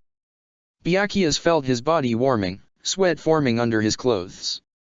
It had been a long time since he had been challenged like this. Aside from Sokioka Hill. Yet, this was nothing compared to the audacious skill set of that brazen substitute. No matter how he tried, Shalong found no room, no quarter, no holes in Byakuya's defense. Intensifying his attacks, his limbs moving at maximum speed, the Aaron-Kar struck lightning fast, over and over. He wasn't penetrating the captain's defenses, but perhaps he didn't need to? Striking down quite hard, he pinned Byakuya's blade to the ground, both their blades grinding against the asphalt. Do you expect to defeat me in a contest of raw strength? Said Byakuya, if that be the case, you will be sorely disappointed, Aaron-Kar. Shalong's lips curled into a sneer, and with one hand, he quickly moved forward, a fist slamming into Byakuya's neck. The counter-attack only narrowly missed Shalong's face, but the damage was done. Byakuya had staggered back, coughing. Before he could recover, Shalong had surged forward, cutting down onto the Shinigami's shoulder. He felt his blade slice through the coat, through the uniform as a whole, and into the captain's flesh. Byakuya's eyes widened slightly, but he gave no sign of the pain he surely felt. He winced, though, and Shalong pushed his advantage. He struck again, with long, hard blows, all aimed at capitalizing on the damage he had just done. Byakuya, true to his reputation, managed to recover, and although he had been pushed back, he met the following strikes with flawless accuracy. But the advantage was his now. 1 for 1, Captain! Shalong exclaimed, allowing his cool, collected exterior to relax as his blood grew hot, adrenaline surging through his body, and I dare say you had the worse end of that exchange. Byakuya gave no reply, and skid back. Shalong, now confident, followed through with a quick, vicious thrust. Byakuya, however, caught his blade and redirected it. Shalong, too late realizing he had overcommitted to the strike, nearly lost his footing as his blade struck air. Hey to number 1, Shao! The spell hit point blank, sending Shalong staggering back. Curses! He had forgot the arsenal of Kido at the captain's disposal. Given no time to think on the matter, he spun around to meet an attack from behind, executed through a flawless shunpo. Byakuya, heedless of his injury, continued to push his advantage. Shalong, now put on the defensive, took one step back, then another, barely keeping up. The pace was fully in the captain's hands now. As much as Shalong was a natural with a blade, he was still new to its use, and Kukaki Byakuya, he remembered, was almost prodigiously talented in all the Shinigami arts. Firing off a quick balla, he forced the captain to jump aside, and used the opening to put some space between himself and his foe. As expected from the captain of 6th Division, he said, his polite voice thrumming with excitement, I cannot defeat you in this fashion. I doubt you would fall for an unexpected trick twice. Are you come to do battle or to praise me? Said Byakuya coldly. To do battle, of course. Shalong exclaimed, holding his blade up, tremble now, Captain, for you will behold for the first time the true power of an Arrancar. Byakuya cautiously assumed a stance as Shalong's Ryotsu grew in power until it peaked. Snip, Tigerita! The Arrancar proclaimed, and there was a surge of power as he transformed before Byakuya's eyes. The hat-like structure on Shalong's head elongated, curving backward, and from the end of his back, a double-bladed, insectoid tail extended, quivering menacingly. Shalong's chest had become enveloped in thick bone, and his arms had become likewise armored, having grown long, all 10 of his fingers elongated, sharp and knife-like. They twitched, stretching out. Each one was nearly as long as Byakuya's own blade, and judging by the dramatic increase in power, just as lethal or worse. So this is what Aizen has granted you, said Byakuya. It was revolting to look at, potent and undeniably powerful, a hollow fully evolved and in its prime. So my lord has, Shalong said, sounding satisfied, shall we test its limits? I have not yet fought an opponent of your caliber. His voice was condescending, almost playful. Byakuya simply narrowed his eyes, and held his blade out in one hand. Scatter, Senbonzakura, he commanded. The blade obeyed, and 1,000 pink, deathly sharp petals extended into the evening air. Let the creature try its damnedest. He would not find Kukaki Byakuya wanting. Nimue and Isane had stayed back as ordered, waiting at the outskirts of the battlefield to be. They were both capable enough fighters, of course the Gotei would allow no less of a vice-captain, but neither of them were keen to face off with such powerful enemies. Isane knew she was going to be worth much more to the team as a medic, she had no desire for personal glory, and Nimue did, in her own way, feel much the same. Battle was not their forte, and it was nothing either of them had ever been ashamed of. What are you getting? Said Isane nervously, watching as Nimue set up a strange, tall device with an antenna, supposedly to measure spiritual energies. Nothing yet, said Nimue, her eyes fixed at the device, her hands completely busy setting the thing up. She had an unnerving capacity for multitasking that even Isane had found took some time to get used to. You could have an in-depth conversation with her while she carried out complex tasks effortlessly. This should allow us to gather quite a bit of data if I can only prepare it, Nimue continued, finishing up the base of the structure, and proceeded to mount the antenna to its top. Anything happening within a 4-mile radius should be accurately measured. It will take considerable time deciphering the data, of course, but nevertheless it should make for valuable intelligence. If we survive the war, It might even allow for a long-term research project as to the true nature of Arrancar, perhaps even Hollows overall. Please don't say that, said Isane nervously. What, exactly? Said Nemu, and began to fidget with a small panel near the instrument's base, her fingers tapping a set of buttons at a superhuman speed. I am afraid I do not understand. I request. I mean, would you please clarify? You said if, Isane muttered, if we survive. Given current estimates, the chance of Aizen becoming victorious is not insignificant, said Nemu, focusing on her work, and Isane wished she could tell Nemu to turn around and look at her, but of course, they were on a mission, and work took priority. I know. I mean, we all know, said Isane awkwardly, but I think this ventures into the territory of things I may not fully grasp, said Nemu, continuing her work, so please bear with me. But given the very real possibility of defeat, from which point we could logically infer that all of us would likely perish, why would it be strange to address that matter of factly? We all know, Isane repeated, all of us know. It comes with the job. But, we've all felt really secure in ourselves for a very long time. There was peace, and nobody to challenge us. Now it was revealed to be entirely illusory. As it was all along, of course. Nothing lasts forever. Blunt as ever, Isane muttered, but the point is, most people know, but they don't like to be reminded of it. Most of us want to live, and most of us don't want to be reminded that we're going to die. Death is a natural part of life. Sure, Isane said, but... She took a deep breath. Most of us fool ourselves into thinking it won't happen. I mean, not really, everyone knows they will die, but emotionally, most of us don't think that way. When somebody tells us we're likely to die, it's demoralizing. Like there's no point. From a single if. Yes, Isane said with a nod. I see. Nemu paused her work briefly. Why would people need to lie to themselves? This, I have yet to grasp. I can understand the logic behind it, I suppose. It has a quantifiable beneficent effect on the psyche. But the how is not the same as the why. Most people understand. You're different. It's because you're.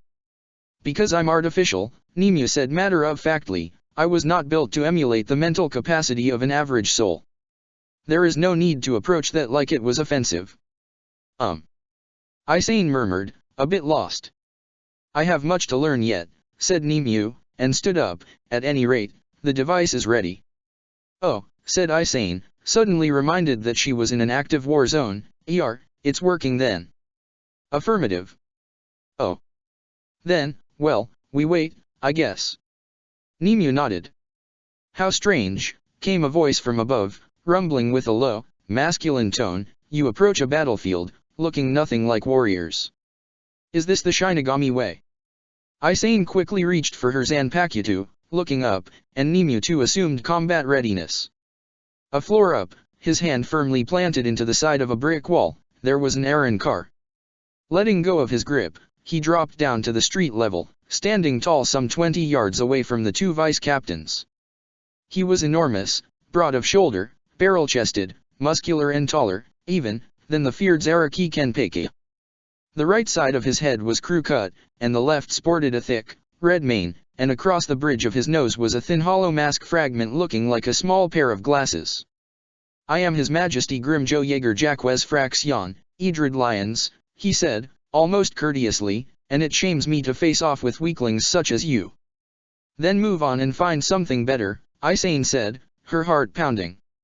This was an Arrancar, the real deal, and it was as frightening up close as she had imagined. He radiated raw power, and carried himself with complete confidence. This was bad. Engaged in direct combat was the last place the two of them should be. But the universe didn't care about plans, didn't care about what you wanted, you just had to make do with what it gave you. Nearly shaking, Isane pulled her blade out. I cannot, said Idrid, taking a step forward, worthier prey would suit me better, but I could not return to my master and tell him I let Shinigami scum live, he said, making a face. I shall slay you both quickly. Hopefully, the captains will have lasted long enough. Then he moved, and it was like nothing Isane had ever seen. When she had been young and seen Shunpo for the first time, it had seemed like magic, like something impossible. Now, as the Aaron car barreled down on her, one moment a good distance away and the next right in front of her, raising a fist, she was reminded of that moment only with terror instead of awe. "Isane!" Nimue cried, moving the same instance as the Aaron car did. He struck, his enormous fist coming down, and Nimue's palm caught the blow. Isane staggered back, as Nimue strained against it, her legs firmly planted in the ground, a look of focus across her face. "Isane, concentrate!" Nimue snapped, as the Aaron car took a step back. "I doubt if I can defeat this thing alone." "Why yes." Isane squeaked. She had frozen.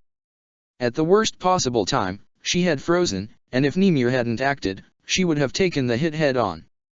How bad that could have been, she did not know, did not want to know. Isane held her blade up. "Run, Itagumo!" she cried, and she felt a chill as the Zanpakuta's hilt snapped into a couple of prongs, her weapon heeding the call eagerly.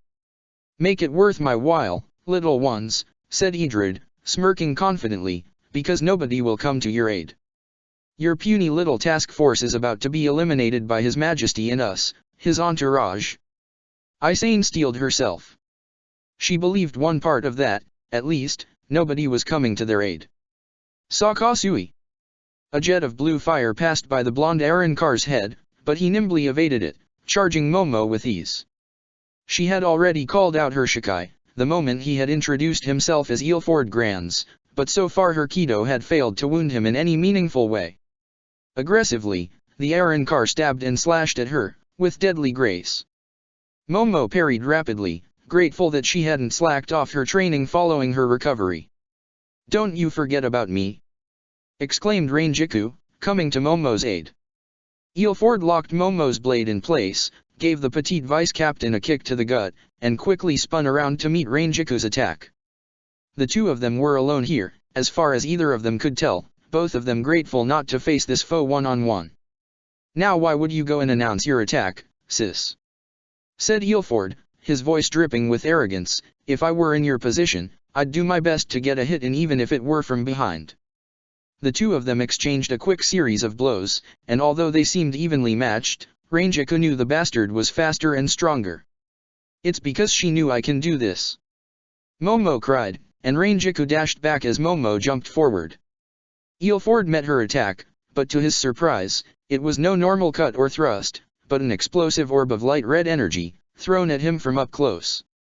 Eelford crossed his forearms, knowing it was too close to easily evade, and let it hit. It sent him staggering back, but to both of the vice-captain's shock, he recovered easily.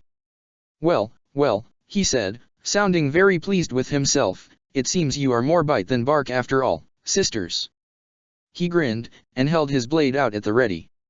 He charged, and Momo reacted just in time to parry a blow that might have taken her head off. She felt her joints tremble with pain under the pressure of each strike. The Aaron car's strength was truly monstrous. "Hanko!" Rangiku cried, and at her call, her Zanpakuta dissolved, a cloud of ash surging toward the Aaron car. It raked across his skin, ripping his left sleeve to shreds and scraping against his skin, aiming for his head. His reflexes still lightning fast, Eelford moved back with a quick sonito, putting a fair few yards between himself and his foes. He gave them both a calculating look. "Rangiku, listen," Momo said urgently, "I know I can handle him if I can get my Kido going, but we need to work together. Give me just a few seconds, okay?" "Sheesh," Rangiku muttered, making a face, "I'm not the fighting type." "Please," said Momo insistently. "Of course," Rangiku scoffed, "what, think I can't handle some full-of-himself rambunctious man? I do that every day at the division. No biggie." Momo nodded, and raising her hand, she threw Tabayam up into the air. The blade elegantly floated upward, settling above her head. It levitated there, slowly spinning around. There was power in the air, even a human could have sensed it. "I could still hear you, sis," said Eelford, "and I'm not going to let you off that easily." Momo gave Rangiku a look as the arrogant Aaron car charged forward, and she sighed, quickly moving in between Momo and the Aaron car. "Out of the way, bitch!" Eelford cried spiritedly. Remaining focused, Ranjika wielded the hilt of her blade, the ash following her command. It wrapped around the Arankar as he came closer. It seemed to have no effect, but then suddenly, Eelford jerked back, spat, and jumped to the side. Blood colored the pavement. My mouth. He snarled, that's a dirty trick, woman. You're more ruthless than I guessed. What can I say, said Ranjiku, people see my chest, and they assume I got my job because I'm pretty. Meanwhile, Momo had begun to rise into the air, lifted up by the powers she had prepared. Around her, golden rings made of intricate inscriptions had extended, some massive in size and others smaller, extending out some 20 yards around her. Eelford, noticing only too late, dashed aside, evading Hanko's deadly ash, and charged Momo, leaping at her where she was midair, level with the second floor. He slammed into a transparent wall of golden light, falling to the ground in almost comical fashion. Waving her hands around, Momo muttered an incantation quickly, the wheels around her spinning and responding to her call. Blue flames much like the Sakasui surged down, but far more powerful and plentiful. Eelford scrambled to get away, the heat searing his clothes. All right. Ranjiku cheered, go, Momo. You could help, thought Momo, but refrained from voicing her criticism as she focused. Here and now, her powers fully active, she felt confident. Here, in her own space, she could manipulate reality at will, to an extent, of course. Focusing again, she let a series of lightning bolts rain down on Eelford from a series of pre-prepared lettering running down one of the great rings in her sphere. The Arankar was struck several times, and yelped in pain, but still managed to quickly move away, evading most of the attacks. What the hell is that, sis? He demanded, his sonido having taken him some distance back. Will you tell me it's unfair? Said Momo, focusing as the rings extended further, I know many people who might. But if I understand correctly, your kind doesn't believe in fairness. Pfeh, said Eelford, a grin spreading under his frown, you're damn right we don't. Kick his ass. Ranjiku cheered triumphantly, send him home crying, Momo. Don't take me lightly. Shouted Eelford, and in a flash, he surged forward, up into the sky, toward Momo. She was ready. Weaving her hands in an intricate pattern, she whispered. Chronometron freeze. Eelford, whose lightning-fast, thunderous charge had resembled nothing so much as a locomotive's inexorable push forward, an unstoppable juggernaut, slowed. Turning from a dash to a crawl, he eventually froze, stuck midair. Not a moment too soon, too, his stretched-out arms were but inches away from Momo's neck. What the hell? He said, sounding in between confused and infuriated. This is the power of true magecraft, said Momo, floating back a little, your skills and strength may be new to us, but I guarantee you that you have seen nothing like this before, Arankar. The rings of her sphere came aglow, thrumming with energy, and suddenly they struck one after another in rapid succession, golden bolts of lightning hitting the Arankar over and over in a relentless, merciless barrage of raw force. Eelford screamed. Holding nothing back, Momo maintained the barrage, pouring spell after spell into the modified hollow, nearly emptying her reserves of stored magic. Once she was sure it was enough, once Eelford's body was twitching only from the discharge of raw power, once she felt sure he was dead, she finally let up. Dismissing the intricate set of rings, her personal sphere of magic, she let herself float down to the ground. Gracelessly, Eelford's body hit the ground, his clothes charred and ripped. Way to go. Ranjiku cheered, Momo, I had no idea you were that strong. I try, Momo said modestly. Well, color me impressed. Said Ranjiku, come on, let's put that stuff to use elsewhere. I'm sure there are others who need our help. I used up most of it, Momo confessed, sounding guilty, you can't be too sure with these Arankar. Ain't that so? The voice, a wheezing, raspy cough, sent a chill down both their spines. Eelford's body twitched, then one arm moved, propping him up. With great effort, he moved the other, and soon, through groans and grunts of pain, his body trembling, he stood up. Oh, shit, said Ranjiku, mirroring Momo's feelings exactly. His arm shaking, he reached for his blade, and somehow managed to stop it from trembling long enough to pull it out of its sheath. "Skewer, Del Toro!" he snarled, and before their eyes, he transformed. A gust of wind passed them both, and his power surged. Gone were his injuries, gone was the charred, beaten husk of a hollow that had been there but a second ago. In his stead there was a creature magnificent and terrifying.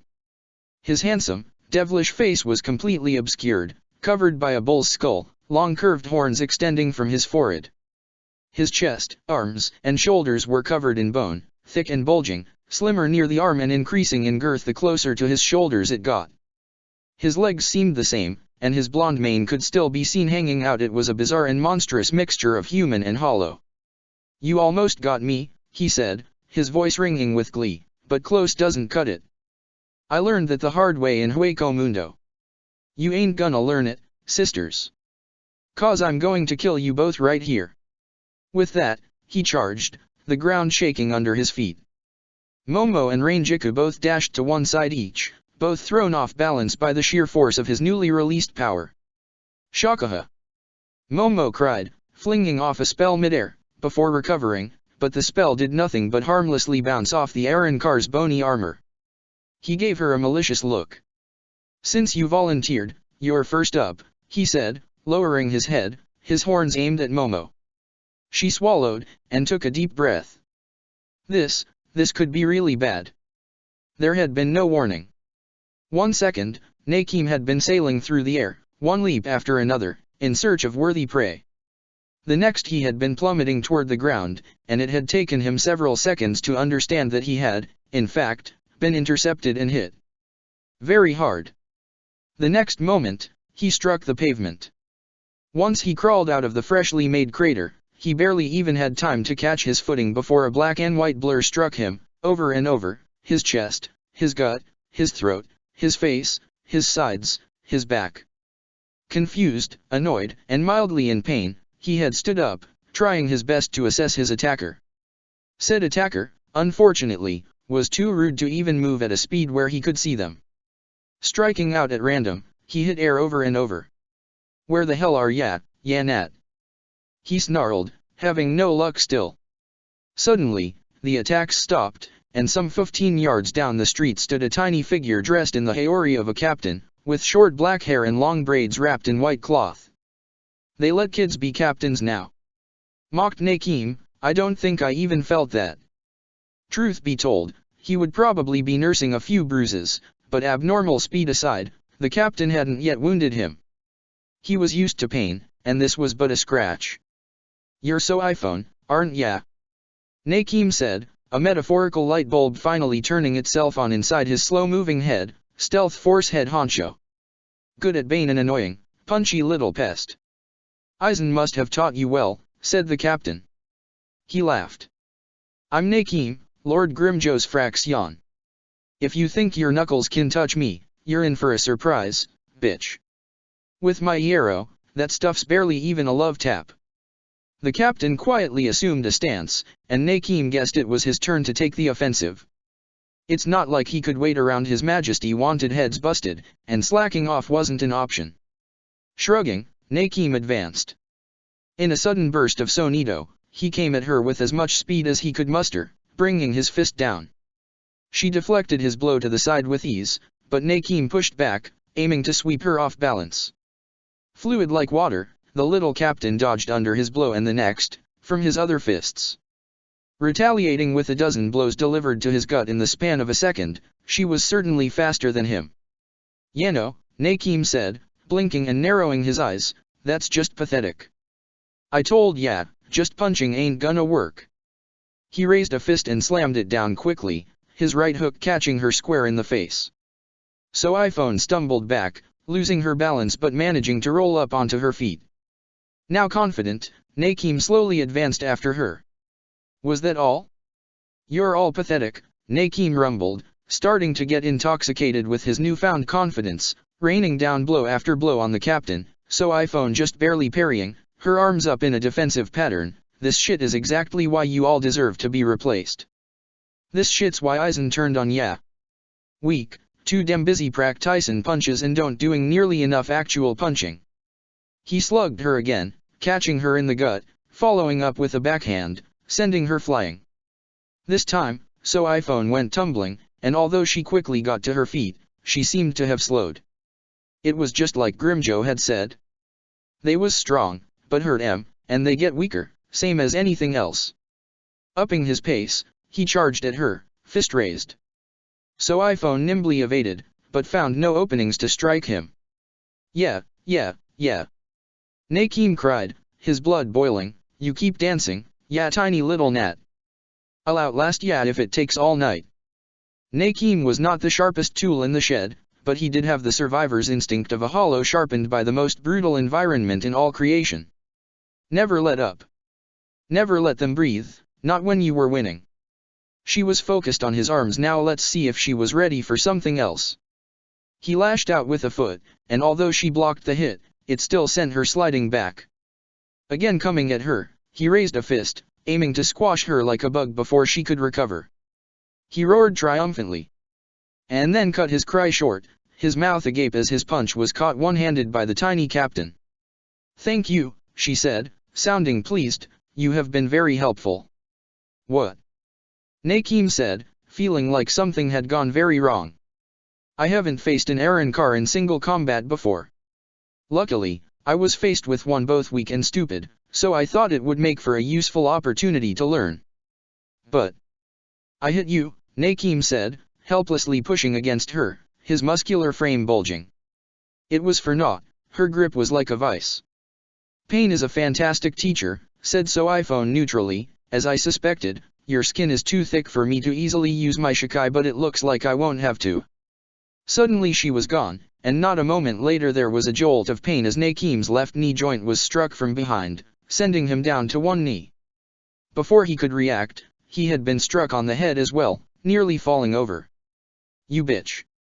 Nakeem snarled, getting up to his feet again. His knee ached something fierce, and something here felt wrong. He had been tricked, he'd been had, this is where a smart hollow would run. Please, said the little captain, a merciless and frightening look on her face, educate me to the best of your ability, Arrancar. Before we continue, said Erza, her blade held out, her legs spread wide and firmly planted on the ground, listen to me. Take this elsewhere. People live around here. Two beings like us fighting, people will die. Grimjo broke his stride briefly, and let out a long, loud laugh.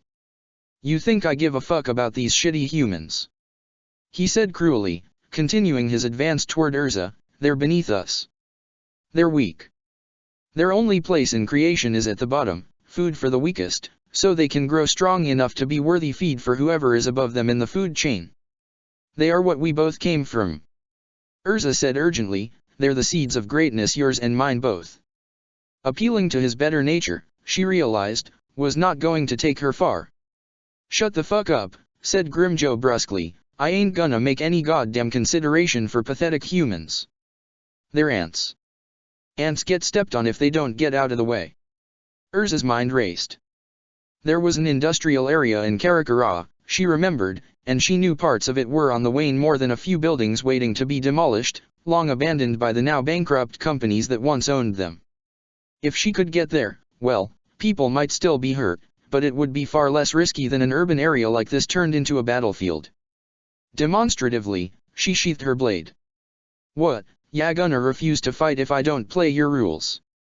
Grimjo's lips curled into a cold sneer, I don't care. I'll still kill ya. Won't be as fun, but I'll still do it.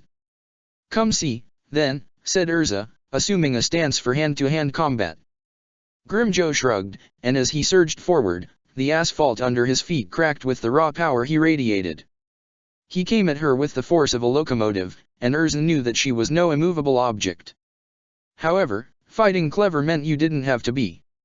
As Grimjo came at her, throwing a vicious punch, she moved to the side, grabbing his wrist as the punch went forward. Locking his forward leg into her own, she pulled, and a very surprised Grimjo went face first into the ground. She put her foot down on the back of his head, hard, grinding his head into the pavement. Grimjo snarled, pushing himself up onto his feet, but Erza had already jumped up into the air, surging high. Hey! He snarled, don't ya run away. If you want to fight, Erza cried, "You will have to come get me." Grimjo scoffed, and gave chase. Whatever, he'd still get her, whether she had her useless little humans protected or not. With a powerful leap, he closed the gap between them quickly, his hands reaching out to grab her by the ankle, to throw her to the ground, to brutalize her. Only for her to suddenly twist her body out of the way, grab him by the wrist and, manipulating the spiritual energy around her, hold herself firmly in place. Grabbing onto his arm with both hands, she let out a loud cry, and threw him far and wide. Grimjo's eyes widened with surprise as he found himself falling uncontrollably, smashing into the side of a brick building several kilometers away in the blink of an eye. Erza breathed a sigh of relief. That was something at least. Knowing he would not be content waiting around nor hurt in the slightest by such a fall, she dashed toward him, blade once again drawn. She was in for pain, she knew that, but at least she had kept the people of Karakara safe. For now. Chapter 64, Noob Negra 2. So iPhone shook her hand in the air, flicking blood off it. She ignored the pain, both her hands hurt but nothing was broken, and that was an inconsequential kind of hurt. Nakeem lay on the ground, quite broken. His sword arm was twisted, the bone fractured in a dozen places, and his legs were likewise crushed from 100 precise, hard strikes, applied over and over. Only his left arm was whole enough to move. "Please," he begged, frantically holding up his arm over his face, lamely trying to shield himself. His blade was on the ground, snapped in half. It was not a foot away, but he didn't even try to reach for it. He had tried his damnedest and nothing had worked. "Please," said So iPhone neutrally, her face stone cold. She stepped forward, putting a foot on his chest. Even under her light weight, he groaned with pain. She had broken more than a few ribs, and while So iPhone took no pleasure in his pain, she didn't resent it, either. Nimbly she stood herself on top of him, and with one hand she grabbed his arm, slowly twisting it out of the way. He whimpered, and tried to resist, tried to keep his arm in place as if it would save him, but it was futile. Even without being as savagely mauled as he was, she would still have been stronger. "Please. I imagine you must have heard that word many times from the hundreds of humans you doubtless consumed in your wretched life so far, Hollow," So iPhone said mercilessly. She wrenched his arm fully out of the way. "Understand that I bear no hate for you, Hollow. A monster cannot help but be a monster. You are a victim to your nature. But do not lie there broken and whimper to me like a dog. You are a monster, and you know how this ends. Accept it. You will get no mercy, just as you would have granted me none." No. Nakeem whimpered. "No, it wasn't supposed. You weren't supposed to dash." With whatever little reserve of energy he had left, he desperately squirmed, wriggled, trying to get her off his chest. For a second, So iPhone almost lost her balance. "Hold still," she said irritably, and with her free hand, she jabbed him in the face, making sure to hit an already bruised, sore spot to maximize the pain. Nakeem yelped, and lay still, moaning. So iPhone reached behind her back and pulled out her Zanpakuto, smoothly switching the blade around for a stab. Carefully, she placed the tip over Nakeem's mask fragment. There was plenty to choose from, his mask covering fully half of his face. No. Nakeem groaned. Fed up with his moans, So iPhone put a foot over his neck, and put one hand over the tip of the hilt of her short sword.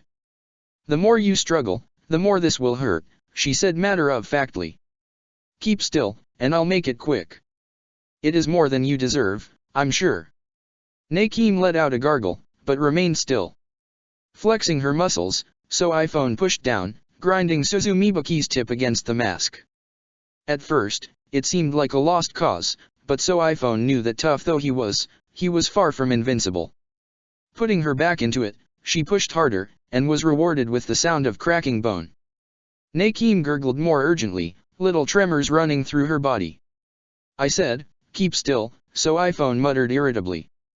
Pushing herself further, she ground the blade deeper in, and slowly felt the mask break. Underneath was thick yarrow, but under the pressure she was exerting even that gave way, especially with a bit of extra ryotsu channeled into the blade. She grit her teeth, a bit of sweat forming as she slowly, 1 centimeter after another, pushed the blade deeper and deeper. Nakim's eyes were wide open and filled with horror, but so iPhone paid it no mind. Face of a human or no, this creature deserved no pity. Letting out a grunt, she pushed deep and hard a final time, and Nakim's mask cracked. The blade slid in more than halfway through flesh and bone, and the Arrancar's back arced as he began to spasm. So iPhone nimbly jumped back, content knowing that he was about to be purified. Pathetically, he twisted about with his broken limbs, beyond all helping. So iPhone sensed it, the structure of his energy center breaking down, dissolving, becoming purified by her blade. Within a minute, he had dissolved, not a single trace left of the monster, leaving only her blade clattering on the ground. Carefully, so iPhone retrieved her weapon, sheathing it with the ease of a veteran. She sensed for the others. There were battles still going on, but it seemed most had concluded already. She cursed inwardly. Weak as the Arrancar had been, he had taken a good while to kill. Not only had she drawn it out to learn as much as possible, but once she had gotten serious, his thick hide, along with muscle and fat reinforced by raw power, had made for a creature difficult to kill. Her Shikai could have ended it instantly, but she was not yet confident that Suzumibuki could pierce their natural armor. She hoped her dalliance would not mean the death of any of her team members. That would be a failure. It would be unprofessional. But then again, what she had learned so far was not inconsequential. Shrugging to herself, so iPhone dashed out into the night, looking to find whomever was closest. This was not over until every Arrancar was dead. Without Nimue, Isane realized, she would have been dead already.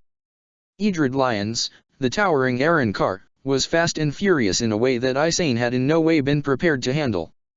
A few hollows, even of the more powerful variety, even Minos Grande those, she could have found a way to handle. But this monstrosity?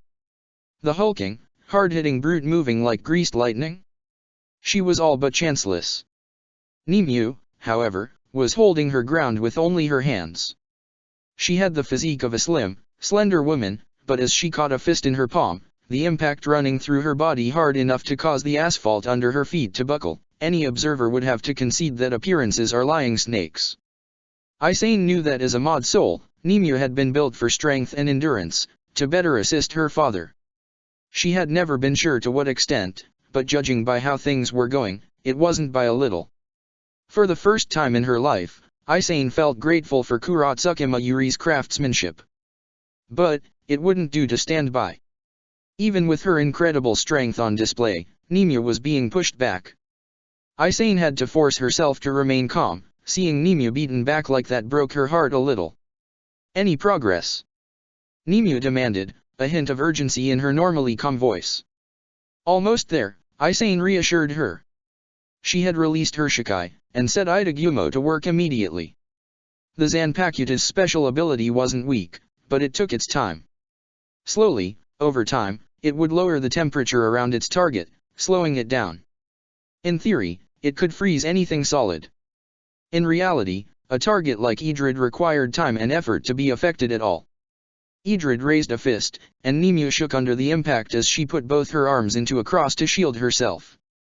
Triumphantly, Idrid slammed his other fist into her gut, and Nimue wheezed as the air was knocked out of her lungs, leaving her struggling to breathe. Come on, damn it! Isane swore under her breath, as she watched her girlfriend slide back across the ground, Nimue barely keeping on her feet. Idrid, giving her no pause, advanced immediately toward his target, hand raised for another strike. A chill running down her spine, Isane tried to will her Zanpakuta to work more quickly. Get him, damn it! Idrid's hand came down again, but to Isane's indescribable relief, his movements had slowed. Nimue evaded the strike with ease, and grabbing the Arrancar by the arm, she pulled the giant off balance, throwing him to the ground. Give him hell, Nimue! Isane cried triumphantly, rushing to her side, blade in arm. You dirty rat, what was that? Idrid bellowed, quickly getting to his feet. My Shikai, Isane declared, finally feeling some measure of confidence. Idrid gave the two of them a careful, studious look. Isane could feel Itagumo sing with pleasure, its icy grasp fully enveloping the Arrancar, growing stronger by the second. Maybe now.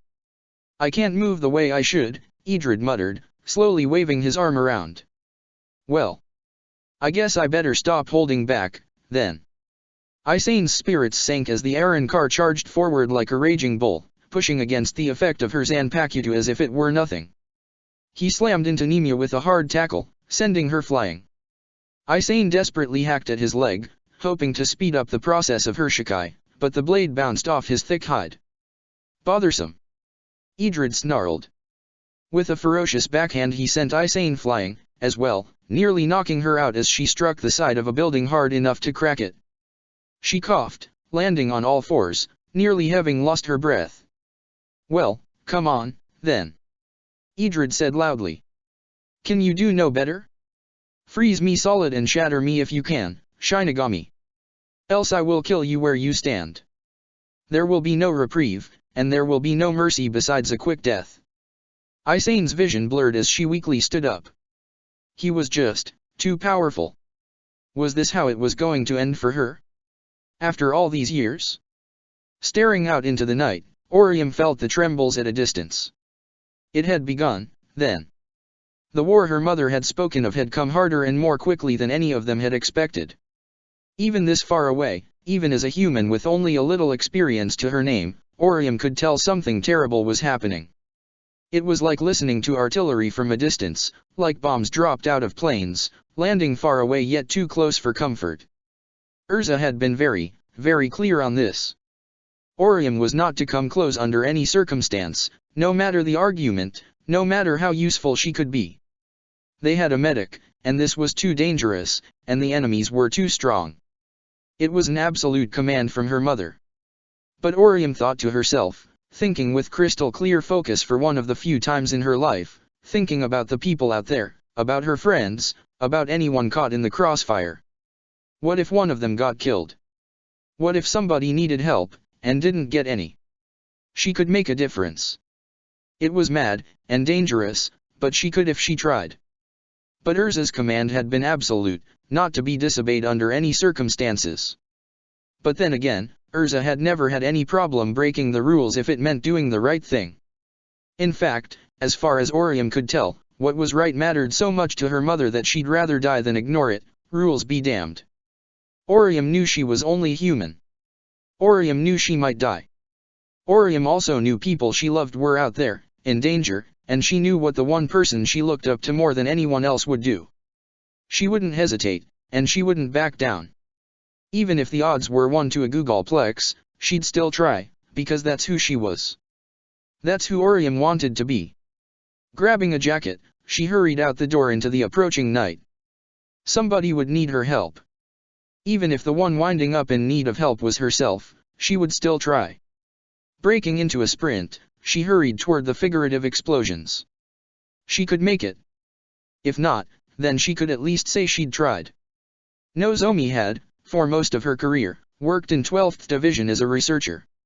She was used to white, pristine laboratories, to multitudes of monitors, row upon row of files, neat and orderly locales furnished with everything a scientist could need to carry out her work. Urahara Kisuk's lab, if it could be called that, was one of stark contrast.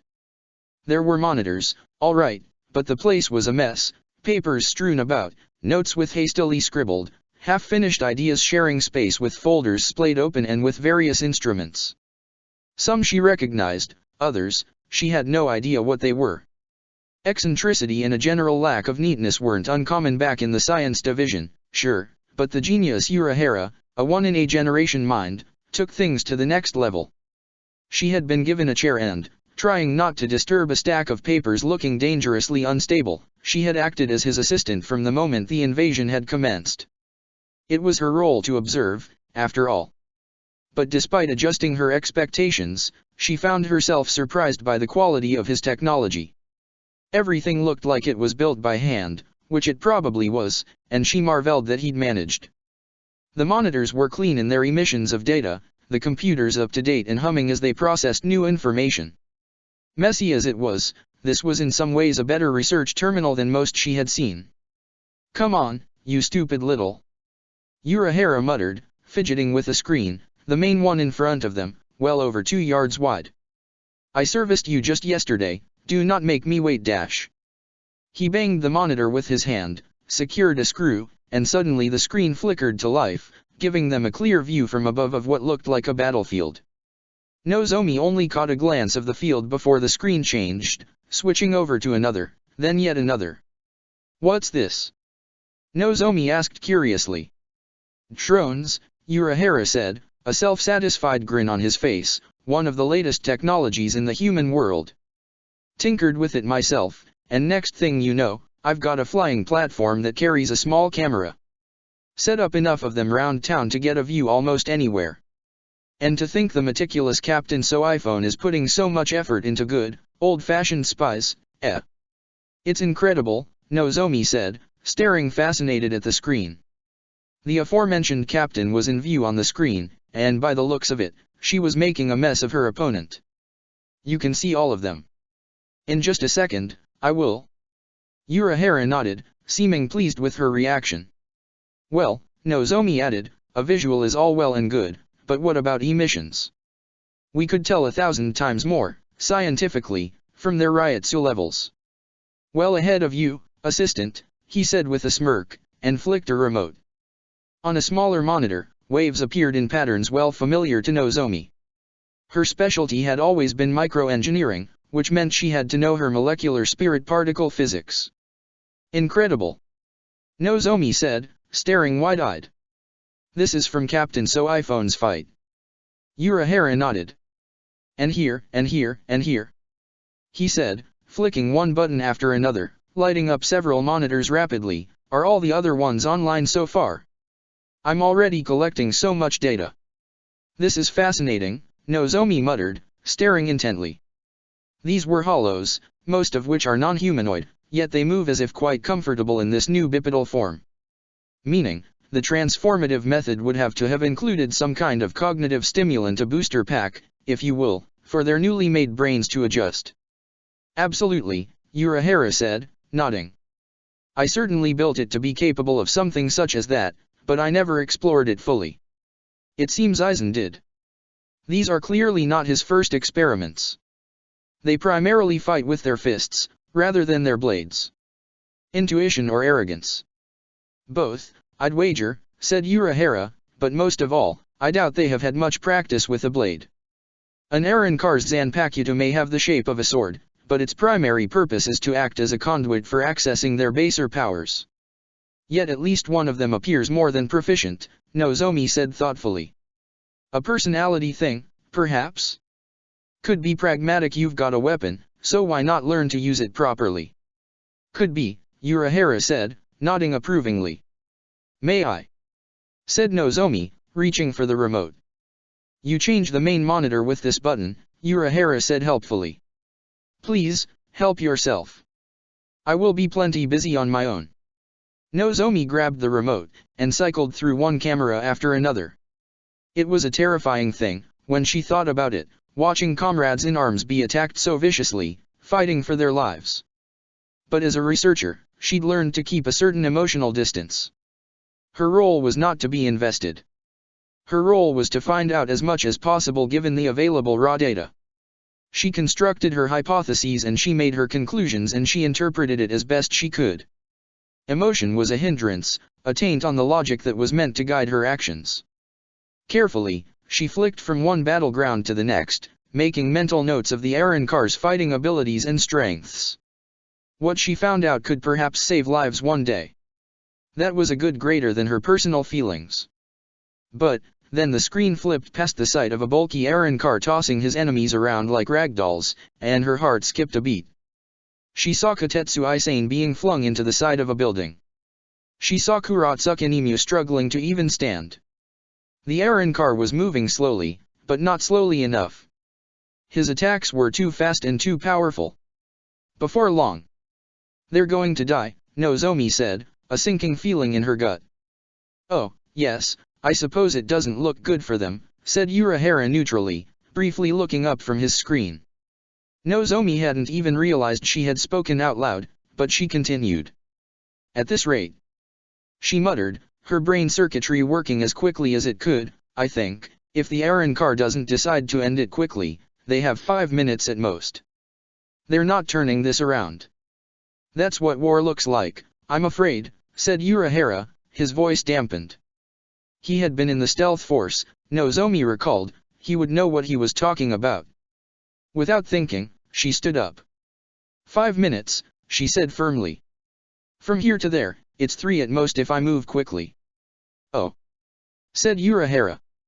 Nozomi turned and quickly moved toward the doorway, reaching for her blade. You're no use if you're dead, Urahara pointed out. Neither are they, Nozomi shot back. You have seen their strength, right? The thing we spent half an hour looking at? Yes, I did, Nozomi muttered. Hard not to. But dash. I'm not going to think right now, okay? Said Nozomi, knowing that what she was about to do could be very, very stupid. I'm just going to. I'm going, she grumbled, charging out the door. Urahara smiled as he watched her go. It might not be the wisest choice in the long run, but then again, it might not be unwise. History was littered with clever ideas that once seemed, without hindsight, to be absolutely terrible. Kyujo Nozomi was cut from a better cloth than most people he'd known at 12th. Few would ever have risked their own skin like this. Isane was pretty sure her arm was broken. She had somehow managed to get to her feet, only to endure a whopper of a kick to her side, sending her tumbling again before Nimue had caught up, distracting the Aaron car again. She couldn't feel her arm below the elbow joint, couldn't move it, and the sad thing was that this was pretty much a best-case scenario. Her useless limb dangling, she got up to her knees, struggling to stand, the world spinning around her. Nimue was putting her back into it, fighting furiously with all she had, pushing back the Aaron car just briefly. Something hit Isane. Ida Gumo. Her blade, was it still? She looked around the ground and saw the Zanpakuto lying not far away. She scrambled toward it, stumbling on the way. Clumsily, she fished it up from the ground, grateful at least for the small mercies. At least it wasn't her sword arm that was broken. She felt a wave of relief as she sensed the blade's intent, its power still in effect. You had best hit harder, woman. Idrid bellowed hot-headedly, sounding quite pleased. He caught one of Nimue's punches in his palm, then slammed a fist into her face. Nimue staggered back, taking the hit in silence. She was beaten badly, blood trailing down from her mouth and eye. She kept her hands up still, refusing to give in. Idrid gave her an approving look, smiled predatorily, and raised his hand. From his palm, there was a red light as an orb of energy took shape. Isane sensed its tremendous power the moment it took shape, and she gasped. Zero. She had read about it before, an advanced power wielded by the Minos Grande class hollows, but this, it was forming so quickly, with such raw and devastating power. Its energy peaked, and then it fired in a red beam of destruction. Nemu! Isane screamed, her heart skipping several beats. Beyond thinking, she ran forward instinctively, trying to do anything she could, but it would come too late. The beam had already hit. Then, through the panicked, desperate haze of her mind, Isane wondered what had actually happened. Why was there no explosion? No destroyed buildings? There had been a sudden flash of light, she realized, as she thought back, just seconds ago as it fired. Sorry I'm late, said a familiar voice. As things became clearer, Isane saw it Nimue still standing, beaten up but alive, and in front of her, Kyujo Nozomi in full uniform, blade in hand. Her Zanpakuto had changed, taking the shape of two thin, metal rods no longer than a foot each. They crackled with energy, arcing like lightning, only purple, not bright blue. Isane's relief, which had almost overtaken her horror, turned back into panic. Nozomi was not a powerful warrior. She was a lower-ranked science expert, a lab worker. If it had been Erza, or a captain, or even a vice-captain more, things could have looked up, but... What's this? Said Idrid loudly. How did you stop my Zero, girl? It's my Zanpakuto's ability, said Nozomi, staring down the Aaron car. He towered over her, nearly twice as tall and several times bigger, physically and spiritually both. But even though she was but a few yards from death, she stood upright. It was courage or madness, or both at the same time. If you want to die along with them, so be it, Idrid said, and with a shrug, he moved forward, drawing his blade for the first time. It seemed he was done toying around. Rain down, Erza Shiger. Nozomi cried, and raised her weapon up high, swinging around the weapon instrument. As Idrid charged in, purple energy arced from the Zanpakuto, extending and coiling wildly like a whip with a mind of its own. As he came in close, the purple lightning struck him directly, hammering his chest relentlessly. Idrid screamed with pain, taking 1-2 steps back, his body jerking uncontrollably. "Thank you, Mr. Arankar," said Nozomi confidently. "It usually takes a while to charge up, but that zero almost overloaded Erza." Isane blinked. So, her blade could absorb energy and turn it against its enemies? In her chest, something awoke. If they were going to die, they were going to die right. And maybe, just maybe there was a way. Firmly, she grasped Itagumo in her hand, feeling its effects pulsating, the cold still running through Idrid. "Nimue, go!" she cried, slipping into a shunpo, charging the Arankar before he had a chance to recover. Nimue, not needing to be told twice, balled her fists and surged forward. Isane, ignoring the pain of her broken arm rattling around freely, quickly came around behind Idrid. Putting all her strength into the blow, she cut the back of his knee, and to her surprise, she drew blood. Idrid grunted, sinking down to one knee. Meanwhile, Nimue had come in hard and fast. Idrid had brought up his blade to strike her, but slowed as he was by pain and by cold, she had easily closed the distance before he could hit. One hand batting his sword arm away, Nimue struck with the other, her fist slamming into his throat. Idrid gargled, and Nimue grabbed hold of his ears, propelling herself up, slamming her knee into his face once, twice, 3 times. With his other arm, Idrid reached up to grab her, but Nimue nimbly evaded it, twisting his arm aside and jabbing his solar plexus. Isane, deciding not to be outdone, rained down blow after blow at the Arankar's back. "Wretched gnats!" Idrid snarled. He was slowing, and Isane felt a spark of hope. If it went on, if he weakened, if it went on long enough, she could freeze him solid. Idrid batted at Nimue, but his guard was down, and he couldn't land a hit. "Vice captains, stand back!" Nozomi cried. She had not stood idle, herself, having chanted Aikido to completion. Both of them sensing the energies about to be discharged, Nimue and Isane jumped aside. "Hada 73, Sauren Sukatsui!" she cried, pushing both her palms toward the downed Arankar. A stream of blue fire propelled from her palms, growing and magnifying in strength and intensity as they closed on their target. Idrid roared with pain as they hit home, burning and blazing with ferocious force. For a wonderful, glorious couple of seconds, Isane thought they had done it. The Arankar roared and thrashed, his Ryotsu fluctuating wildly, flailing to put out the fires. His energy was weakening. He had been hurt for real. But, then the thought struck her. Cold was the power of her blade.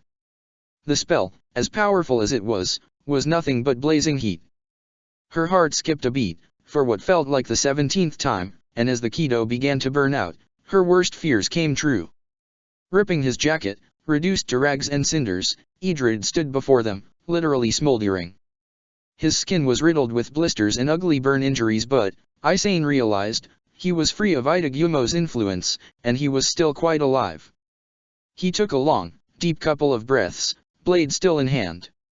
His skin had peeled off from his wrist down, and Isane thought she could see the bone of his knuckles, white in the evening light. "Shinigami," he said slowly, speaking at last, "I was wrong." Isane winced, and seeing Nozomi's horrified look, she knew she was not alone in her fear. They had stood paralyzed watching him, and she couldn't help but wonder if a more seasoned warrior, like Erza, wouldn't just have taken advantage of his injured state. "I underestimated you all, and for that I apologize," he said, a surprising sincerity in the rumble of his voice. "Tell me, what are your names?" "W.H. Watt." Isane stuttered. "Your names, Shinigami." Idrid bellowed. "Kuratsuka Nimue," said Nimue, the only one to remain expressionless, Science Advisor, 4th Division.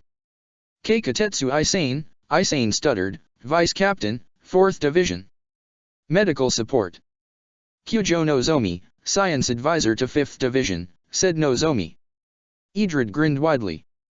Let your hearts swell with pride, Shinigami.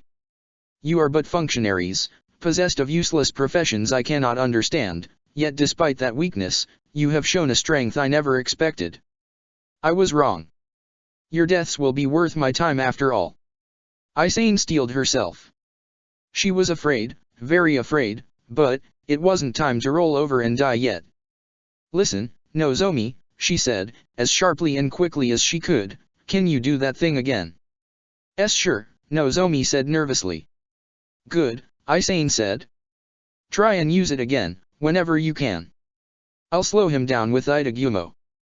Nimue, make sure to keep him distracted. Idrid laughed heartily and held out his blade. Unfortunately, that plan will not come to fruition, although you show the right spirit. They could all sense his power growing, spiking, as he cried out, Erupt, Volcanica. There was an explosive discharge of Ryotsu, and heat washed over the three unfortunate Shinigami. Whatever was to come would hurt, and Isane wondered if they'd survive even a minute. But whatever this transformation was, it wasn't over till it was over. Her friends wouldn't give up. She couldn't give up. She had too much to lose. Summoning bravery she didn't know she had, Isane cried out. Itagumo, with me? How she hadn't been knocked unconscious, Momo wasn't sure. Eelford's devastating charge had almost killed her more times than she could count already. The bullish Arrancar was not only monstrously powerful, but faster than a creature his size and bulk should be. Evading a deadly thrust from his horns by the barest margin, she desperately fired off a fireball from the tip of her blade. It was too close to miss, but it was imprecise, lacking focus, and did little more than scorch the bone of his head. Come on, sis. Eelford called triumphantly. You gotta do better than that, or you'll die. Momo didn't reply, gritting her teeth as she went into a roll sideways, narrowly avoiding a direct charge. Suddenly, a cloud of dust gathered around his head, scratching at it. Rangiku's ash didn't do more than scratch his armor, but it bought Momo a precious couple of seconds to scramble to her feet, away from the Arrancar's striking range. Got any of that gold magic left? Rangiku said urgently. No, Momo said, bringing her hands up to prepare a spell. Not nearly enough, at least. Bakuda 61, Rakuryukura. At her command, the 6 yellow rods of power manifested around Eelford's waist, locking him in place. Eelford snorted, pushed, and quickly broke 2 of them. Don't just stand there, help. Momo snapped. She then began chanting under her breath, preparing another spell. On it, Rangiku said, swinging her hilt. Her ash found its mark, enveloping Eelford, scratching and ripping at his skin. Mosquitoes, is that it? All ya got? Eelford mocked, breaking loose with a hard flex of his monstrous muscles, shattering the spell. Momo chanted more quickly, knowing she needed a few more seconds. Eelford saw her, and as she had feared, he turned his horns toward her, breaking into a sprint. Not so fast, big boy. Rangiku cried, jumping in his way, the ash following her command, forming something of a barrier as she blocked his charge. Eelford snarled and grunted, the ash assaulting his nostrils and eyes, scratching at the weak points. He halted his charge momentarily, and shook his head rapidly, but like a cloud of flies, Rangiku's ash followed him. Eelford, realizing there was no way but forward, closed his eyes shut and charged directly at Rangiku. She reacted immediately, jumping back, up into the air, but she was too close. Although Eelford's horns missed their mark, failing to impale her chest, one of the sharp tips of bone still hit home, running through her thigh. Rangiku cried out with pain as Eelford shook his head, wrenching the horn free by ripping it sideways, spraying blood and gore across the street. Rangiku fell over, flung to the side, clutching a nasty flesh wound. Over here! Momo cried fiercely. Eelford turned away from Rangiku, opening his eyes. The ash had followed its master back, disrupted by pain and injury. He lowered his head, readying for another charge, but before he could take the first step, a long, golden sliver of light extending in the blink of an eye, wrapping around his neck. There it formed a collar, studded and firm. The hell is this? Eelford demanded. His question was answered quickly, as from each stud a chain extended, some 10 yards long, each one planting firmly in the ground. All in all, 12 chains held the Aaron car firmly in place. "Ain't you learned?" Eelford snorted. "Those tricks don't work." "I'm not gonna be held down, sis." Momo didn't reply, a look of near desperation on her face. She knew the chains, a device of her own making, drawn from what little reserves she had left of her own Keto, wouldn't last. Already the Aaron car tugged at it, the fundaments of the chains shaking and rattling. 1, 2 came undone as Eelford's titanic strength strained against Momo's imperfect magic. But she hadn't stood idle. As soon as the chains had finished, she had begun muttering a full incantation, keenly aware that she had at most 10 seconds to work with, after which point the Aaron car would be upon her again, and the next time, she wouldn't have Rangiku to distract him. This was it. There was no other shot. As the spell approached completion, there was a stirring in the air. Even Eelford sensed it, and he looked up. There was a haze, and then he heard Momo cry out. "Bakuda 75, Gaku Tekken." She had locked her hands together into a single fist, 5 lights orbiting around it as she brought her hands down, kneeling to slam them into the ground. The 5 lights reappeared on the ground, staying put and glowing with a faint orange. Above Eelford, 5 pillars formed, about a foot thick each and seeming impossibly tall. They were bound together with a chain, and headed rapidly for the Aaron car. "Son of a bitch!" Eelford snapped. He was nearly free, but one chain binding him now. With a final tug, he pulled himself loose, breaking the last link. The gilded chains shattered under his strength. Then the pillars came down. Momo breathed a sigh of relief. Her own chains wouldn't do, not in this state, but a high-level Bakuda like that? With a full incantation? It would be enough to pin him down and then some. With a bit of luck she could charge a blast powerful enough to kill him. Then, suddenly, through the dust settling after the spell's impact, he came forward with lightning speed. Momo froze for a second, caught completely unawares. But how? The spell had hit. And then a second later, Eelford barreled into her. Momo was hit dead center, thrown like a ragdoll by the raging bull of a monster. The shock was tremendous. It took several seconds for Momo's mind to even catch up. At first there was no pain at all, as if she had been hit so hard that she couldn't even process it. He dragged her along a good 20 yards, roaring angrily, before abruptly stopping and letting Momo tumble to the ground. It was then that Momo realized she couldn't breathe. Something warm was spilling down her neck, copiously, and with dread she reached up to her neck. A gaping hole was where her throat had been only seconds ago. She gasped, but there was no air to take in, only blood flooding down her lungs. Desperately, Momo wriggled and thrashed on the ground, panicking. She couldn't move one of her arms, and several of her ribs were broken. "I gotta admit," Eelford said, slowly walking up to her, red dripping from his left horn, "ya nearly got me there. You even left a mark." Through the panicked haze, Momo saw his left arm hung crooked, disjointed, the bony plating having been broken. So close. It had been that close, so close that one of the pillars had found its mark and nearly crushed him as he broke out. Just 1 second more. Just 1 second more and she wouldn't be dying. She was dying, she knew that now. Horror passed her face as the realization came. "Problem is, you relaxed yourself. Thought you won. That's the kinda lax thinking that gets you killed," he said triumphantly. "See ya around, sis. I'll save what's left of you for later. I still gotta finish that busta bitch off." Arm still hanging disjointed, he turned around, leaving a twitching, broken Hinamori Momo on the street. Shalong had closed the distance with frightening speed, but in the same instant, Byakuya had dashed back.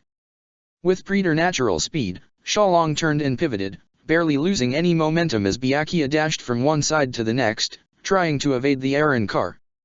Before long he had caught up, making a lethal horizontal swipe with his claw hand, each digit a blade in its own right. Byakuya bent backward, the strike going wide, but Shalong stabbed his other hand forward, aiming to skewer the captain. With cat-like agility, Byakuya twisted to the side, jumping into the air in a somersault. He landed on the ground on one hand, before flipping himself to his feet, a skill that, to his discontent, he had once learned from a certain Shihao Urin. Shalong was already moving when Byakuya stood upright, but the captain was ready. Using his other hand, he commanded the 1,000 tiny blades at his disposal. In a shower of noble pink, he barraged the Aaron car with cut after cut. Shalong, more surprised than hurt, broke his stride and took a step back. "And here I thought I'd have you outgunned with 10 blades to 1, Captain," he said with a jocular smirk on his face, "yet it seems that it is I who am outnumbered." The blades had cut and scratched his armor, but done little to no real damage. Chipped but unbroken, the bony carapace held firm. Frowning, Byakuya waved his arms around, guiding his blades to find a chink in the Aaron car's armor, but Shalong was upon him again, launching into a series of swipes and stabs, forcing Byakuya to move back, out of the way, constantly on the move to dodge. As the captain went into a shunpo, he was swiftly followed as the Aaron car used its sonito. The two briefly locked in a chase, a deadly game of cat and mouse. Although it lasted only seconds, it felt like eternity, the two of them dashing back and forth across the cityscape. Finally, Byakuya found an opening and thrust his palm forward. "Shao!" he cried, and point-blank the Kido hit home. Shalong, taken off guard, tumbled into a lamp-post which bent almost comically under the force of his impact. Byakuya immediately guided his blades toward the Aaron car, carefully looking for weak spots. The armor didn't encase his foe completely, but even that aside, he had that arrow, the steel skin that had proven so troublesome already. Shalong, a cunning and clever beast, rolled away as soon as he felt the blades scratching his skin, and dashed forward with the agility of a beast intent to kill. Preemptively, Byakuya dashed back and to the side, evading a double thrust that would have skewered him completely. This was no good. The Aaron car was fast, deadly, and powerful, and worse than that, he seemed to know exactly how to use his powers. This was no ordinary hollow, this was a monster seasoned by experience, one that likely had fought and killed Shinigami before. Byakuya's strength was the range of his 1,000 blades, and the creature had seen right through it, pushing him back ruthlessly to prevent him from using it. There had to be a weak spot, sure, but what use if he could never get the time to find out where it was? He weighed his options. Bankai? It would surely slay the creature. Deadly as it was, its strategy was very simple, and it would be overwhelmed. But, it would be disrespectful to Senbonzakura to use it so lightly, and beneath him as a captain and a nobleman to use it as a first resort. So base a creature did not deserve such majesty, not without earning it first. His arsenal was far from exhausted. Kido, then. Explore his opponent. Find any weaknesses. Turn the tables. Shalong struck rapidly, well over 24 times in the time it took Byakuya to make his decision.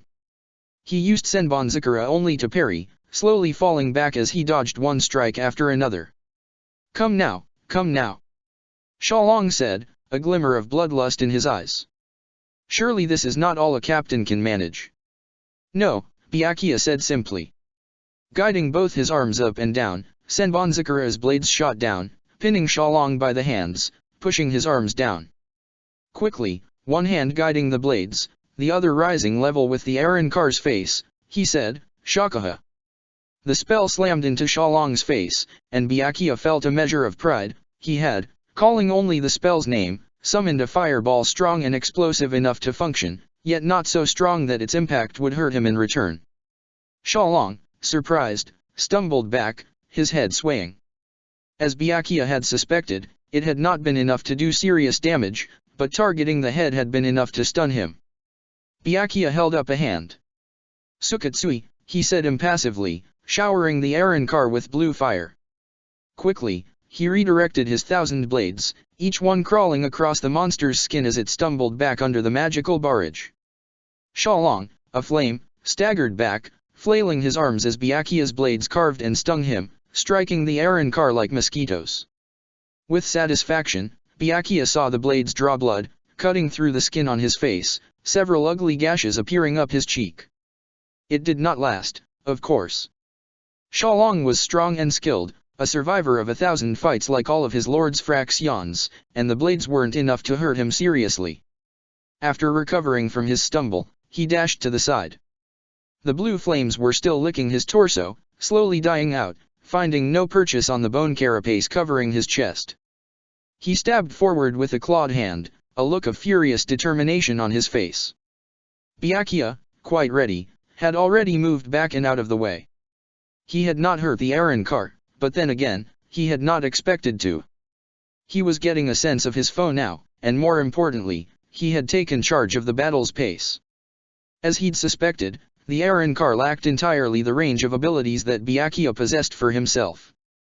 It was deadly, yes, and fast, but without the finesse and multitude of mastery that had made him such an esteemed captain. Xiaolong came at him again, launching into the same series of rapid cuts and thrusts, a veritable whirlwind of razors. The Aaron car was like a machine, spinning sharp death right at the captain. Pushed to his very limits, Byakuya dodged and evaded, dashing back and forth, again followed rapidly by the Aaron car's Sonito. As he landed on the ground after a high jump, knees bent, and Xiaolong's blade piercing the ground just millimeters from where Byakuya had been less than a second ago, he felt it. Rukia. He had been aware on some level, of course, of the others, of the multitude of battles being fought all at once across the city. Such energy was difficult to miss, after all, even by normal humans, let alone Shinigami. But, he had filtered it out as he focused on the battle at hand, like one would filter out background chatter in a crowded room. Yet, Rukia's energy cut across that filter, like the loud voice of a loved one calling out across that crowded room, and he could not help but hear it. In the distance, there was Rukia's energy, spiking and then suddenly going low.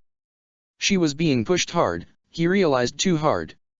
Something was going wrong, he was sure of it. His heart skipped a beat. He had only one day ago told her he was ready to give her more freedom, that she should gain the strength to defend herself, and now, what if she died? It could not be. It was unthinkable, not after all he had been through. A mad, passionate part of him, a remainder of the impetuous youth he had once been, demanded he immediately rush off to her aid. But Byakuya, adult, clan leader, and captain, immediately shook off that notion. Abandoning combat in the name of the Godai to attend a personal matter was unacceptable, disgraceful. It would mean dishonor, and he had had enough of that to last him a lifetime. Then there was a sudden flash, a sensation, and a microsecond later Byakuya realized it was pain. Xiaolong had raked his hand across Byakuya's side, reaching just far enough to cut him. Blood sullied his clothes, and Byakuya swore as he stumbled back, caught unawares. Curses! He had let himself be distracted now, of all times. Xiaolong, smirking with confidence, pushed his advantage. Byakuya let himself fall backward, twisting around to land on his palm, flipping himself upright with ease. He winced as his body cried out against these acrobatics, but he ignored it. It was not enough. He had regained his balance, but Xiaolong was close, too close, and Senbonzakura was too far away. In just a second's time, he would be skewered. Kukaki Byakuya was used to pain, and he was used to sacrifice. He had no compunctions about it. In a split second, he saw the one choice he had, and without hesitation he made it. Surging forward, right onto Xiaolong, he grabbed the Aaron car's left arm by the wrist. In the same instant, Xiaolong's right claws cut deep into Byakuya's chest, 5 bony blades running him through. Xiaolong, surprised, slowly slid them as far in as he could before muscle, sinew, and ribcage stopped him. Byakuya gasped with pain, gritting his teeth and holding on to the Aaron car's other arm with the strength of a man possessed. "I am impressed, Captain," said Xiaolong with a chuckle. "So readily allowing yourself to be impaled to stop me from using both of my hands, I would expect no less of the Godai's elite." Byakuya kept his mouth shut, and shot the Aaron car a hateful glare. His left hand trembling, he raised it up to guide his 1,000 blades. It took Xiaolong a second to realize what he had forgotten, but as the shower of pink closed in, his eyes widened, and he tried to pull back. Despite the 5 blades twisting in his body, Byakuya held onto the monster's wrist, and but a second later, Senbonzakura struck, focusing on the upper half of Xiaolong's face. Xiaolong cried out as the blades ravaged him, and kneed Byakuya in the midsection, desperate to get free. The pain finally being too much, Byakuya let go, feeling a new swell of pain as Xiaolong ripped his blade hand free, blood streaming abundantly from his torso. Stumbling, Byakuya managed to remain upright, his iron will forcing his body to obey. The pink blades retracted, surrounding their master as a protective field. "You bastard," Shalong snarled, having stepped back a few yards. The half of his face not covered with bone was a mess, his eye shredded and bloody, and the skin around it had peeled off, looking like so much raw meat. "Expect no less," Byakuya managed slowly, from a captain of the Goti. Even now, even skewered, pierced, and wounded, Byakuya sensed Rukia. She was fighting for her life, pushed to the limit but still alive, and he knew he could not hold back any further. Shalong flicked the blood off the hand that had skewered Byakuya, and assumed a stance. "Getting a new eye will not be easy, Captain," he said acidly. "Such dirty tricks I never expected from a nobleman." Byakuya spat, blood in his mouth. "Speak not of nobility, monster.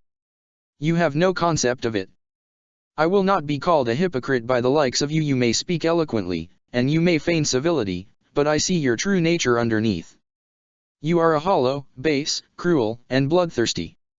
Yet, here you stand before me, daring to pretend you are more than that." Shalong shrugged. "I've never denied my true nature.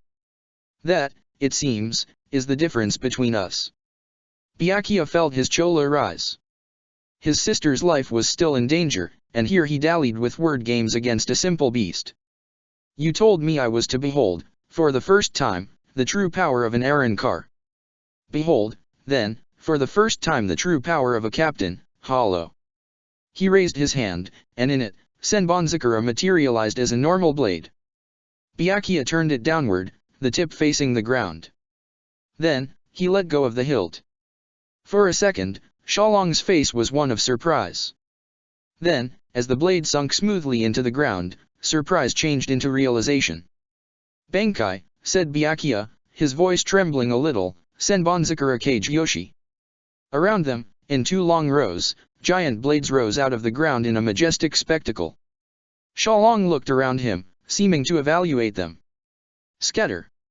At Byakuya's command, the blades scattered, shattering into billions of tiny blades. The world around them was pink, the Arankar surrounded on all sides. Shalong looked around himself, looking uncertain, and Byakuya sensed fear.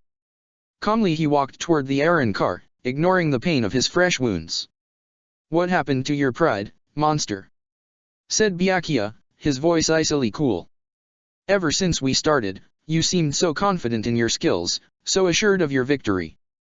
My Bankai has not even begun to attack, and already your resolve weakens." The provocation worked, as Byakuya had guessed, the display had put Shalong on edge. Snarling, the Arankar charged through the blur of pink, aiming for Byakuya's neck. With a casual gesture, the captain summoned a massive wave of pink blades, defending against the attack with ease. With a flick of his hand, he guided the blades to push back, and sent Shalong flying, knocked off his feet. Such pride held by a monster drunk on a power given to him by somebody else, enamored with a strength he cannot even control properly. "It offends me," said Byakuya, his voice neutral as he slowly, inexorably advanced toward Shalong. The Arankar snarled and got to his feet, but Byakuya summoned another storm of blades, relentlessly assaulting his foe.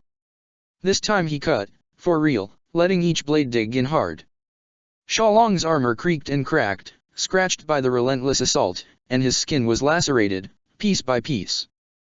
The attack lasted only a few seconds, but Shalong looked a mess still. His clothes had been reduced to rags, leaving him mostly naked.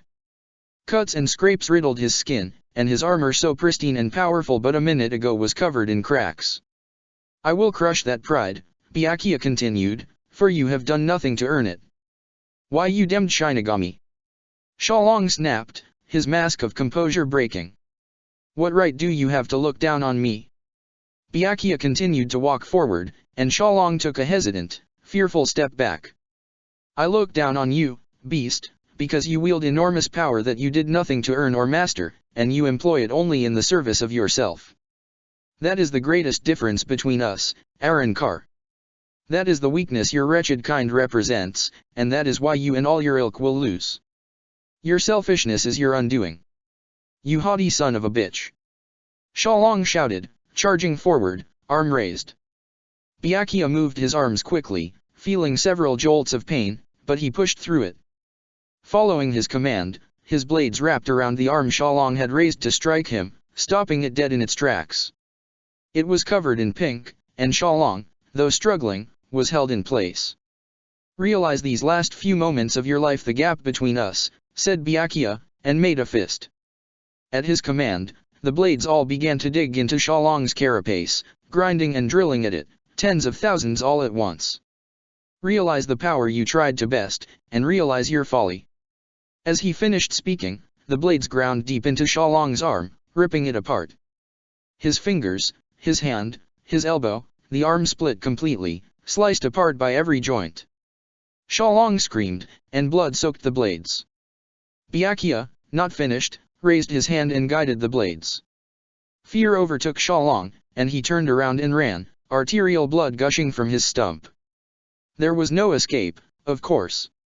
He had not made it more than 3 steps before he was fully covered in the blades, wrapping around him like a pink nightmare.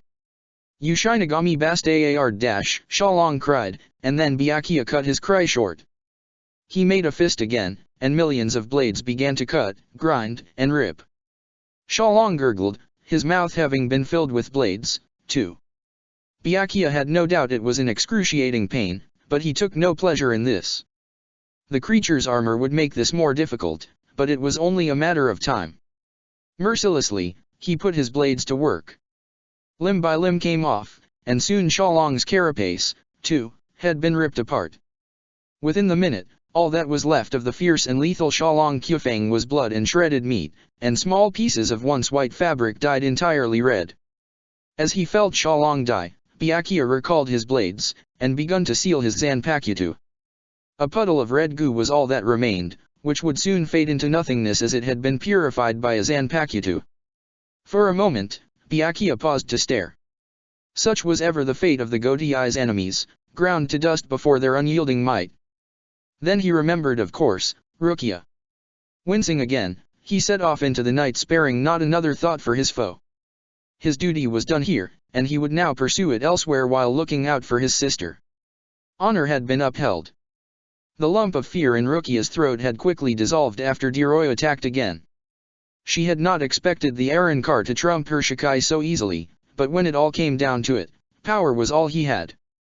His swordplay was still amateurish, wild, strong, and dangerous, but no match for Rukia's excellent form. For a couple of minutes, he had done nothing but strike at her furiously, trying to overwhelm her with sheer speed, perhaps find an opening.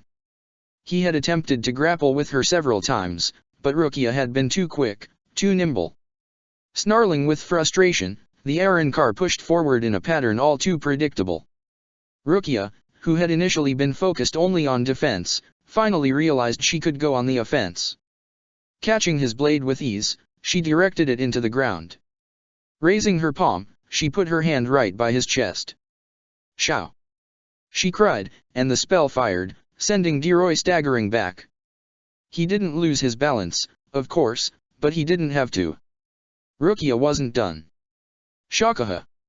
she called, and from her palm a red fireball sprung, impacting on his head with a satisfying boom.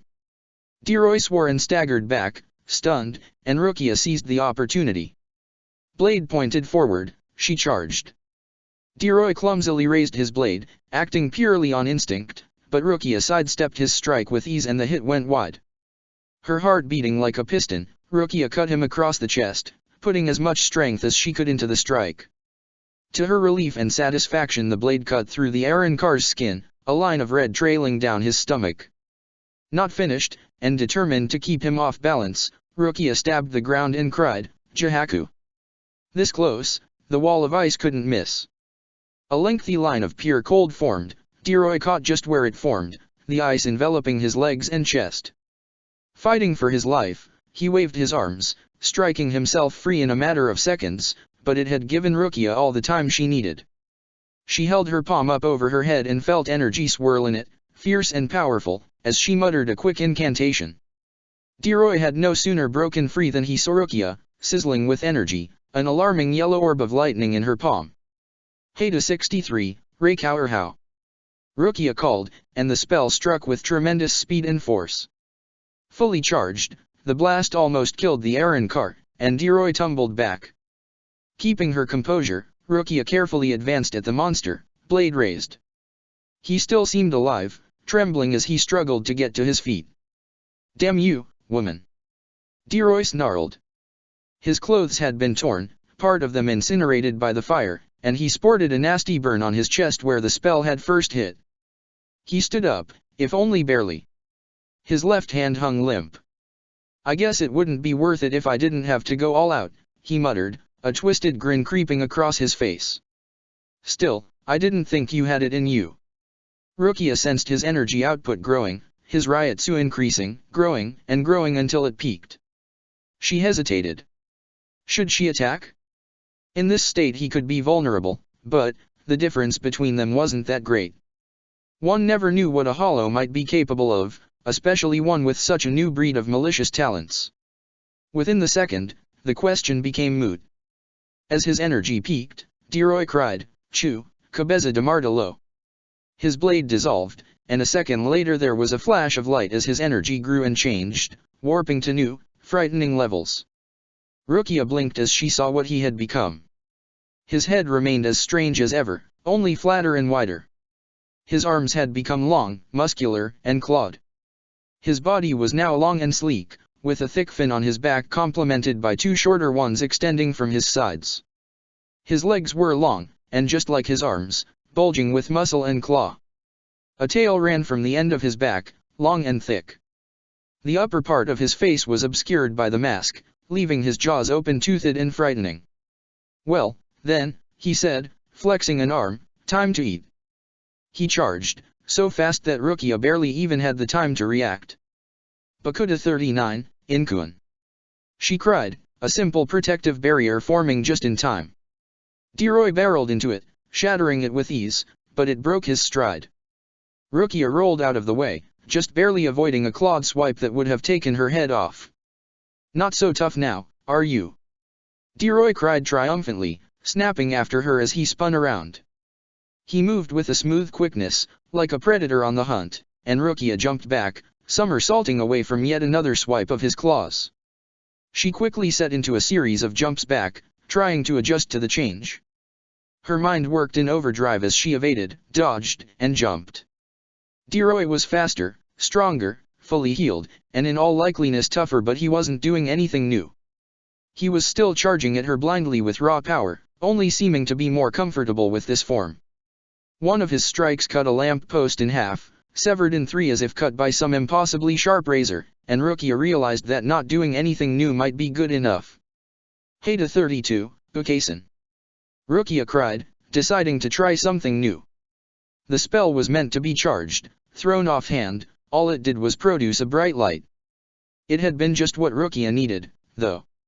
Confused by the flash, Deroy stopped his mindless charge for a second, blinking confusedly. Quickly, Rukia took a stance, aiming her blade directly forward. "Third dance, Shirafun!" she cried. Around her, she felt the Zanpakuto obeying her command, moisture gathering in the air around her, growing colder and colder. Deroy blinked again, his eyes working well enough, and he turned toward her and charged, arms raised to strike. However, he was struck directly in the chest before he even came within striking range. With confusion he watched the blade of Sode no Shirayuki sticking into his chest, piercing his thick, bony armor. Rukia breathed a sigh of relief.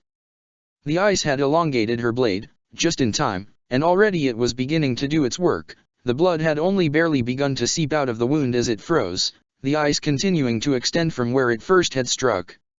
With a snarl, Deroy brought down a massive arm, shattering the ice. Of course.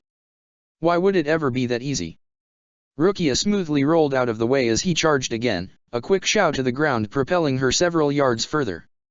She landed smoothly on her feet, and ignored the ache in her knees. This was life and death, but maybe just maybe she'd find the right way. She had to. Deroy did not let up, barreling down on her with titanic force, and Rukia was hard-pressed to avoid him.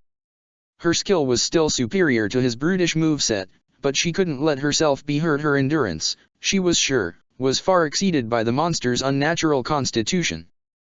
Parrying with blazing speed, she met a flurry of strikes from the monster's claws, taking step by step back, managing to remain aware of her surroundings.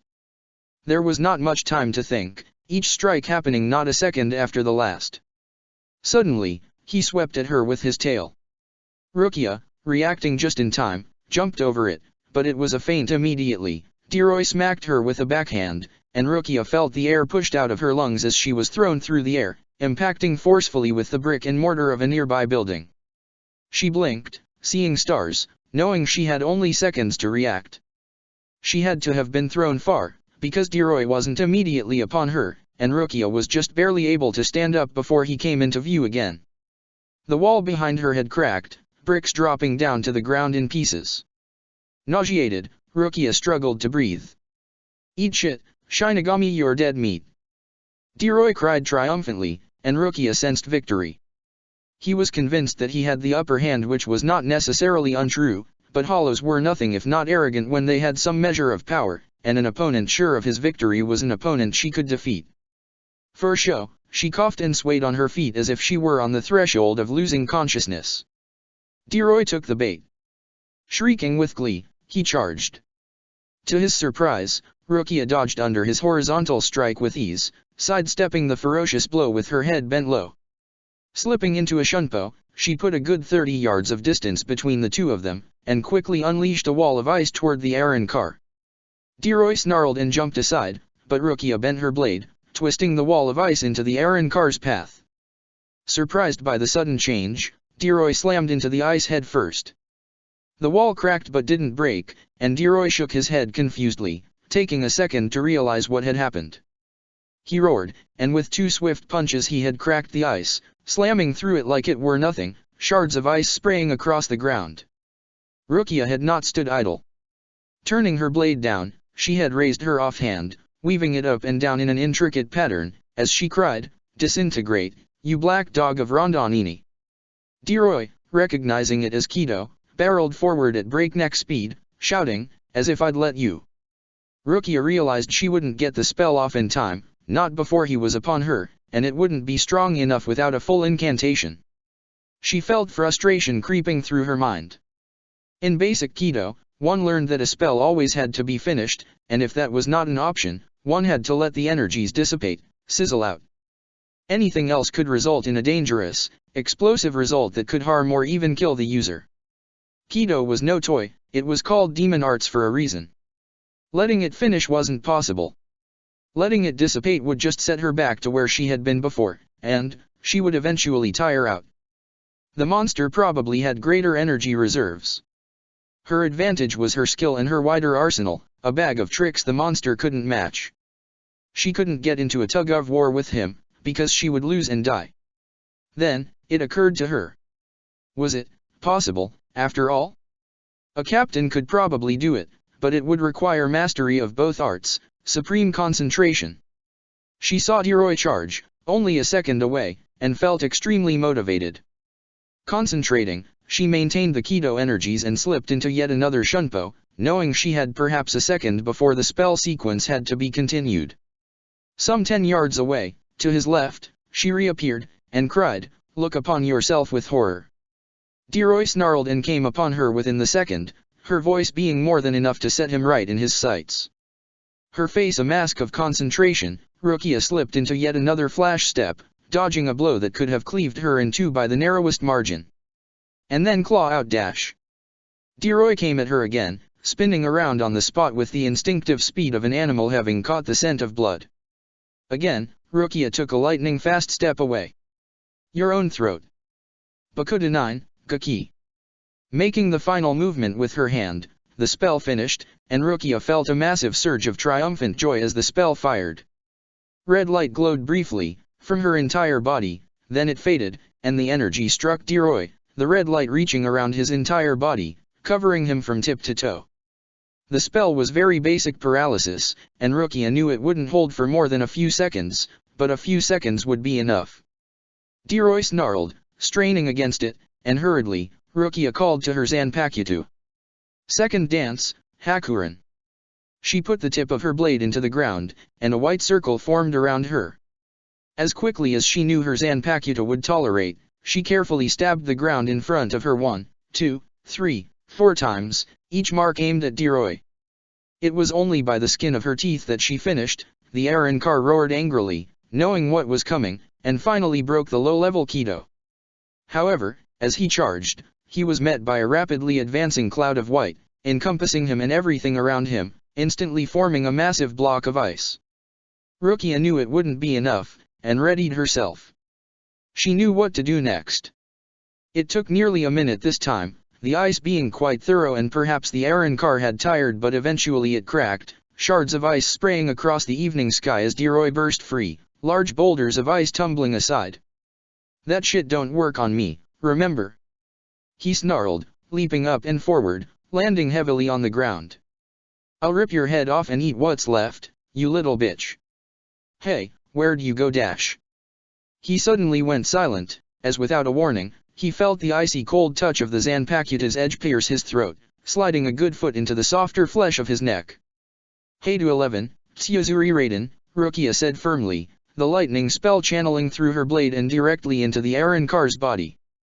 Deroy gurgled and twitched, literally shocked. This was what she had waited for. The ice, although not fatal, had been enough to make him sluggish when he came out, and he hadn't noticed her closing the distance to inside his guard. It had been a risky move, but it had worked. The Car trembled, staring at her with hate as the spell ravaged his body. It hurt him, certainly, but it wouldn't be enough. Before he could recover, just as he stopped twitching too badly, Rukia pulled her blade free and stabbed its edge into Deroy's left elbow joint. "Third dance, Shirafun," she called quietly as the blade made contact. The ice extended the blade's length, piercing the Car's armor. Immediately the blade ran through the joint entirely and began freezing the limb solid. Deroy, both frozen and shocked, still had the presence of mind to fight back. He raised his free hand. Rukia, knowing she had nothing to guard herself with, quickly let go of the blade with her offhand and raised it to defend herself. "Bakudu 8, Seiki," she said firmly, and the spell formed just as Deroy's hand came down. The spell, although not very powerful, was enough. The Car's hand was repelled, a dumbfounded look on Deroy's face as his arm magically was flung back and away from Rukia. Bought the seconds she needed, Rukia returned her free hand to the blade, and twisted it. So no Shirayuki had done its work, and as Rukia broke the Zanpakuta free, Deroy's arm shattered and broke off at the elbow. Rukia jumped back as Deroy screamed, with anger more than with pain. A hateful look in his eye, he lashed out at her again with his remaining arm, but Rukia easily skipped back out of his reach.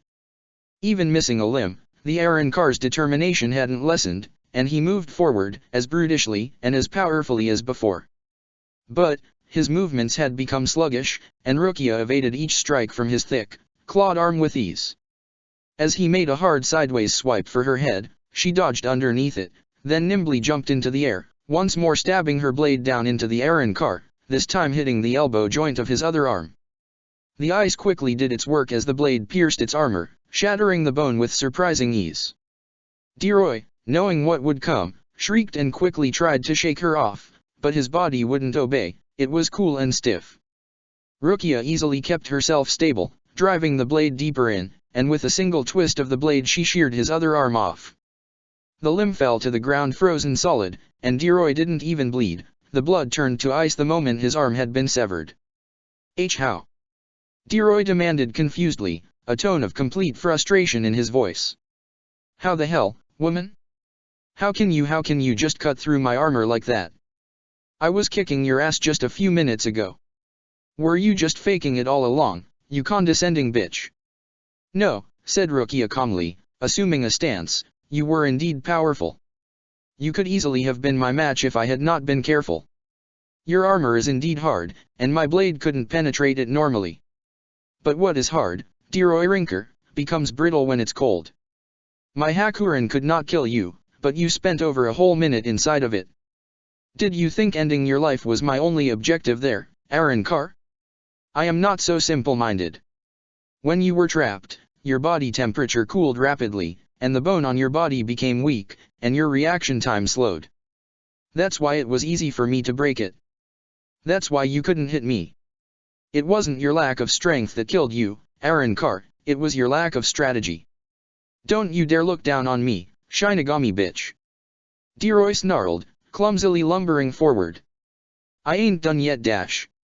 In one swift move, Rukia took 3 steps forward, easily getting in under the Aaron Carr's chest, and stabbed her Zanpakuta straight up, the blade piercing his skin with a crack like breaking ice, just where his neck ended. Deroy let out a gurgle, a last dying snarl, and then his trachea froze solid, along with his vocal cords and, within seconds, his brain. Rukia twisted the blade once, and Deroy's icy head fell to the ground, breaking into pieces as it impacted. A couple seconds later, his body fell to the ground. Deroy was dead. Yes, she said, you are. Rukia breathed out. It hadn't been easy at all. In fact, if he hadn't been so overconfident, she wasn't sure she would have made it. But at the same time, she felt exhilarated, uplifted, her chest swelling with pride. She had taken on an Aaron Carr, one of Aizen's terrifying new warriors, and defeated it in single combat. She had beaten the monster, all through her own power. Her insecurities washed away for a second. She was worthy of this mission. Then, with a bit of shame, she remembered that the mission was, in fact, still ongoing, and that this was no time for self-congratulation. The others could need her. In the distance, she sensed her brother approaching. She hurried to meet him.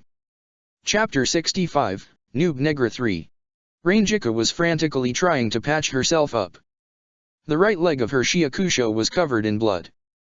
The nasty gouge in her thigh had left her feeling faint. A Shinigami was not like a human, though, and Ranjika had kept the presence of mind to stay awake and apply basic medical Kido. She was no expert, she was the first to admit, but one would have to be an idiot not to know how to patch oneself up even a little. She had managed to stymie the blood flow, choking the stream down to a trickle, and apply a local anesthetic. Breathing heavily, she managed to stand up, although her right leg was trembling, shaking, and she had to prop herself up against a wall to remain standing. As she fought back a wave of nausea and pain, she finally brought her mind off immediate survival and realized what was happening. In the distance, she sensed Eelford Grand's riot so strong and flaring, and underneath it Momo's, weak and fluctuating. Then, she sensed Eelford walking away, coming back toward her. An icy cold struck Ranjika as she realized what had happened. The only reason for the Aaron Carr to leave Momobi was that he had killed her. Now he was coming for Ranjika, too, and she was in far worse shape than Momo had been. Was that it, then? Ranjika shook her head. No, that was a problem for the future. It might be an immediate future, but it was the future still. Every minute, every second that she was still breathing, that counted. A soldier didn't stop until she was dead. Which, in Ranjika's case, looked to be within minutes. Before long, she could see the form of Eelford Grant walking down the street. He had taken his time walking, and the anticipation had been hell. Ranjika was grateful for every second she had to live, but all the same, waiting for an impending doom was worse than the confrontation itself.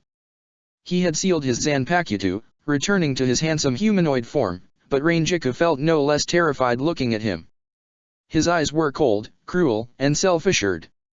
His hand was on the hilt of his blade. She wondered if she should have run. But, to what end? To whom? She was injured, badly, and she could never move quickly enough to reach help before he caught up with her. Even if she did, would anyone be free to help? Her leg still shaking, she managed to force herself stable long enough to take a step forward. 1, 2, 3, and she stood out in the street, trembling, blade held in a basic stance. I like your attitude, sis, said Eelford approvingly, with the arrogant smile of a cat who had cornered a wounded mouse. You got more guts than I expected. I can't stand men who run their mouths, Ranjika said with disdain. That's not attractive at all. Are you eager to die? No, she said truthfully, but I don't see the point in putting it off. Do what you're gonna do. I'm going to try and die standing, at least. She was surprised, to herself, how easily she had accepted the fact. Momo was dead, and the fact, though registering, felt completely unreal, alien, as if it had happened to somebody else, and moments from now, she would be, too. After all those years. Somehow, she had imagined she'd at least meet Jin again. Get some closure. But the world was uncaring and cruel, and her personal issues were none of its concern. Casually, Eelford drew his blade one-handed as he walked toward her. Rangiku took a deep breath, aware that each one could be her last. Staring death in the eye, with nothing but oblivion ahead of oneself, pushed to the very extreme, that was when a body truly knew what it was made of. Rangiku stared death in the eye, and she felt anger. Anger, that she had to die when she had so much living left to do. Anger, that this bastard had killed her friend and thought nothing of it. Anger, that she had been defeated so easily. Anger at the inevitability of her end. Do not go quietly. Where the words came from, she didn't know, but inside her welled up an overwhelming urge to not lie down and accept it, not yet, not until she absolutely had to. As Eelford came within striking range, she surged forward with a strength she hadn't known she had left, adrenaline and survival instinct working overtime to fuel a last, desperate attempt. Surprised by the sudden move, Eelford just barely parried her attack. Rangiku, running on fumes, struck again and again, pushing him back 1 step, 2 steps. Finally she found an opening, and thrust her blade forward, into his chest. Then, reality ensued. The tip of her blade stopped as it met his arrow, only managing to pierce his clothes. Her arms, weak from blood loss and exhaustion, trembled as she pushed with futility against the iron car. That was more than I expected, said Eelford dismissively, but fun's over. He backhanded her across the face. Rangiku tumbled backward, thrown onto her back, nearly losing her grip on her blade. Get up, you bitch. She snarled in her mind, at herself. Die standing. Don't give him the satisfaction of you crawling like a kicked dog. Her arms and legs shaking, she pushed herself up to her knees, and then with titanic effort, she pushed herself up to one knee. You want more? Eelford said. Well, I'm getting bored. Not waiting. He raised his blade, and Rangiku stared up at her death, hate in her eyes. Stand up. She wouldn't close her eyes. She'd at least see it coming. But, as different as Shinigami were from humans, they too lacked control of their own instincts. As the blade came closer to her neck, she blinked reflexively, knowing this was it. Then, a second later, when she realized her head was still attached to her shoulders, she opened her eyes. The fuck? Eelford grunted. A glowing, gilded chain had wrapped around his sword arm, extending back far, far, over 30 yards. Blinking, Rangiku looked where they had come from. Momo, she said breathlessly. She stood there in the twilight, holding on to the magical chains with a fierce, stubborn expression, standing tall like a very short, very determined tiger. In her other hand, she held the released form of her Zanpakuto. Eelford tugged, but Momo held on. Behind her came the lithe form of a new Orium, looking just as determined. That's 2 IOU, Orium, Momo said, gritting her teeth. No offense, but let's not make a habit out of this. I'll take care of Rangiku, Orium said. Just clear the path forward. Rangiku blinked. Not only was Momo alive, and with an expression completely in contrast to the fear they had both felt when they had fought, but Orium seemed focused, clear of mind, more like a fellow soldier than a goofy teenager. As if. Eelford snarled. He turned around to face them and began tugging the chain anew. I don't know how the hell you made it back, but I'll kill you both all the same. Suddenly, Momo let go of the chain, the gilded links dissolving into nothing, and Eelford stumbled back. Momo opened her hand and wordlessly sent a yellow orb flying at the iron car. The magical missile impacted, and Eelford was thrown off his feet, sent some 30 yards back. As you say, Orium, Momo said with a nod. I'll get her back in fighting shape in just a minute, Orium assured her. You won't have to do it all alone. It won't be necessary, said Momo firmly. Calmly, she walked toward the iron car, her skin coming aglow as the runes engraved on her body all came to life. Orium had not only healed her injuries, she had somehow restored all the magical energy she had stored before the battle, and Momo intended to use it. Feeling like a wrathful god, she made her way toward the monster. She had been dead. She had clutched her broken neck, futilely trying to stop the bleeding, unable to even chant a spell to heal herself. She had been drowning in her own lifeblood. She had fallen into a pit of despair. Things had gone dark, and she had started to slip into merciful unconsciousness when she finally was able to breathe again, when she had seen Orium's orange light envelop her. Tears had streamed down her face, of relief beyond words. Once she was fully fit, she had wiped them off and felt anger well in her chest. She hadn't felt so weak, so helpless, since Sukyaku Hill, and that was a memory she hadn't been keen to revisit. The Arrancar had made her feel helpless, weak, terrified, and alone. It had made her experience dying, for the second time in a month. It made her angry. Waving her arms about, she rose into the air, slowly levitating toward him. Energy was crackling around her, the Kido stored active and yearning to break free, threatening to come unsealed by force alone. It wouldn't have to wait long. Ilford, getting to his feet, did not look impressed so much as annoyed. Drawing his blade, he leapt up toward her, but Momo made a simple gesture and the asphalt, gravel, and dirt around his feet came alive, locking his legs in place before he got off the ground. He snarled, pulling against it, but Momo wasn't done. She charged more energy into the spell, and the ground writhed like a stormy sea, wrapping around his entire body and pulling him inexorably down, until he was sunk into the ground up to his shoulders. He would break free soon, but she had time enough. Ilford twisted an arm free, the ground around him solid as granite but still cracking under his raw strength. Momo had already begun, muttering the incantation for Shak Keho under her breath, the spell multiplying in power almost 100-fold as she drew on her own reserves. The red fireball discharged, but rather than directly impact the hollow, it flew to the tip of Momo's Zanpakuto, where it grew in size and power. As Ilford broke himself further free, leaving only his legs trapped, she raised her weapon high, and then, as the spell peaked in power to a point where it would almost collapse on itself, she brought her blade down and let the spell fire at last.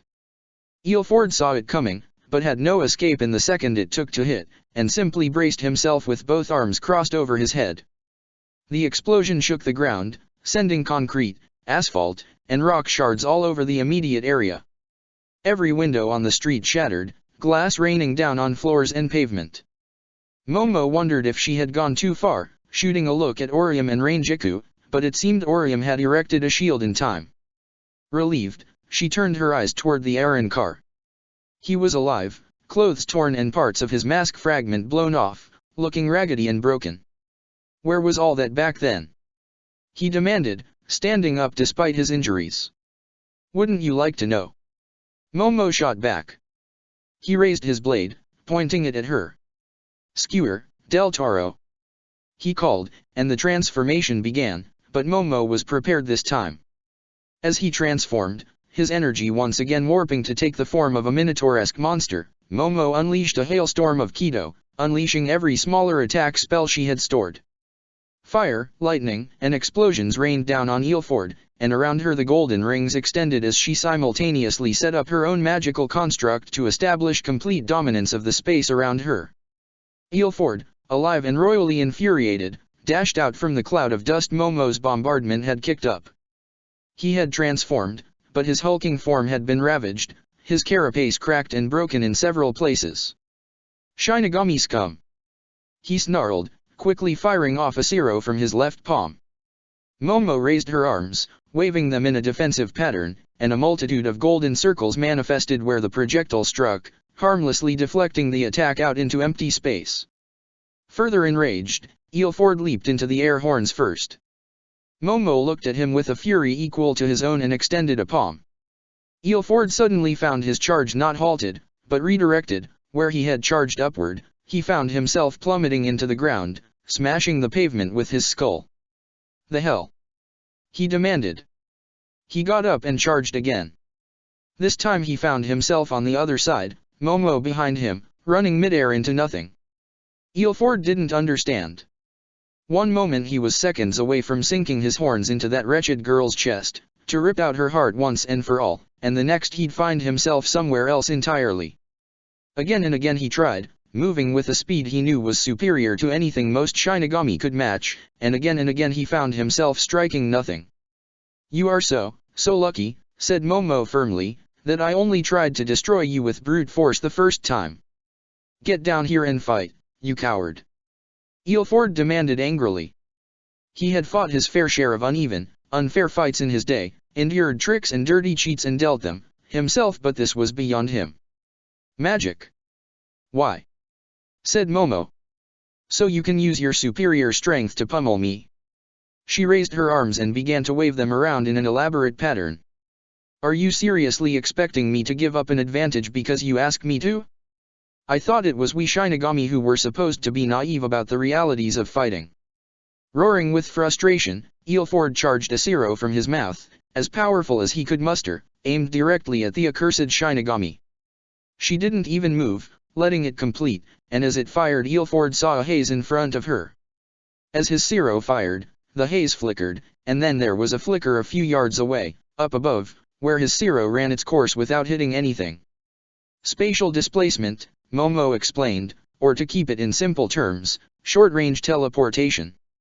It's a work in progress, but when it's just a simpleton doing the same thing over and over, it works just fine. She finished moving her arms, and the circles around her went from glowing a golden yellow to white hot, the light almost blinding Eelford. Oh, judgment upon spirit and man alike, Momo began chanting, her voice trembling with anger. Behold, powers wiser, what he reaps who tampers with forces divine. Doom comes, for all souls, for the wicked and the saintly. Over Momo's head, up in the sky, there formed great clouds of black, unnaturally dark and crackling with lightning. Great bolts of lightning hammered the dome of circles, thicker than Momo herself. Each one left a shimmering orb of blue electricity, sizzling and warping wildly, like some mad kind of egg. Eelford, realizing that what came next had to be dangerous, jumped at Momo again, determined not to let her succeed. Almost casually, Momo moved her hand, and the haze appeared again, sending Eelford tumbling to the ground with his own momentum turned against him. Justice reigns over the sinful and the just, striking like the hand of God from above. Momo shouted, concluding the spell at last. Above her, the constant barrage of lightning had left an enormous orb of blue-white lightning, brimming with energy. Tentai Kirin. Above her, resting on the orb of circles, a positively enormous creature formed. It looked almost like a dragon at first glance, but as it stretched out, its 4 legs and wild mane made it look more like a horse, a horn adorning its forehead. Its form was wild and unstable, constantly warping and jerking as if only waiting to rip itself apart. It rose to its hind legs, standing at least 30 yards tall, and its roar was deafening, out of this world. Eelford was prideful, arrogant even, but at heart he was a hollow. Seeing the beast, he reacted like an animal, and of fight or flight he chose the latter. Dashing into the air, he made away with haste, intent on avoiding the spell at any cost.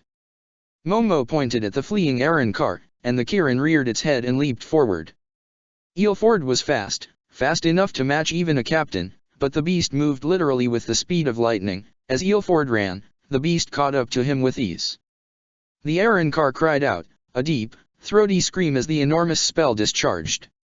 There was a blinding flash of light, large and bright enough to be seen across the entire city. Electricity sparked and crackled in the air, and Momo felt the hairs on her back rise, even though the Kirin had exploded hundreds of yards away. It was over almost instantly, the spell burning out with furious speed. The damage, Momo knew, would be massive. She had personally built the spell to be one of overwhelming force, as unstable as it was dangerous. In the distance, she could see the shape of Eelford, falling through the air in a downward curve, quite still. Then the expenditure of power made itself reminded, and Momo sunk to the ground feeling like a deflated balloon, her magic dissipating almost by itself. She felt exhausted, drained. The spell was far from perfect, and it ate up most of her power each time she used it. It was only lucky Orium had restored her like she had done, otherwise, it wouldn't even have been possible to fire it. Momo hit the ground, her legs trembling a little as she landed. She walked unsteadily toward Orium, to check if she was all right. To her relief, the girl seemed unhurt, and next to her was Rangiku, looking fully fit for battle. Her Shiakusho, which had been soiled by blood, was neatly mended, as was her leg. "Momo," said Rangiku. "Are you okay?" "I was going to ask you that," Momo huffed, a little out of breath. "Never better," Rangiku said, looking at Orium strangely. "I've no idea what you did, but it was better than anything 4th Division ever did for me. I don't even feel tired. Happy to help. Orium said cheerily. Well, Momo. Rangiku said. No offense, but you look terrible. I just need to sit down for a while, Momo said, and her legs finally gave out. Half falling, half sitting down, she unceremoniously wound up on the ground, propped up on her elbows.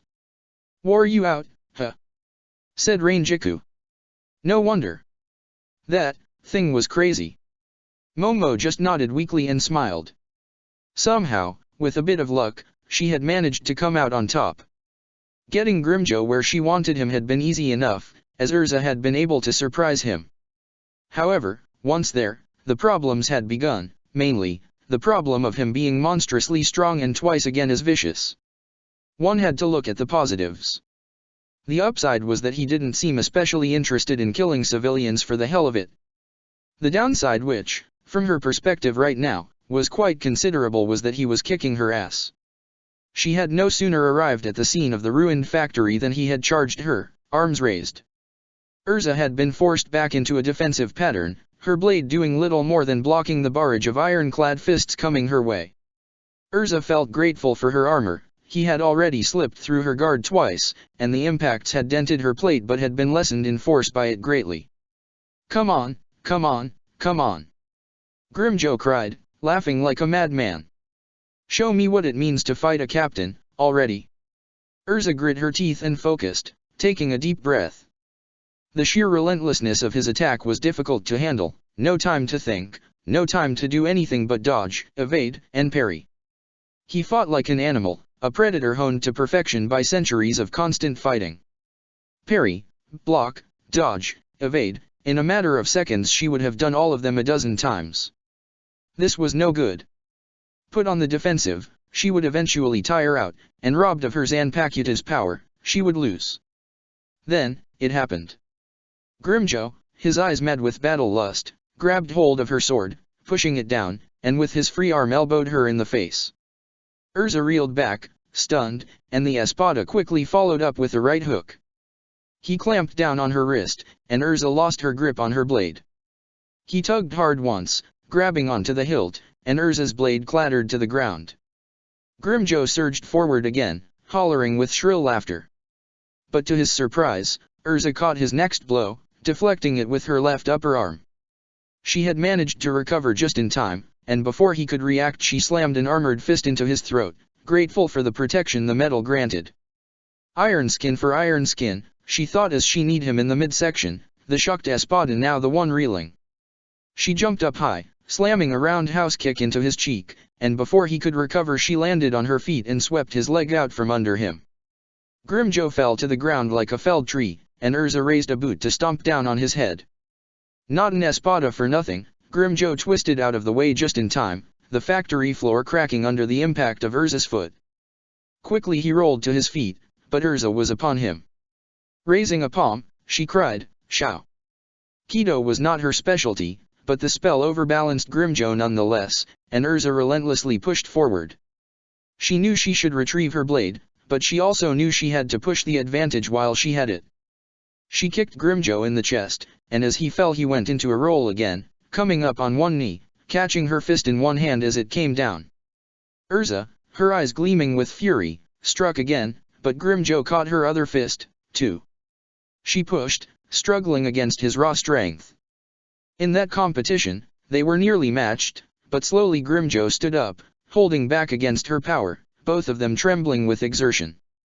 "Fuck me, you actually know how to throw a punch," Grimjo said, his voice something of a croak from the punch he'd taken to the neck. Raspily, he laughed.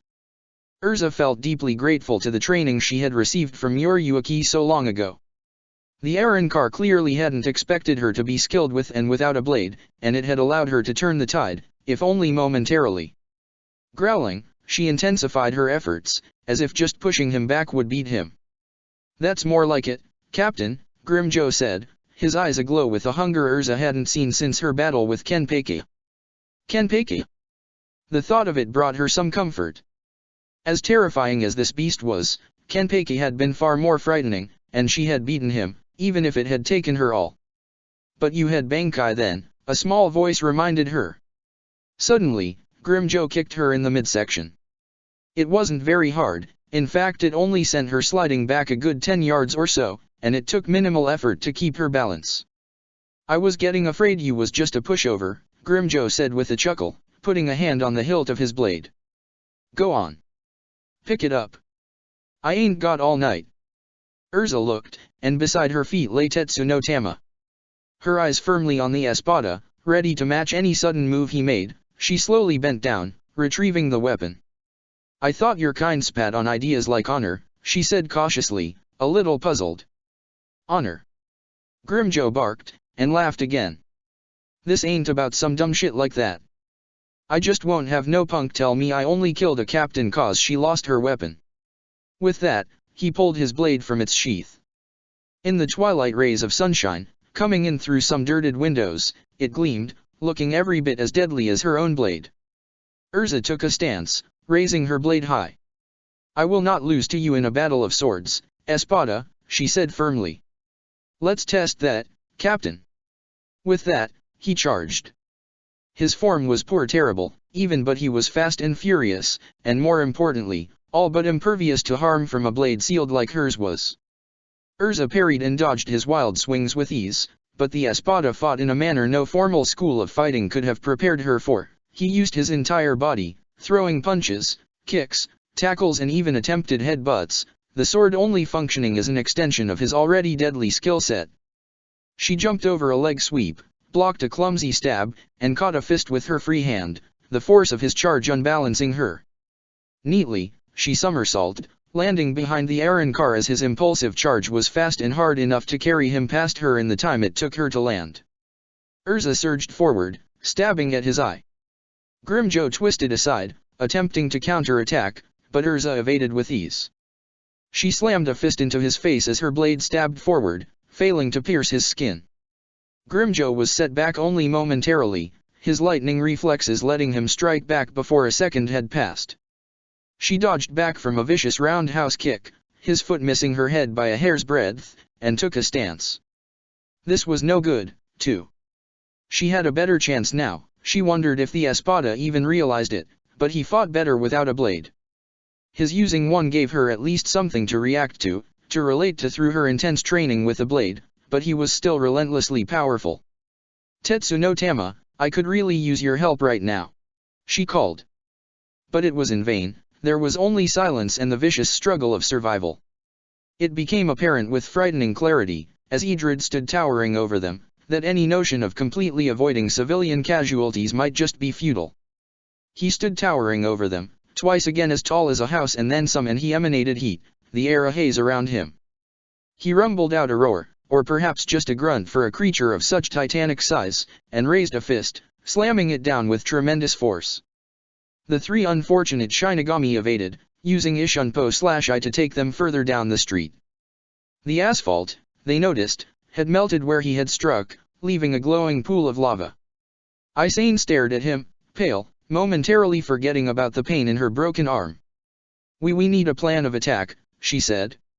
She licked her lips, her mouth had gone dry, and she felt like she couldn't breathe. Nozomi, can you do that thing again? There shouldn't be any shortage of energy to use, at least. Maishikai. Nozomi responded. Sure.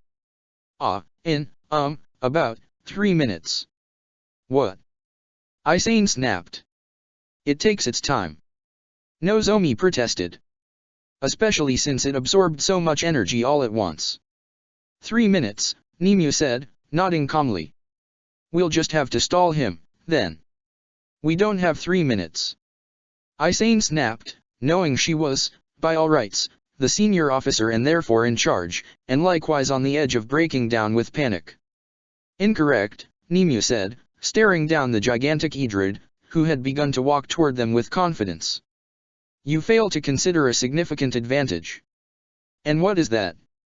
Isane said, desperately trying to make sense of a world where she would live longer than 3 minutes. Gravity, Nimue said simply. What? Isane demanded, as incredulous as the first time. No, she's right, Nozomi said, blinking. Look, he's slowed down.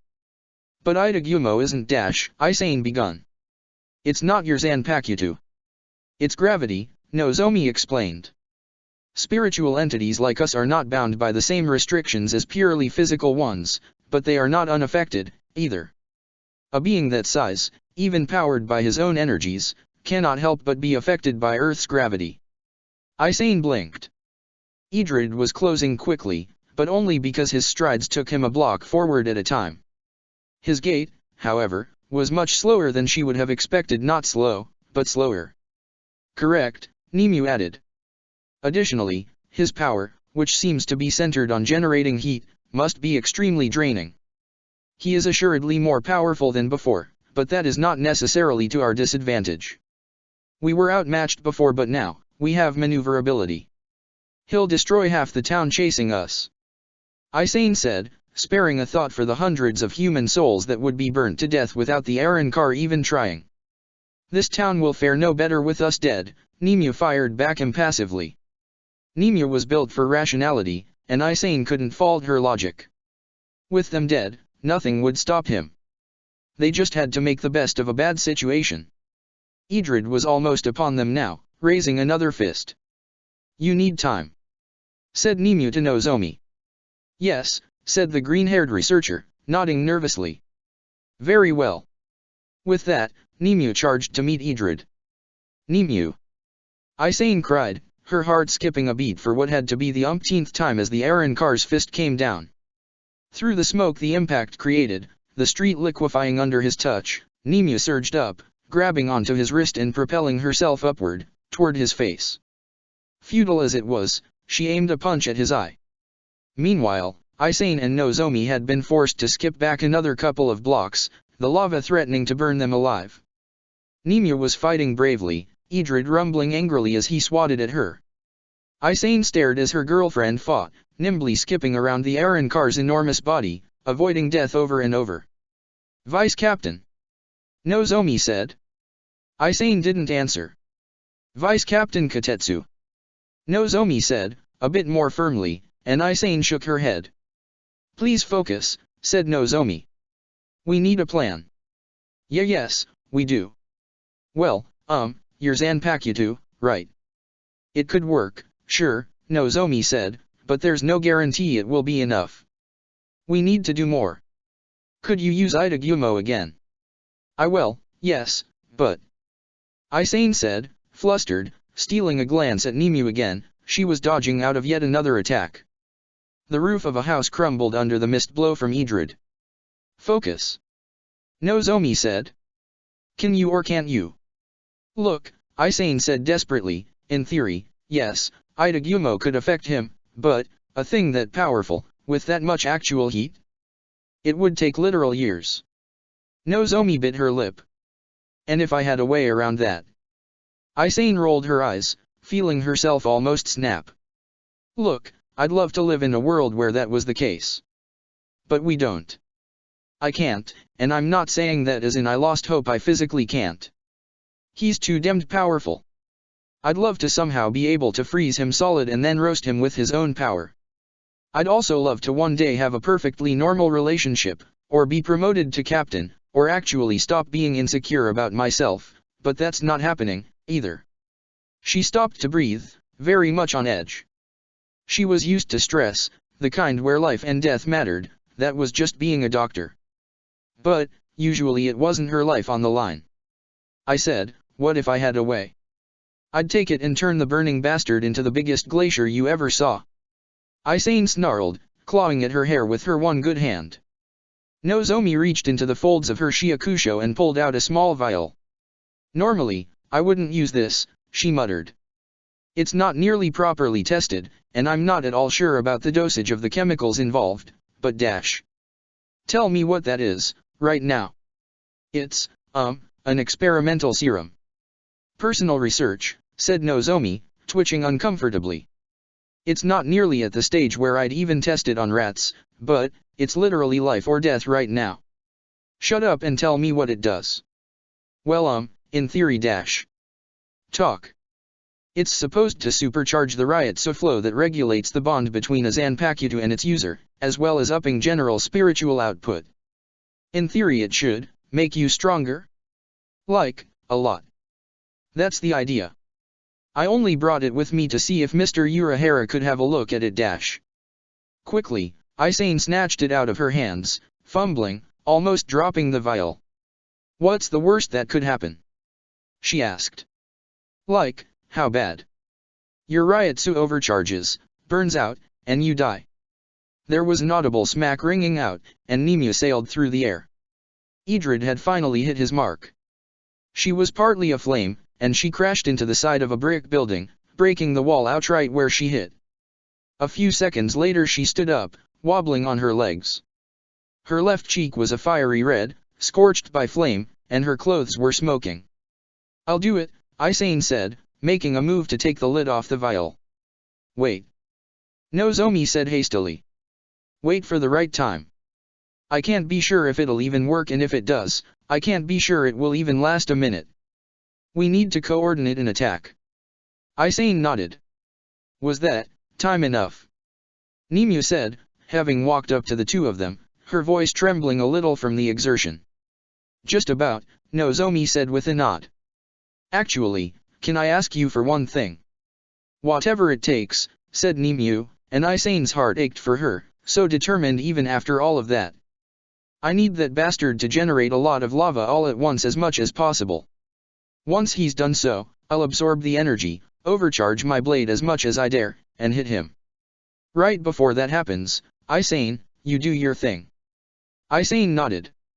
This will be dangerous. Nimue, are you up for it? You are injured.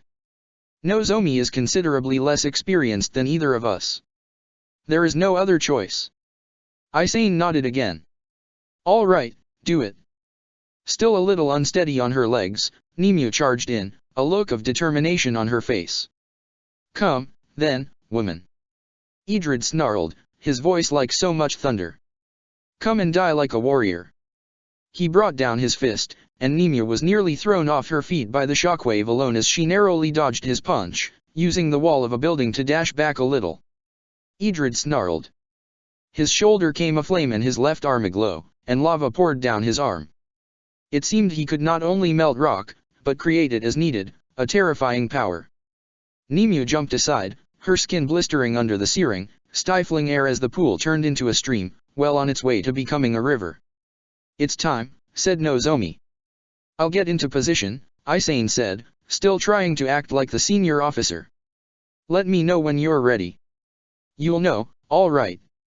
Isane nodded and dashed up the side of a building onto a nearby rooftop where she could get a good view of the battlefield. Nimue was still alive, and she could see Nozomi in the distance, getting closer. She held up the vial, thumb on the cork. For a moment, she hesitated, doubting, but then she sensed Nimue, thrown back once more, and she popped the vial open, downing its contents without hesitation. The liquid was oily and unpleasant, feeling like ice as it went down, and she hoped that if she died, it would at least work. Nozomi dashed forward to the stream of lava. Idrid had stopped his attack when he'd finally gotten hold of Nimue, throwing her aside like a ragdoll, but there was still plenty to work with. She plunged the two rods that made up her shikai into the edge of the lava, feeling the skin on her arm blister and burn as she did so. She forced herself to keep on, to endure the pain, and felt a rush of power as her Zanpakuta drank of the Arrancar's energy. The rush was intense, the sheer force of it making her dizzy, almost causing her to lose consciousness. She was already approaching the limits of what her blade could handle, and she would need more, so much more. Erza, she whispered quietly to herself, please bear with me. Nimue had defiantly gotten to her feet, standing tall despite her injuries. Several of her ribs were broken already, and she was sure there were at least a dozen other fractures, but broken bones and pain were like old friends to her, things she had learned to live with, defy, and conquer. Idrid Lyons. She called out as loudly as she could. I am still alive, Arrancar. Your strength has not been adequate to slay me yet. The plan hinged on the others not being discovered yet. Nozomi was in plain sight, and Isane was not far, and if either of them was taken out, then they would lose. Luckily, the Arrancar answered her challenge, her bold proclamation enough to spur his pride and ego to action again. Boldly, he stepped through the lava he had created, seeming unaffected. "I will remedy this, then, Shinigami dog," he rumbled. At first, she had felt nothing at all except the bitter aftertaste. Then, she had shaken and trembled, enough that she had fallen to her knees, by surprise more than a loss of motor control. The pain of her broken arm, irrelevant. Her Zanpakuto, its voice blaring in her mind like it was channeled through high-powered speakers. Isane's grip on Itagumo was tight, so much so that she felt like her fingers would snap. Her energies were roaring, the matter of her soul abuzz with activity. It was like feeling her skin crawl, except instead of it just being her skin, it was her entire body. It was maddening. But, the power. She could feel all of Itagumo. She could sense the full strength the Zanpakuto had kept from her. The blade had become covered first in frost and then in solid ice without her even noticing it. From her feet, a ring of cold was spreading, the air around her like an arctic gale. Yet, she felt comfortable with it, at ease well, aside from the crawling in her body. "Forgive me, Itagumo," she murmured, "but I have to do it." She walked to the edge, raised her blade, and pointed it at Idrid. "Run," she commanded, feeling the cold extend. Down at the ground, Nozomi was struggling to contain the power. The lava had begun to lose its heat, so quickly had she absorbed its energy. She needed the absolute maximum her weapon could handle, or it wouldn't be enough. Beside her, Nimue struggled, having taken a blow directly, either too weak or too tired to fully evade. Amazingly, she had only sunk to one knee, somehow managing to hold back the blow. Idrid grinned, and his shoulder came aglow. Another second, and he would envelop her in lava, finally burning her to death. "Hey!"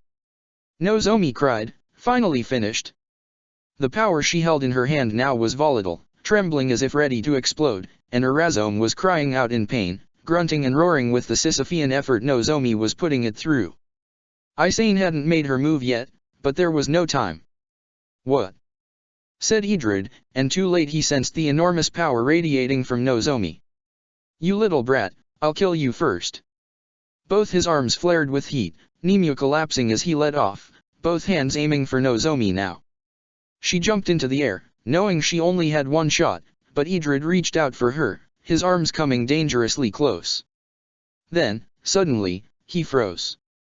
Literally, he froze. The fumes and heat died down, and frost began to cover his skin. There was steam, his energy fighting back against the sudden cold, but it was overwhelmed, quashed, and suppressed. "Now!" Isane roared, sounding quite unlike herself, straining with effort, her voice shrill and loud.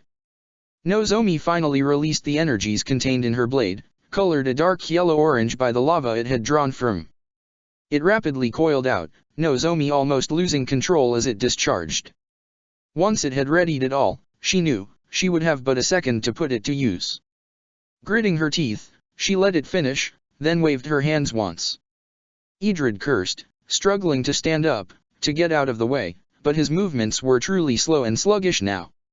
Nozomi felt the power rush as the energy sought its target, a blind, raw force of nature. Her Zanpakuto shook in her hands as the energy began to lash out, tendril after tendril of energy raking across Idrid's body. The bony carapace on his arms broke and shattered, and the fragment across his nose was all but pulverized as a tendril of force slapped across his face, his own energies repurposed against him. The process took only a few seconds, but the sheer force of Nozomi's Shikai, retooling and molding the energies to her purposes, was more than enough. Idrid let out a long roar, his transformed shape devastated and ruined. He stood upright, little remaining of his transformation but bone fragments, and for a terrifying second Nozomi was afraid it hadn't been enough. Then, like a redwood severed at the foot of its trunk, he fell over, quite unconscious. Nozomi felt her Zanpakuto snap in two, 2/3 of the blade severed from the weapon, and she sunk to her knees, feeling exhausted. There was a thud on the ground as Isane fell from the rooftop to the ground, collapsed with exhaustion. Not far away, there lay Nimue, similarly broken down. Nozomi finally allowed herself to do the same and fell over on her back. This was what adventure was like? She much preferred the science lab, then. Grimjo's blood was pumping, his heart racing, a wicked grin perpetually plastered across his face. This was what he lived for. He moved with ruthless grace, every movement aimed at destroying his enemy. His foe was almost as skilled as he was, it seemed, which was just the way he liked it. Nothing about climbing the ladder was about bullying weaker opponents, that was entertainment, at best. He lashed out with his blade again and again, pushing the weaker captain back each time.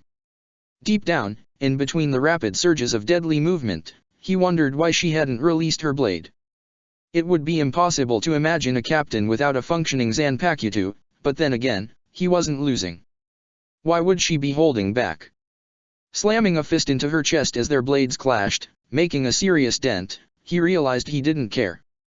Hearing the involuntary gasp as he knocked the air out, pushing his advantage, it was all too pleasurable to let himself get hung up. If she wanted to be an idiot and fight halfway, then so be it. Hueco Mundo wasn't fair, and neither was Grimjo. She caught his blade, directed it into the ground, caught his fist as it came in, and in one swift movement brought up her weapon, slamming the butt of the hilt into his face. Grimjo was momentarily stunned, and she pressed her attack. For a moment he felt rage at the pain, an old kind of rage from when he was weak, afraid, and desperate, but he remembered almost immediately, he was strong, and so was she, and he couldn't possibly ask for more. Erza pushed back, meeting his clumsy strokes with a desperate grace. He wasn't very efficient, but he didn't need to be. With such raw power, without her Bankai to aid her, she was at a natural disadvantage. He came at her again, and Erza dodged under his blow, thrusting a palm under his chin. "Shao!" she cried. The spell, striking at such an unexpected angle, caused him to stumble and nearly lose his balance. Immediately she pushed her advantage, striking him rapidly, her blade moving too quickly for him to parry. But all the same, his skin absorbed almost all of the damage, her strikes leaving little more than scratches. It had repeated itself ad nauseum, her superior technique allowing her an edge, only for his superior physiology to deny her any real advantage. "Come on, come on, come on!"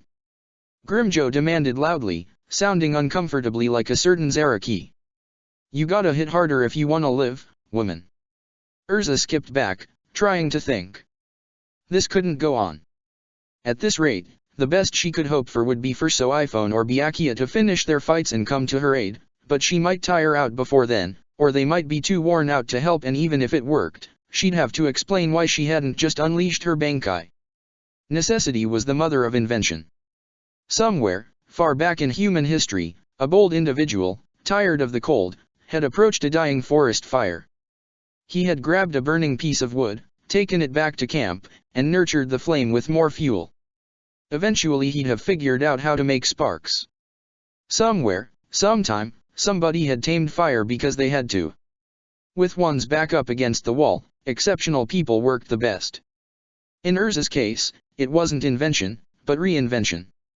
A technique not practiced for over a century came to mind, mostly neglected because her fighting style had had no use for it. Even without her Shikai, she knew of a way to increase the power of her swing. Carefully she took a stance, legs wide apart, and sheathed her blade, one hand on the hilt, and the other in the sheath. "The fuck you up to?" Grimjo said amusedly. Then, his amusement having stopped him only for a second, he charged. Time seemed to slow. Erza's eyes had narrowed, and she knew she only had one chance to do this. His blade was held to the side, raised up for another clumsy, predictable strike. There was one window, small as the blink of an eye, that she had to hit. Grimjo hit her in half of that time. He wasn't sure just what the hell had happened. She had taken a defensive posture, he'd attacked, and suddenly he was staggering back, feeling the familiar pain of being cut for the first time in this new, magnificent body. Surprised more than angry, he caught his balance, staring down across his chest. A cut running from his left shoulder almost down to his right hip had formed, ugly marks along the fresh laceration. Warm blood was trailing down his chest generously, and he put his free hand to the wound, examining it. "What the hell?" he muttered. The Japanese called it Iato. Erza had once known it by another name, but the principle was the same. Using the movement of drawing one's blade from its sheath, one increased the striking power. It was a technique designed to end a fight in a single blow and against a lesser opponent. It might well have worked. Grimjo's look of shock soon melded into one of determination. "Good," he said. "I was wondering when you were gonna stop playing around, Shinigami." He raised his free arm, blood splattering onto the factory floor, and in one swift movement launched a dozen bala, the mini-Zeros lashing out with deadly speed. Erza jumped out of the way and brought up her blade in time, just barely, to parry the blow that came next. The injury seemed to only have solidified the Espada's desire to kill her, and if it had been a hard fight before, it was all the harder now. He swung his blade harder and more quickly, and his loose, thuggish style combined with its raw power made it hard to predict, hard to read, hard to counter. Blood gushed down his chest, but he didn't seem to care. She caught a knee to the gut and lost her balance, turning her fall into a roll. She tried her best to get to her feet, but he'd be upon her before she succeeded. "Sukatsui!" she shouted quickly. The spell just barely manifested in time. Grimjo took a second to strike the flames aside, the weak spell only distracting him, and Erza gained the seconds she needed to stand up, the edge of his blade slicing through the air where her head had been a second ago. He could hurt. He could bleed. This wasn't impossible. But, damned if he wasn't making it close. She stood upright, blade sheathed and arm at the hilt, ready for another strike. Grimjo, who had readied for another med dash, paused briefly, and Erza thought she could see his thought process. The savage beast, nearly on autopilot, was discarded as his brows narrowed. He gave his blade a quick look, readied it with a quick swing, easing up a tense wrist, and leaned forward. "She hurt me already, so I can't just run in blindly." That's what Erza thought she could read in his face and body language, and it was frightening.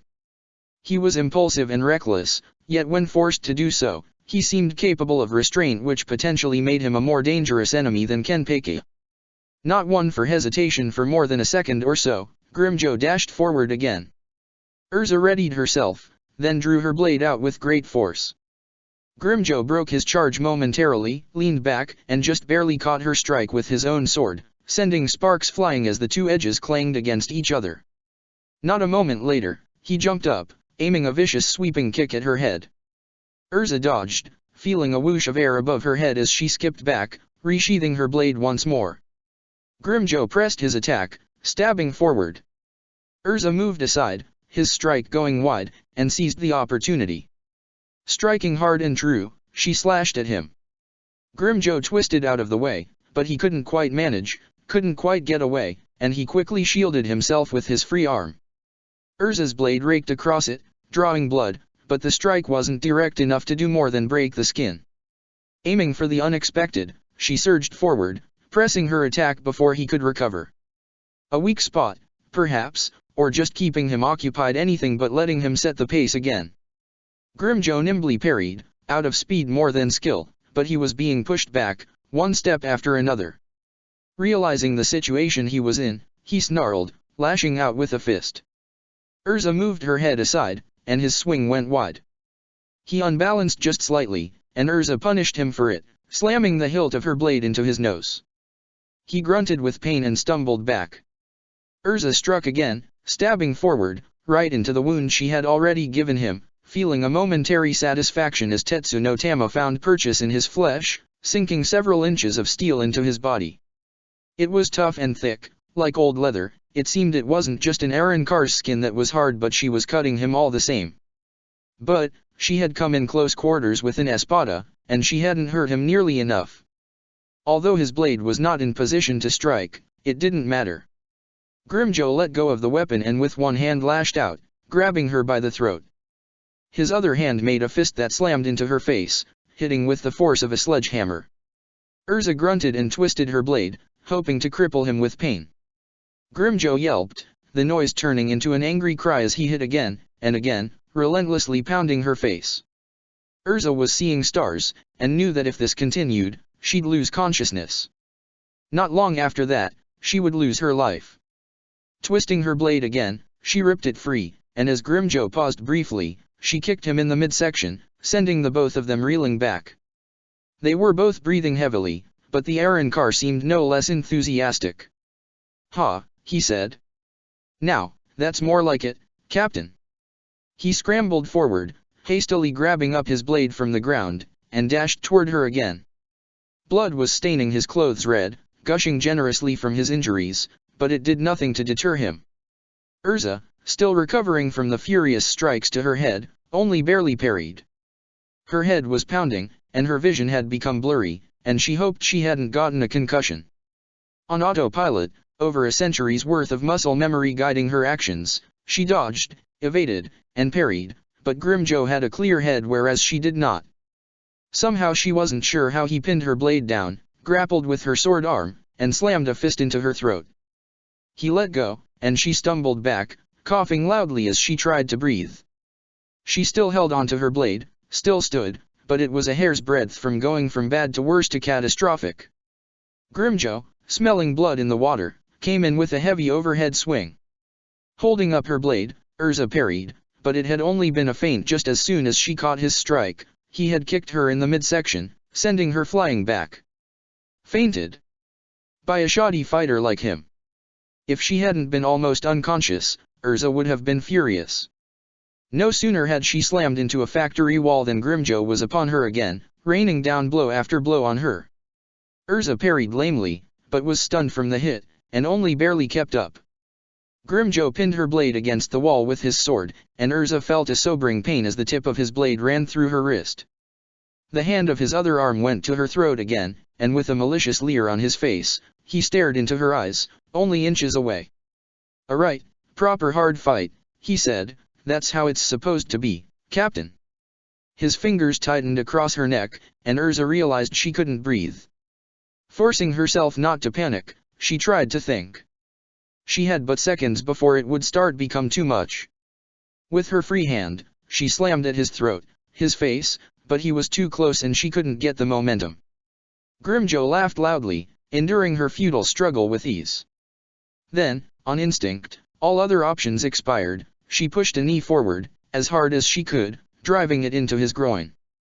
It took a second, but Grimjoe's grip slackened, and he halfway bent over, his hand grasping between his legs. His mad laughter had turned into a squeal. Erza grit her teeth and ripped his blade out of her wrist. Grimjoe stumbled back, still holding onto his blade. She coughed, uneasily stepping away from him, taking a few much-needed breaths. "I was just wondering," she said, "just how much like a human an Arrancar is. It seems you're not that different after all." "What you?" Grimjoe growled, struggling to stand upright. "I mean, what the hell?" he growled. Erza didn't respond. Normally she wouldn't strike a wounded opponent, but she had been pushed past the point of chivalry. Lashing out with a sweeping kick, much like the ones he'd aimed her way over and over, she caught him across the cheek. Grimjoe fell over, and from a half-hearted roll he managed to stumble onto his feet with considerable effort. "I don't know," he growled, standing upright, shaking with the effort, "what the fuck that just was, but it fucking hurt. I'm gonna kill Dash." The next instant, Erza was on him, and Grimjoe barely even had time to bring his blade up. Erza batted it aside with ease, and with an armored fist she struck at his throat, returning the favor. She slammed a palm into his nose next, and jabbed her fist into his wound again. Grimjoe screamed with pain, and lashed out with his blade in a wide, sweeping arc. Erza skipped back, neatly evading the attack. Grimjoe breathed heavily, his body trembling a little, not from exhaustion, Erza was sure, but from more pain than he had ever anticipated. He shook his head, like a dog shaking the water out of his fur, and shot her a determined look. The next instant he was behind her, and Erza only barely parried. It was a terrifying thing. After all the pain she had given him, he had barely even slowed down. The Espada, it seemed, were truly the pinnacle of Aizen's creations. He launched into a series of strikes, cuts, thrusts, and kicks, relying again on that intuitive, rough, unpredictable style, once again putting Erza on the defensive.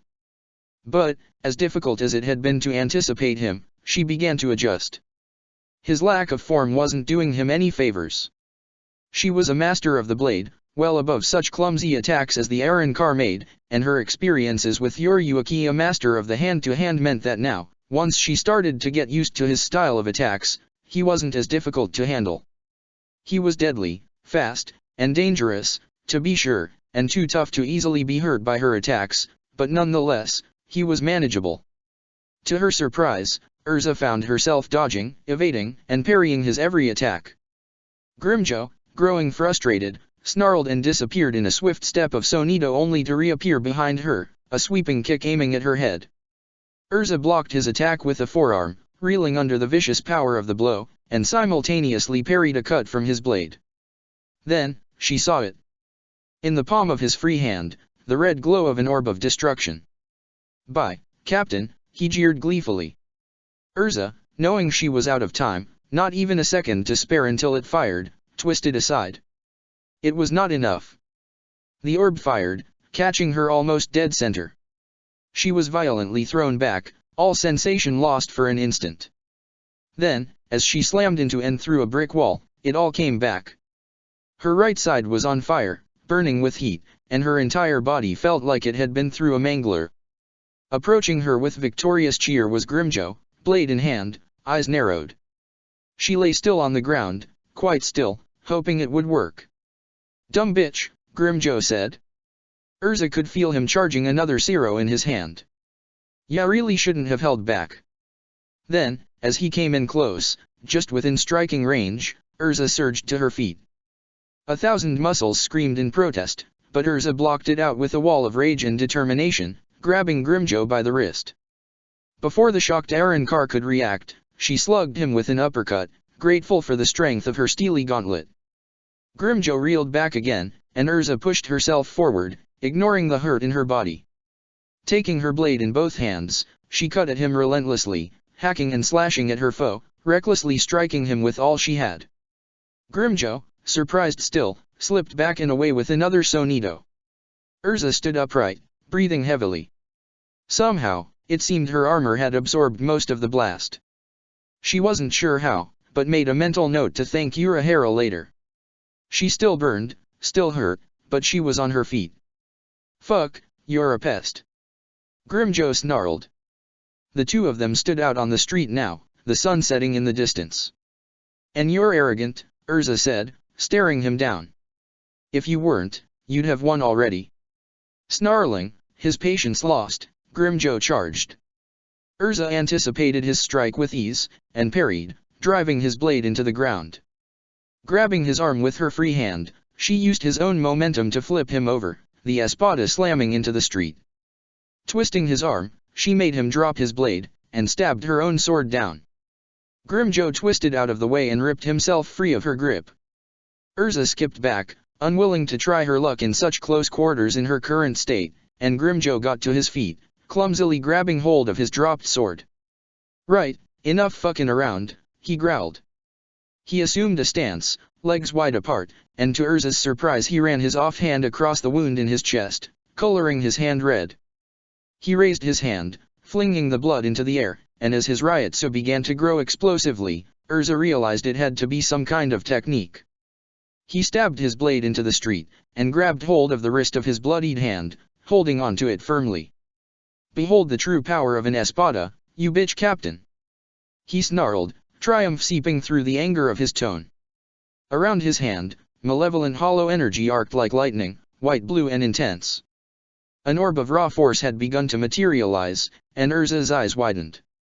That thing, if it was what she thought it was, could wipe out a small part of the town with its blast radius. Hundreds could die, even in an area as relatively deserted as this. Acting immediately, she dashed up to the roof, aiming for the tallest building she could find. "You can't run from this," Grimjo hollered. "Gran Racero." Behind her, just as she found purchase on a tall building nearby, Erza sensed the Zero discharging with force, with raw power of a kind that made everything else she had seen so far seem trivial and small. She hadn't a second. "Bakuda 39, Inkuan," she cried as she twisted around, facing the blast.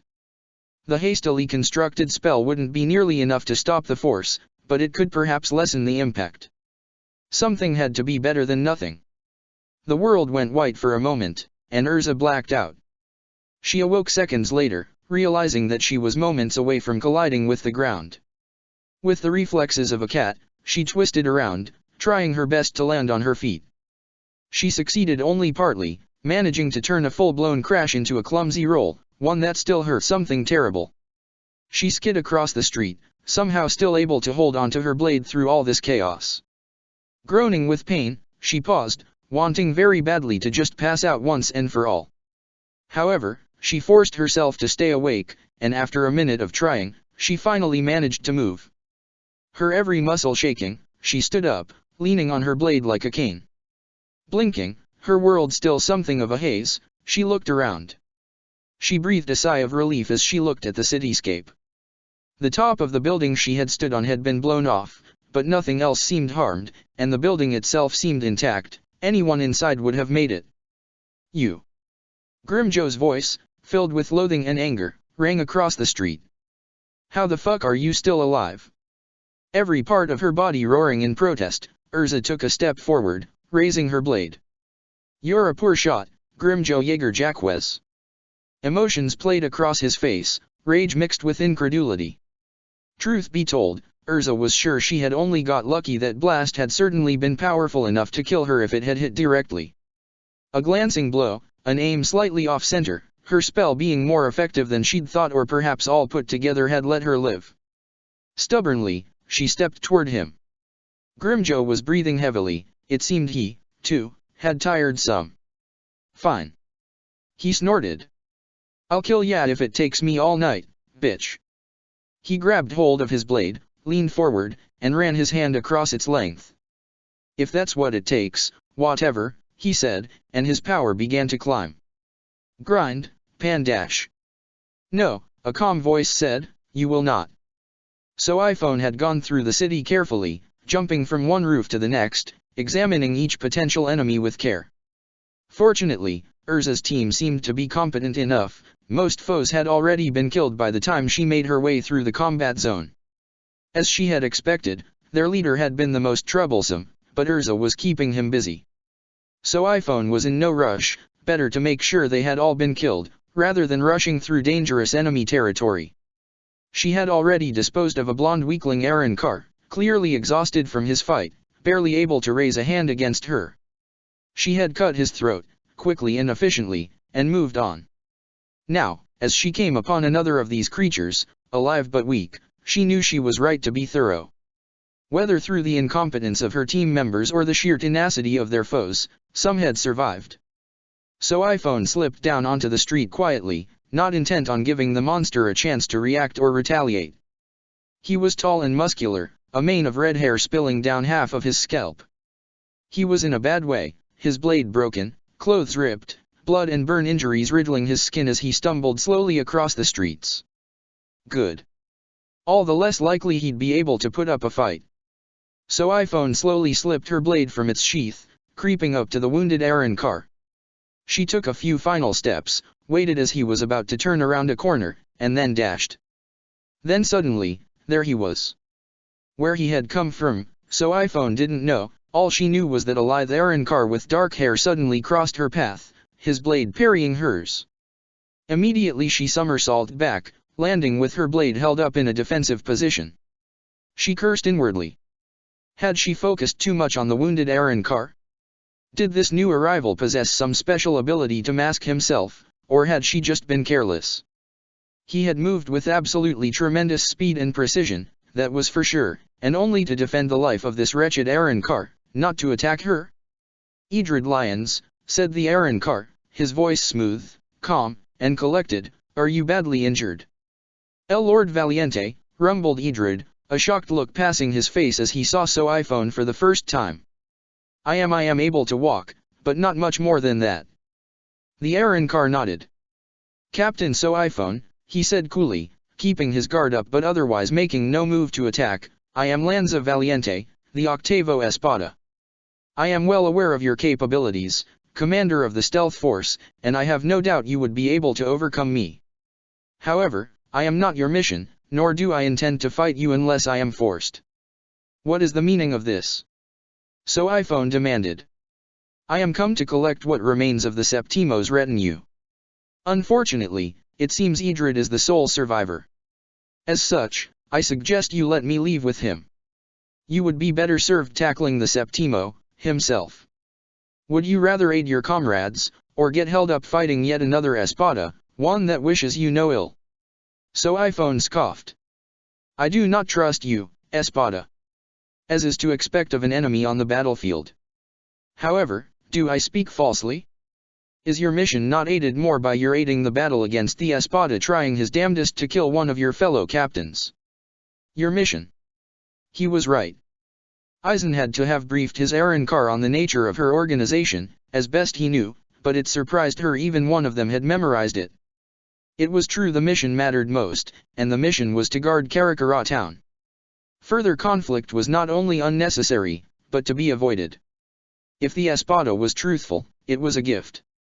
Idrid, said the octavo, can you open a garganta? Why yes, Lord, Idrid stuttered.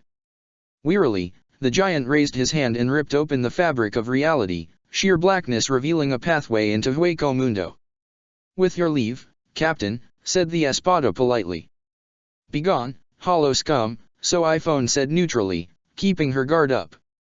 The octavo nodded, and nudged Idrid. Looking grateful, the huge Car stepped through the portal. After him, the espada followed, carefully backing into the tier. He bowed slightly as the rift began to close. So iPhone stared at him, eyes narrowed. Then, as it closed, she took a second to look around, sense for potential enemies. With none to be found, she continued. Whatever that interlude had been, it was over, and there was work left to do. What?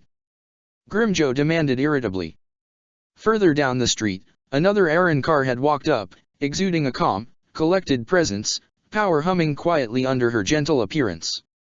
She had green hair, a red mark across her nose, and a bust to rival Erza's.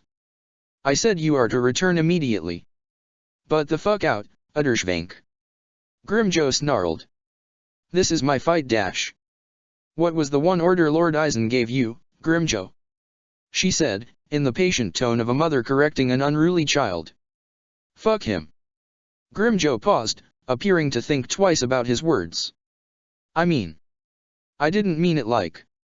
What was his order? She demanded again. That I. Grimjo grumbled angrily, shaking his head. Come on. She's tough as old leather, the fuck am I supposed to do? His order, said the espada, was that under no circumstances are you allowed to use resurrection. That is not to be revealed to our foes. Erza blinked, finally recognizing the voice. Nilil. She said. Nilil turned to Erza and nodded. I'm different now. But, so are you, I think. Alright, Erza murmured, old memories surfacing. I'm sorry, but I can't stay and talk, Nilil said cordially. I am here for Grimjo. Gimme a fucking break. The Car in question said with a snort. No, Nilil said simply. But dash. You have failed, Nilil said, her tone carrying a quiet authority, and it was strange to see the brash, cocky espada fail to talk back. Your fractions are all dead, save one, without even having taken a single life in return. You have failed to defeat your opponent and disobeyed a direct order from our lord. We are returning to Las Noches right now. There will be no objections. Grimjo grit his teeth and balled his fists, and it very much looked like he wanted to refuse, but in the end, after a long, frustrated grunt, he shrugged. Fucking fine, he spat. Have it your way, Nilil. Whatever. Nilil nodded. Good. She turned to Erza. I'd rather there not be any further hostilities. If you insisted, we'd have to fight, and that would be a shame, because in your current state I'd end up killing you. Erza took a deep breath, and felt the aches and burns of her fight, the exhaustion, and the drainage. She knew another fight, just for the hell of it, was the last thing she wanted. It won't be necessary, she said. She carefully wiped her blade clean of blood, then sheathed it. If you don't want to fight, I won't force the issue. A small smile crossed Nilil's face. I'm glad. Before too long, we'll have to meet on the battlefield. I do not look forward to it. But, until then, be well. Okay. Thanks, Erza said, nodding back. She could sense other members of her team on the approach. Behind Nilil, a portal opened, reality ripping open at the command of an Car. A lithe, youthful man with dark hair stepped out and bowed curtly to Nilil. "Thank you, Valiente," she said. "It really wasn't necessary. You've been a great help already." "It was no trouble at all, Lady Ederschwank," said the Arenkar. "Come, Grimjo," said Nilil, and motioned toward the portal. "Our lord is waiting for us." Grimjo shot Erza a long look, and ran his hand along the wound on his chest. "This ain't over, Captain," he said, a malicious intensity in his voice. "Just you wait. I know your face and I know your spirit. Next time we meet, I'll rip your fucking guts out." "You'll have to try harder," said Erza, getting the last word as Grimjo stepped through the portal, followed by Nilil. The last Arenkar, Valiente, lingered for a moment, giving her an odd look. She couldn't see his face very well, the sun had set and he was a ways off, but he felt familiar. Whatever it was, she couldn't know. After giving her a strange look, he turned around and followed his superiors, the portal closing behind him. As it closed, Erza let herself keel over, propped up only on her blade. She was in a bad way, but she was alive, and so were her friends. It was as good a start as she could have asked for. Check the description for the links to the author.